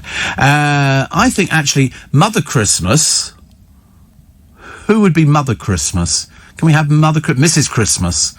That's got to be Sheila Fogarty. I mean, come on. Who else? Who else? Serena Farrow. No, she's not old enough. Zora Suleiman could be... Do you want a present? There it is. What do you want? You don't like that present? Well, stick with it. I do love, and I shouldn't like this story at all, but I'm liking it. Argos have had to apologise to a customer who received a Mega Sketcher toy with your mum's a rude word written on it. And Natalie Smith, whose mother died in October, bought the drawing toy for her son, age 1, at her local branch. I don't know if you've ever seen these. You can just write anything on them. We used to do them all the time, actually. The customer service advisor of Skelmersdale was horrified when she unboxed it. She wrote on Argos' social media, whilst I do have a sense of humour, I find this highly inappropriate on a kid's toy, and also after losing my mother, rather insensitive. Argos says, we're very sorry and we're investigating how this happened. Now, to be honest with you, all right, it's quite clearly a mistake, isn't it? But I mean, for God's sake, dear, grow up. They're not to know. They're not to know that, you know, your mother died or something like that. It's just, you have to go, listen, she'd have laughed. You know, it was one of those stupid things, but Pimbo's such a big deal about it. Paul says, who's doing Mr. James O'Brien's slot today? He says he's on a day off again. Oh, he's having so many days off. Ridiculous. I could tell you it's David Lammy, who is covering for James O'Brien today. I don't know what he's doing, actually. For him to have a Friday off is very unusual. Because that's sort of, I suppose to give him a longer weekend, because he gets Friday, Saturday, Sunday. Whereas me, I get Friday, Saturday, and then back into work on the Sunday, which I love. What are you doing? Adding up on your fingers? What are you doing? You're being theatrical. Anybody less theatrical than you, Corey, would be hard-pushed to find around here. Steve, I've been reading about a lot of up-and-coming blockbuster films going to subscription channels. Do you think that's the beginning of the end for cinemas? No, I still think people are going to go to the cinema to see films, for that is where they are intended to be shown. You need to see films on the big screen. That's what they're made. They're not made for your television. No matter how big your television is, it's not as big as the screens. It's as simple as that. Wait a minute. Donna says the bell doesn't bother me at all. But it bothers me. It bothers me. I don't want to sit there and you go, bing. And then I looked at a person who did it the other day. I gave them my special Paddington stare. Looked at them. And they had earphones in, so they didn't know. I thought, I felt like going to them. Look, bus stopping. I mean, God in heaven, it can't be that difficult, can it? What's wrong with saying thank you, driver? Said Angela. Because if I've had a really bad ride, I'm not saying... What am I saying thank you for? I'm sorry that you nearly tried to kill me on the bus because of your braking. No, thank you. I said it the other day when my pass wouldn't swipe and the driver just let me on and gave me a free ride. Well, that's outrageous. I'm going to have him fired. He shouldn't give you... They're not allowed to give you free rides on the buses. What is he, operating some system by himself? Oh, slip us a quid, you can go on. With all things like that. Your pass wouldn't swipe? Yeah, probably because you had no credit on it. That's why... People always go, oh, it was working fine the other day. You go, no, it wasn't. You've been angling for these free rides for loads and loads of time. Somebody said, I've been listening to your show since 1983. Good Lord, you must be nearly as old as I am. Computer modelling has been used to show how the moon formed 4.5 billion years ago. 4.5 billion... Isn't it funny how they can actually place a sort of a time on it? Tom tops the list of 2020 highlights. And this is Captain Tom Moore's epic charity walk. The things that we've enjoyed in 2020. He's top of the list. Also, we're enjoying a slower pace of life. Not really. Are we enjoying a slower pace of life? I don't think we are. An increase in people washing their hands. How many times a day do you... See, I'm not very good at things like that. I've got my thing around my neck. And do you wash all the time vigorously? Oh, right. Sorry? You sing Happy Birthday twice? Do you really? Not surprised you were head boy. Seeing the country come together to support the NHS. A new appreciation of supermarket or hospitality staff. What hospitality staff? Enjoying homes and gardens more. Yeah, that can be done. Saving money. Saving money is good. Are you saving money for the festive season? Yeah, I am. I'm saving money. Marcus Rashford's work feeding children. Yeah, that shows no sign of going away. A new appreciation for key workers like medical staff. Less pollution is the other one. Is there less pollution? I don't know if there's less for sort of pollution. I don't know, actually. I don't know. I just think we've all learnt quite a lot. We learn things as we go through life, and it doesn't matter whether you're 18 or you're 19 or you're 60 or 70 or 80. I've got a neighbour, she's getting on a bit. She's getting on quite a lot. She's still very active. She goes out with her sort of lunch clubs and things like that, and they'll go up and get teas and stuff like that. Because the one thing you've got to do as you get a little bit older is keep yourself busy. Keeping busy is the key to it. And so I try and do things. I try and stay out and get things done. And then I think that when I want to go to bed, I go to bed. There's no messing around at all, actually. Steve, somebody else also asking me about Mr. James O'Brien's slot today. So I think we've actually achieved quite a lot, actually. When I have a hairy bus journey, I say loudly, you'd have to pay good money for a ride like that at Disney. Yeah. I've only ever once had my card not work. But then, of course, all you have to do is show it to them because it's a freedom pass. The Mirror today, I've got my Shane back with me, says the wife of Shane. The Mirror today calls for a £1.8 billion COVID tax break refund by supermarkets that is to be used to help struggling pubs. And look, snow comes white from the North Pole. Here it is, in Cumbria, in Lanarkshire, in Teesdale. There's a cottage there. I mean, to be honest with you, if you've got a roaring fire inside a cottage, then that's fantastic. And in North Yorkshire, a train in Garsdale. It's so pretty. Seriously, I think it looks so pretty. You could freeze yourself to death, though. Corey's got no heating in his bedroom, sitting room, living room. You don't have a sitting room. What have you got then? Living room, kitchen. bathroom, bedroom. Why haven't you got a sitting room? That's the same as a living room, isn't it? No, it's a sitting room is a living room. That's where you put your couch. Of course what do you think it is? No, a sitting... Yes, there's room for best. Yes, not in his case. Because you've got a living room, which is that's where you sit, isn't it? You watch television. That's a sitting room. Lounge. Yeah, the lounge. All these new words he's learning. That's the good thing, isn't it? When you come from Yorkshire, you know, what do you call it then? Do you just call it the front parlour? I said, we'll go and sit in front parlour. The shed. I love a shed. I tell you, I'd be having a fire in a shed. Not actually, you know, burn the thing down. But I quite fancy one of those. Because when we didn't have central heating, we had a gas fire, which you could move about. And you just put the gas bottle in the back of it. And we'd all sit there. And then my brother, who bought this flat, and one year I thought, what can I buy him? Because his flat was cold, because it had warm air heating, and it was rubbish. It was absolute rubbish. So I said, I tell you what. And so I stayed in a travel lodge in Epping, and I thought, well, what's their heating like? And they had flat radiators on the wall, electric radiators.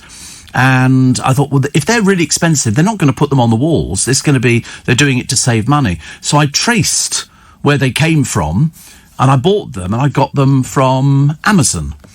And it was quite cheap, actually, for all of these things. I bought him, I think, 4 or 5, might have been 5, and I paid for them to be fitted for him. And the next time I went round there, when he opened the front door, the heat was so... I couldn't breathe. I couldn't breathe. It was like, He said, heating's really good. And for those little radiators, which were thin, and they were fitted onto the wall, and then the bloke just sort of plugged them in, and it worked a treat. You only needed one of them on to heat the whole place.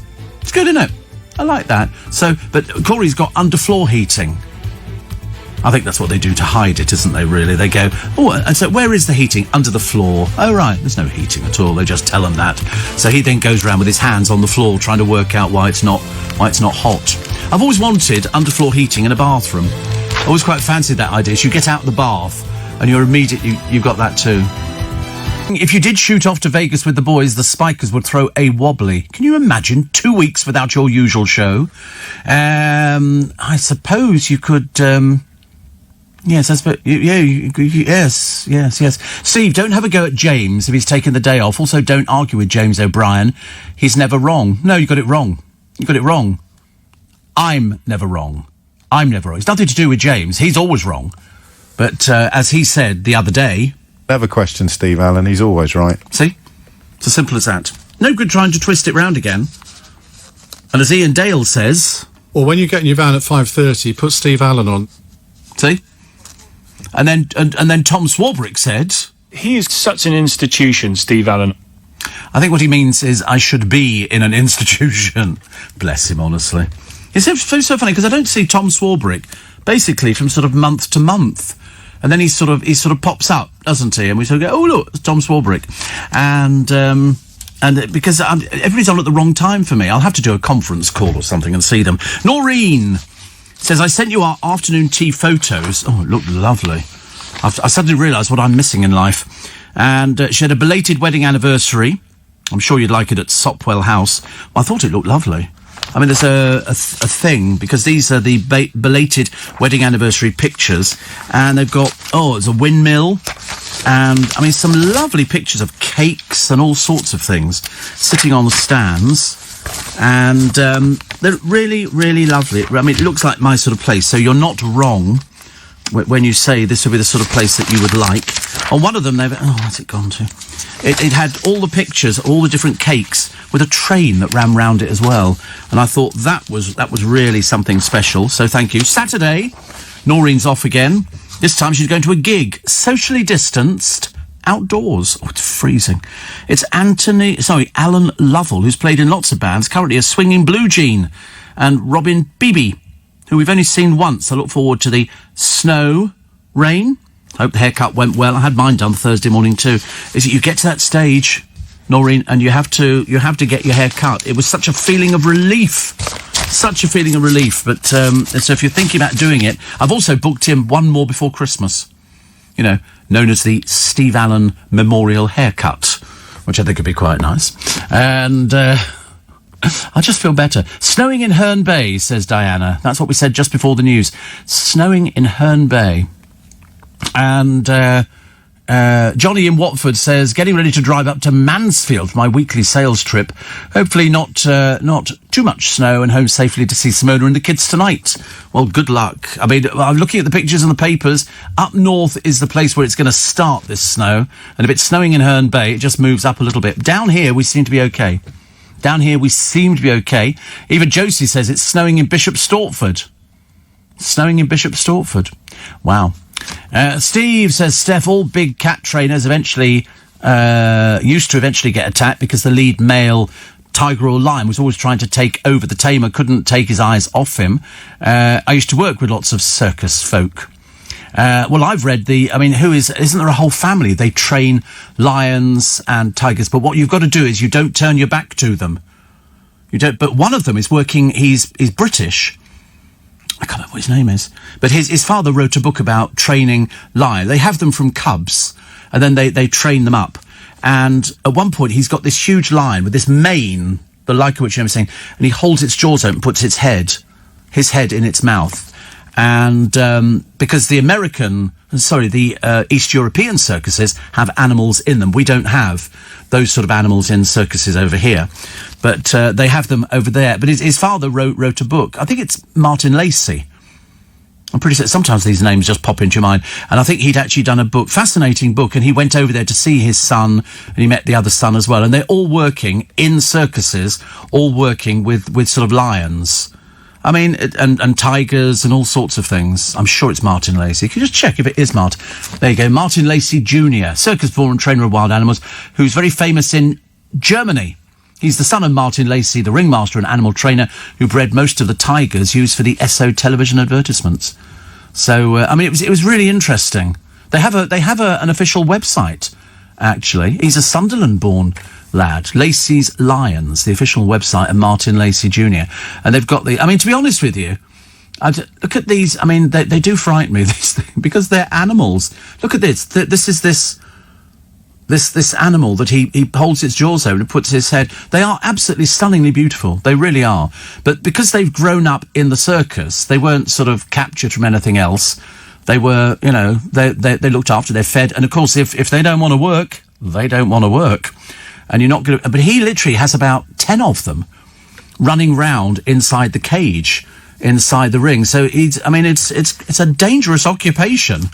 It really is. But I think Martin Lacey Jr. is this year performing with 3 complete different acts in the Circus Krone building in Munich. And I think they're running until January the 31st. They'll do a month in the circus. And then the animals get time off. And they go touring as well. Can you imagine turning up at Heathrow Airport and they go, any excess baggage? Well, just a fraction, yeah. I got 2 lions, 3 tigers, 4 pumas. Imagine. We always wanted that, though, didn't we? We always wanted to be I always wanted a tour with a circus. I thought that life on the road, the open roads. I could still do it, couldn't I? But what could I do? I don't want to sit in the box office. Tightrope. No, I think I'd be in charge of selling hot dogs. Hot dogs. Or filling that flashing lights. The ringmaster. The ringleader's something completely different. It's hopeless, isn't it? Honestly, we've done our best with him, but it's not actually working. But no, it's ringmaster, not ringleader. That's a group of criminals, and you'd be the ringleader of the group. It's not snowing in Horsham, says Joe. You wait your time.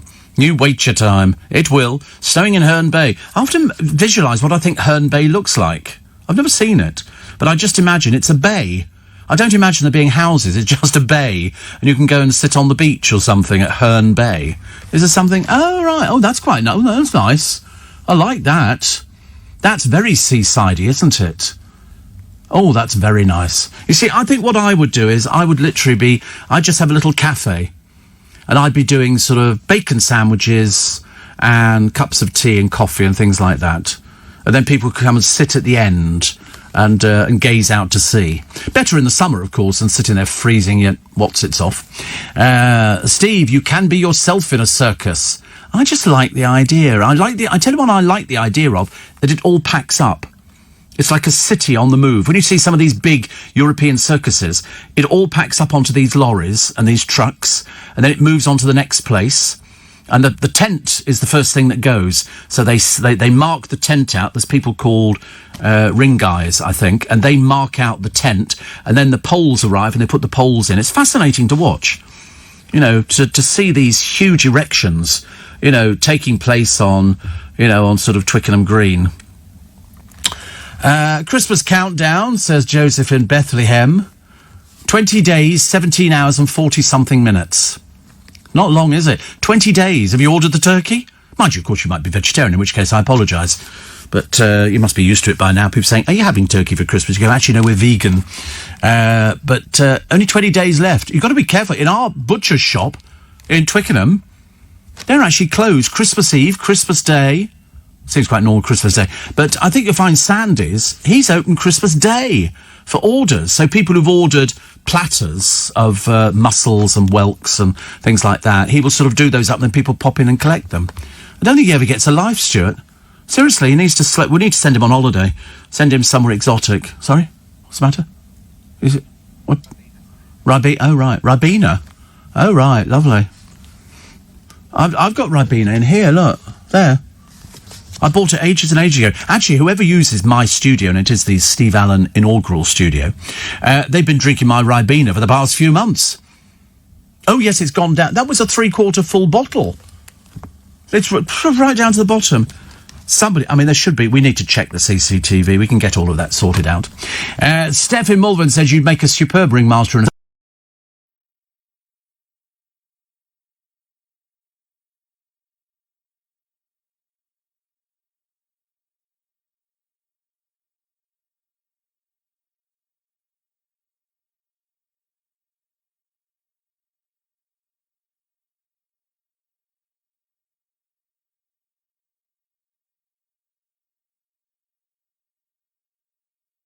circus, they all get involved in it, and I think they have horses. What's it called? It's called... there is, but no, it's not Big Kid Circus. It's got one name, I'm pretty certain. It's a very famous circus. They've done loads of, it's a bit OK-yar, but it's a bit OK-yar in a good way, because Country Life have done features on them. It's not Fawcett's. What do they call it? So, famous... I don't know what it's called. Somebody will know. No, it's not Zippo's. No, I've been to Zippo's loads of times, actually. Loads of times when they used to come round to Twickenham. And this is... The listeners will know what this circus is. It's very famous. Very famous. Steve, Herne Bay is where Little Britain filmed the I'm a Lady sketch, says Chris. Oh, right. Did you wear your Levi jeans with a belt or braces? I don't think I had a belt at all, actually. I did have braces, but they were just clip-on braces. I know, it's very cheap, isn't it, really? Bron says, yay. Yay, indeed. It's Friday. Well done you. Obviously, Bron has sobered up now. Have a great weekend and the Groovy Gang. Well, luckily, we won't be contacting each other at all. Steve, how'd you kill a circus? Go for the juggler. I watched I've got a film of the Great British Circus. And there's one boy there, and he's a juggler. And they've all got the moves, haven't they? They do that at the end. The little bow and all that. I've been quite good at that. And he does about 14 balls in the air at the same time. It's clever to watch. He says, but there's an art to doing it. It's not just a case of coming down. You're just focusing on one area. The producer was trying to demonstrate to me earlier on how he juggles. Pathetic. Absolutely pathetic. Honestly, I said, that's not juggling. That's just throwing a ball up in the air. That's not juggling. He said, oh no, that's actually juggling, Steve. And Amanda says, I remember my dad used to go and take the circus tent down. Well, I remember I'm old enough to remember, going to Bertram Mills Circus at Olympia, the circus that travelled by train. And it would pull into Olympia, and inside Olympia there'd be a fun fair, the circus tent, Coco the Clown. Oh, it was fantastic. As a kid, as a kid, it was just amazing. Morning, nice to have your company. God, it's cold this morning. It's going to be very cold outside.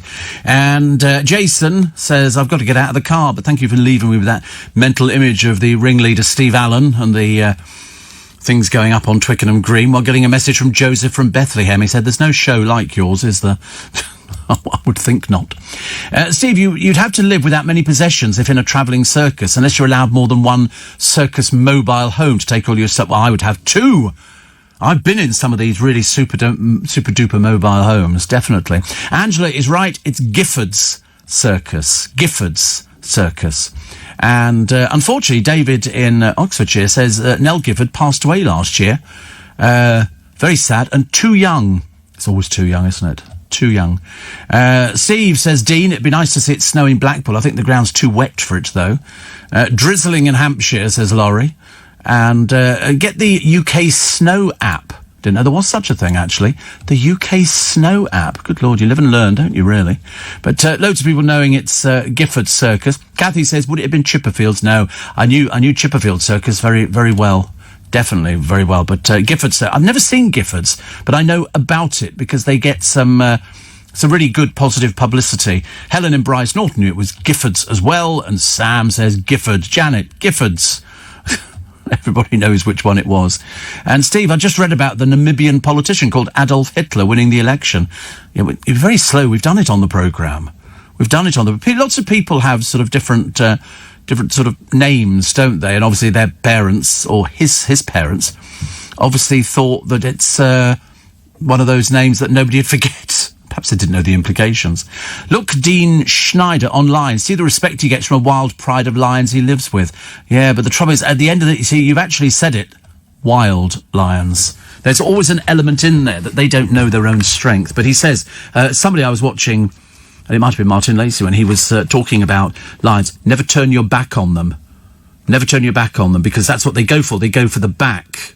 Don't ask me why. And then when you think about it, you can see them when they're hunting zebra and wildebeest and stuff like that. It's all a little bit too dramatic, isn't it, for this time of the morning? So here's this politician called Adolf Hitler says he has no plans for world domination. He said his parents named him after the World War II Nazi dictator, not realising what he stood for. But he won by a landslide in Namibia, being called Adolf Hitler. So now you know. IKEA customers. Have you been to IKEA? I find it a very stressful occasion, actually. It's very stressful.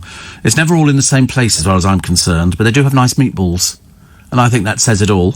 And the customers were forced to listen to ABBA for hours on hold whilst complaining about orders. They had 90% bad reviews last month from shoppers furious that goods did not arrive or were damaged. So they had to listen to ABBA.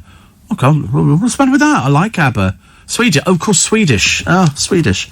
Yeah. I've only ever been to IKEA twice in my entire life.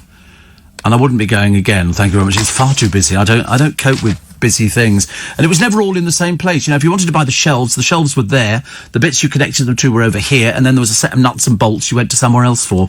Not me. Not me, thank you very much indeed. Jordan North feared he'd lost his little spherical objects after a brutal celebrity cyclone challenge. What is it about people who think they're celebrities when they're not? I don't quite understand that. Also, the big freeze has begun. Up to 4 inches, many of you are waking up to. So, that's good. Experts are predicting 7 inches, probably by sort of the weekend, I would think. I mean, that's worth waking up for, isn't it? I mean, if you got... No, I mean, it's 4 inches, we can cope with, for goodness sake. You can look out, you're not going to build a snowman with 4 inches. But with 7 inches... That's an idea. That's a fairly sturdy little snowman. Although you've got to roll the snow round, haven't you, to get the head and then to get the body and everything. And then you've got to go indoors and go, Mum, have you got 2 bits of coal, a carrot, and a scarf and a hat? No, I haven't. That was that dreadful programme about a snowman, and it came to life. Michael Keaton was in it, I think, and it came to life. He'd been killed, and he came back as a snowman. And I don't know what that one was called, so you're going to have to work again today. I'm so sorry. I hate making people work all the time. They don't know. The search for Madeleine McCann goes on. There you go, Jack Frost.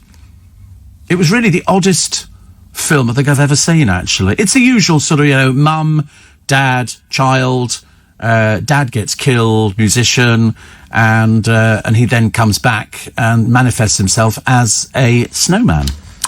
The Metropolitan Police investigation is unchanged despite German prosecutors believing she was murdered. Met Chief Cressida Dick says the force was working really, really closely with the German authorities, but did not expect them to share all of their evidence. I don't quite understand why, actually. But people are claiming that this man did this. There's no there doesn't seem to be any evidence to suggest this at all. I thought they'd already dismissed it.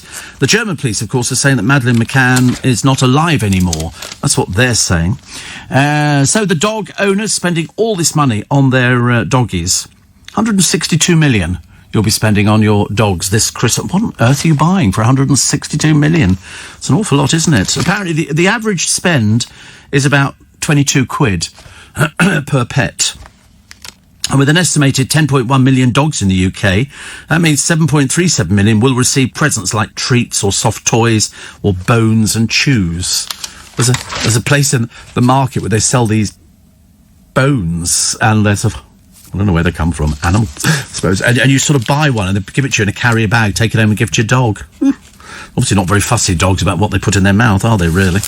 And so I've often thought, I wonder where these bones come from. They look like they come from elephants. They're enormous. But dogs like these sort of things. Also, Mad Max star Hugh Keys-Byrne, who played villain Toe Cutter in the sci-fi classic, has died at the age of 73. I've never seen any Mad Max films. I've never seen any of those. So they didn't really appeal to me, I'm afraid. Who does? Nick Abbott. Does he like Mad Max? He's got the oddest taste. Hasn't he got the oddest taste for all sort of... you look at him and you'd think he'd be straight away Sound of Music. Straight away. Or Bed Knobs and Broomsticks. But no, Mad Max. I mean, seriously, what's going on? Isla Fisher. Do you remember Isla Fisher? Isn't she married to somebody quite well? Oh, that's right, she's married to Sacha Baron Cohen. But anyway, she's blasted old Disney films for reinforcing negative stereotypes that go along with fairy tales. The Wedding Crashers star, married Sacha Baron Cohen, hit out at the toxic masculinity on display in classics like Snow White and Cinderella. In new woke Disney film Godmothered, Isla plays a widowed single mum whose life is upended by a visit from a fairy godmother in training. Oh, that's what it's just a plug for a movie she's making, that's all it is. I mean, listen, everything changes. At one time we used to drag women around by their hair, living in caves, as we did. Will Mellor, remember Will, what? I don't remember. I've seen photographs of people being dragged out of caves by their hair. They do it a lot in the Flintstones. A lot in that, Oh, Fred. Wilbur. So Will Mellor revealed how he wished he'd smashed in Jeremy Clarkson's ribs after the petrol head humiliated him in public. This is an interesting one. The 2 pints of lager and a packet of Chris actor said, and the moment he proudly told Clarkson how much he loved Top Gear, and he splashed out 60 grand on a Range Rover. But Jezza's rude reply left him furious. Will told Ralph Little on a podcast, I met him once. He was a so-and-so to me. He didn't like me at all. He's pompous and he does say things that offend people. I said, hiya, I just wanted to say I love Top Gear and I saw the Range Rover on it and because of the show I got the car.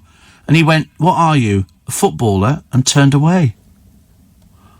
I mean, perhaps he didn't know who he was. Perhaps he didn't know. But he says, I really should have caved in every rib that he had. Luckily he didn't. That would be so much better, wouldn't it? Telly star Dom Jolly, he's not still around, is he? Good Lord. Says his antidepressants sapped his creativity and almost turned him into an accountant. Good Lord, what's the matter with accountants? They're fine, I like accountants. And the Gemma Collins, my mum chatted to an alien. I mean, is there something the matter with you? Have you been dropped on your head or something as a child off a swing or something like that? Your mother never chatted to an alien on a bus.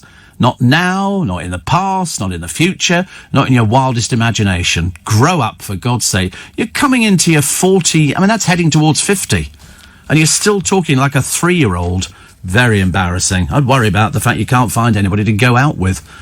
Well, sorry, that's nobody wants to go out with you. It's completely different, I realise. LBC News Time, 6:30. Your headlines with Simon. Morning, Jay in Doncaster says, Steve Allen says he doesn't understand people who think they're celebrities when they're not. He should have a good look in the mirror, he'll understand. I'm not a celebrity. You're a bit odd, aren't you, Jay? I think you are a little bit of a sad person at the moment. So, no, I'm a radio presenter. That's what I've always said. I'm certainly not a celebrity. That's why I can't understand it. But, no. And I do have a good look in the mirror every single day. I always have a little smile to myself, which is probably something you're missing. Steve, snowing in Hutton in Essex. Love your programme. I know Hutton very well. My Uncle Alan lives down in Hutton. Barney and Betty Rubble. Remember them? Bewitched was my favourite. I've got all the box sets of Bewitched. Steve. I've lost the blooming thing now. Where has it gone to? I had to ask you if you've seen the rainbow Christmas trees. No. A rainbow Christmas tree? And, no, I've never heard of a rainbow. What is it, sprayed? A sprayed Christmas tree, is it? I'd love to see that. Take a look. The best one is on Amazon, £169. Rainbow Christmas tree. We haven't got £169 at the moment. Oh, a rainbow. Oh, right. Oh. What did you say? 169 quid? We found it a lot. Oh, no. We found it for £25 in Wilko, the rainbow Christmas tree. But it's sort of like tinsel wrapped round, isn't it? This is 5 foot. So it's a bit gaudy, says Corey. So we're not going for that at all, thank you. It's like having an upside-down Christmas tree. We don't do that. Cliff says it's snowing in Witham in Essex. Snowing in Witham. So thank you. Also, IKEA, Steve, says Jackie is craftily designed so you can't get out until you've gone from beginning to end. I had a damaged table, only seen after it had been assembled. Oh, so frustrating. I always find there's nothing worse than sort of going to buy something. You take it home, open the box, and it's broken. You go, oh no, I've got to go all the way back to sort of change it. Steve, would you get in a lion cage with one lion for 10 minutes for £1 million?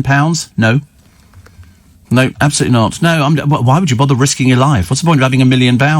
Can't enjoy it. Properly snowing in Brightlingsea in Essex. Canterbury, everything covered in a dusting of snow. Lovely. We've had a visit from Santa's Circus. Never been myself, but there's always excitement when they roll in. Is it Circus Santos? Isn't it? I don't think it's Santa's Circus, is it? Unless this is a different one doing the rounds. Love the trapeze at the circus. Did we have elephants and lions in our day? Probably, yes. Yes. I mean, I think in these European circuses, they've all got elephants. Because some of them play football and things like that. That's what they do over there. Steve, I don't want to turn your great programme into a weather show, but we have sleet in Billericay and 2 degrees, says Melvin. Oh, dear. They've said sleet over this weekend, which I suspect means that we'll probably get, and it's dreadful, really. So Corey was thinking of going out to the gymnasium. Obviously not anymore. She says you're obviously looking at it's not tinsel. You're looking at the wrong type. The actual tree is obviously dyed. Well, we couldn't find it. Try again. Was it on Amazon? Did we say it was on Amazon? Try it there. Roger said, I used to see Will Mellor driving a very naff BMW convertible around Putney. Poor so you imagine he's listening to the radio and you go, what, somebody's spotted me? I've had that. Actually, I got photographed going down the motorway once, which I thought was hilarious. And, somebody said, guess who? I went, it's me. Absolutely. I've got the box sets of Bewitched, which is very nice. And I can confirm there's now in Kent in the Swale area, says Luke. Snowing all over the place. Goodness sake, honestly. Doesn't get any better, does it? So we haven't found the other thing. So Gemma Collins, I mean, my mum reckons this guy was reading it. She's quite, honestly, is something the matter with you? Is this why you can't find anybody to go out with? Is it because you are too stupid for words? She says, when I was younger, I was used to draw aliens. Well, how did you know? You've never seen any. They don't exist. But she's called on extraterrestrials to join her for the festive season. Just look in the mirror, love. You'll see something that's extraterrestrial. She said, I do believe they're real. I'd love to meet them. They don't want to meet you, love. Why would they want to meet you? Eat you? Meet you? Why would they want? Probably either, actually. Oh, I do love the story. I love this story. This is a great story. Charlotte Rumsey was was helping her mum Karen do a clear out when she came across one of just 500 original hardback copies of Harry Potter and the Philosopher's Stone. It had been given to them in 1999. Charlotte says, "We put lots of things aside for a car boot, including the book. They were going to sell it for 50p. How much is it worth? £50,000. £50,000. And somebody had taken along some rare Harry Potter books. The experts said they could be worth 13,000. I thought we might have a first edition. So she checked to double check, began reading out the issue points that identified as first edition. Everything seemed to be the same. We couldn't believe it. And so they contacted Hanson's, the auctioneers. Their expert confirmed it was genuine first edition. We're so excited. You imagine if you'd sold it for 50p. Can you imagine? 50p. And then somebody goes, oh, by the way, it's worth about £50,000. Oh, do you go mad, wouldn't you? Absolutely mad. Ozzy Osbourne has switched from munching bats to meditation to cope with his traumatic 2 years in his Parkinson's disease. He did the bat thing was just a bit of old hooey, wasn't it, really? And there's a driver who caused up to £1 million worth of damage as he chased a supercar. Ahmed Al-Husseini was speeding at 80 miles an hour in a 30-mile zone when his Audi flipped in the air. He wrecked the £300,000 McLaren SLR he was pursuing and hit 4 other cars in Chelsea. He admitted dangerous driving, got 10 months jail, suspended for 18 months, and a 2-year ban at Isleworth Crown Court. Not a happy day for you, I should imagine. Rebecca says it's snowing in Ipswich. Yeah, and the point is, it's snowing in Ipswich. Do you remember clowns in sequins, puff sleeves and tall sequined hats? Well, I can remember there were the white-face clowns, which had white faces. Do you know every clown's face is registered? They are registered. They're on eggs in the Clown Museum. Each clown's face is put on there, and that's their makeup. That's their trademark. So when you put your makeup on, you're putting on the same makeup all the time to be a clown. And they're all on eggshells. Blown eggs, obviously, and then somebody paints them on there, and they're all in there. So they're all trademarked, which I quite like the sound of. And I remember the puff sleeves, the tall white hats, and they were called, I think they were called white-face clowns, harlequins. I'm pretty certain. And 84850, steve@lbc.co.uk. And Kathy says, you certainly are a celebrity. I'm not a celebrity. I'm a radio presenter. You've got tons and tons of people who know you. Not only your listeners, but celebrities. Yes, I mean, yes, I do have a lot of celebrities. But then again, I've got a lot of celebrity friends. You know, who I've known for... But I mean, to me, they're not celebrities. I know other people see them as celebrities. I never thought them as celebrities. I just thought they were just sort of ordinary people. You know, some people crave it. Some people crave it when they don't have anything that they can actually sell to somebody. You know, I think if you're a celebrity, you've got to have something going. I mean, the idea is that Gemma Collins wants to be #1 in the charts. She's recorded a song with Darren Day. Forgive us from sort of going, I don't think that's going to be happening anytime soon. But somebody says Hanson's Auctions. Yes, it's the bloke who's on the television. Is it Charles Hanson? Who's on the one of the antiques programmes. He's got his own auction. We're working here today, aren't we? I have to work you today, because otherwise I'm sort of worried that you might sort of go off the boil, you know, with your chuppa chups. His fingers are bleeding. He's been on the internet so long today. But show me the picture again. There you go, Charles Hanson. He's on Bargain Hunt, Flog It, Antiques, Roadship. Roadship. Yeah, why not? It could be a nautical version. Easy. He's married to Rebecca, and he's got 2 children, Matilda and Frederick. I thought he was gay when I first saw him on television. He was so funny. And I saw him the other day on something, and he wears these sort of leery sort of clothes. But apparently he's based down the road from me in Teddington, which is good. If ever I have anything to sell, I'm taking the producer down there, I think, later on. Get a few quid for the producer. One producer. Never liked clowns as a kid. Never trust a man that hid behind a creepy disguise, says Leah. I still find them weird. Yes, there's a name for people who have a fear of clowns. And it's... He really is hating the show today. He's really... Every time I sort of throw a question at him, and I look at him appealingly to go, let's find... There is a name for it. People who just have a fear of clowns. Coulrophobia. Coulrophobia. There you go. That's the fear of clowns. So if ever that comes up and you're on Celebrity Mastermind and £10,000 hangs on it, coulrophobia. Fear of clowns. There was one in the thing, I think it was there was a film about a clown who never took his makeup off because he was a doctor who'd murdered somebody. And he kept the makeup on, but he'd saved all these people in the circus. They'd had a derailing. And I think it was called The Greatest Show on Earth. A really good film. Very, very good film. 7:45. Let's get your news headlines for you this morning. Oh, it's bad news. I've just realised I am a celebrity. And do you know what the definition of a celebrity is? According to the internet, it's somebody who's got more than 30,000 followers. Oh, dear, honestly. Would you mind going away, some of you? And so anybody with a following of more than 30,000 means that you're a celebrity. And that's from the ASA. That's from the Advertising Standards Authority. The reason is you have to be defined as a celebrity for the purpose of enforcing advertising rules. And the bar is set at 30,000 social media followers. Oh, that's all right, because I've got 50,000, so I'm okay on that one.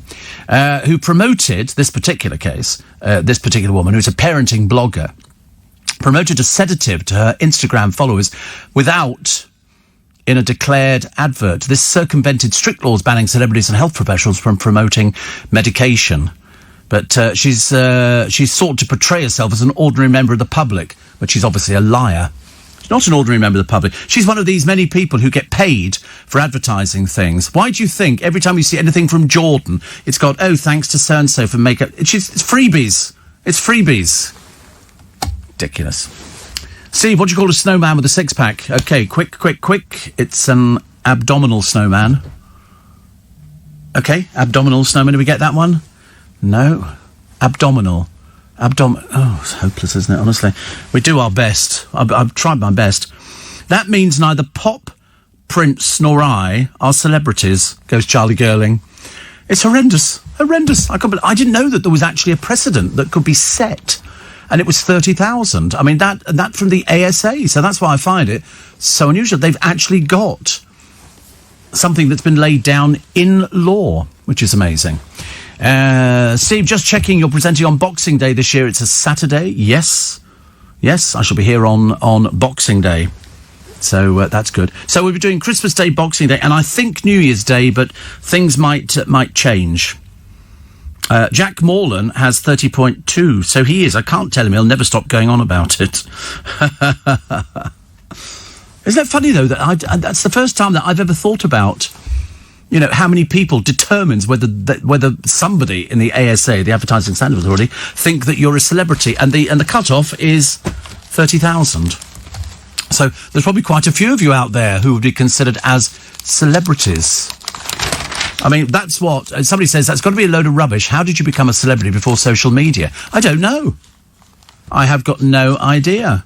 I mean, perhaps they didn't bother with that. But now, because of the ASA, and I have to explain that to you, that the Advertising Standards Authority are they've literally clamped down on people now accepting money from companies and goods to promote something they know nothing about.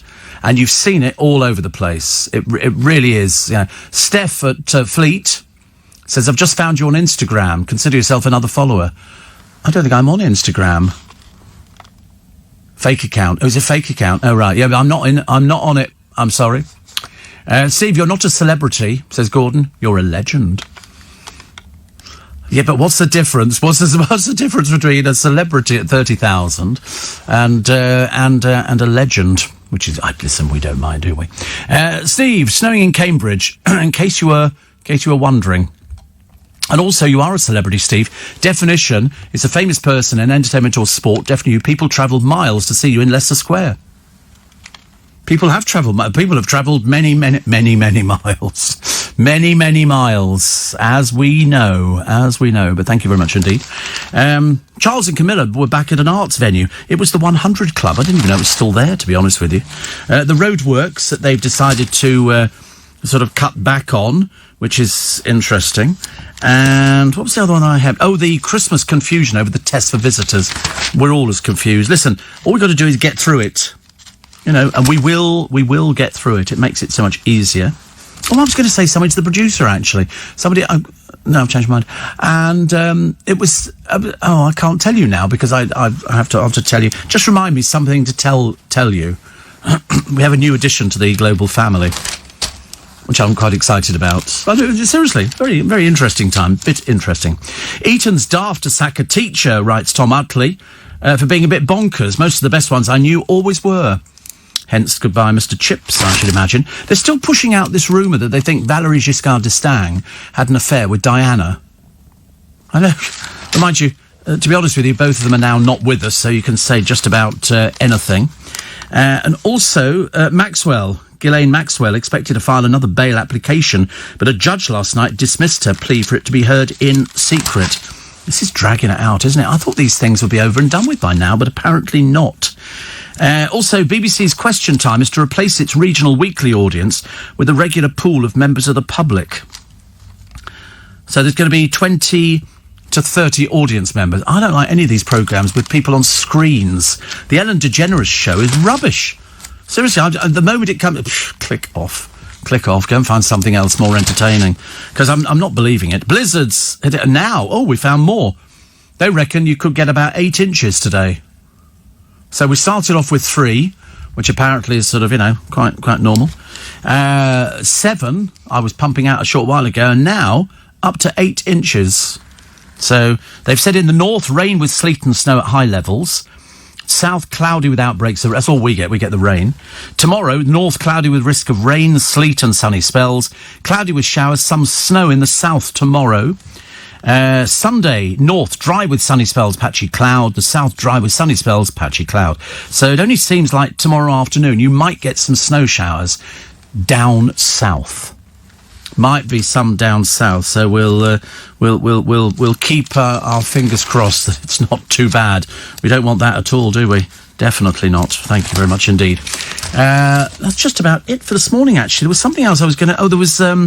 BBC's new city drama, which I talked about at the beginning of the programme only briefly, because again, it's prime-time porn, they say.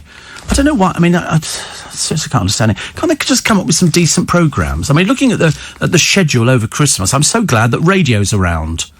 There's so much more going on the radio than anything else, and at least it's all fresh. If anything breaks over Christmas, who can do it instantly? Radio. So that's different. That's definitely. Hugh says, Steve Allen, that's me doomed. I block about 10 people a day, so I'll never get 30,000. Yes. Steve, you're a hero and a saint, which is far more important than being a celebrity. I think we'll leave this one now. Listen, that's it. I have a free Little Bit Extra podcast. I have 2 podcasts every day. This is my free Little Bit Extra podcast. Kylie Minogue wears a very interesting outfit. Looks a bit like a badly made settee. Maya Jama is apparently a millionaire for doing nothing, by the sound of it.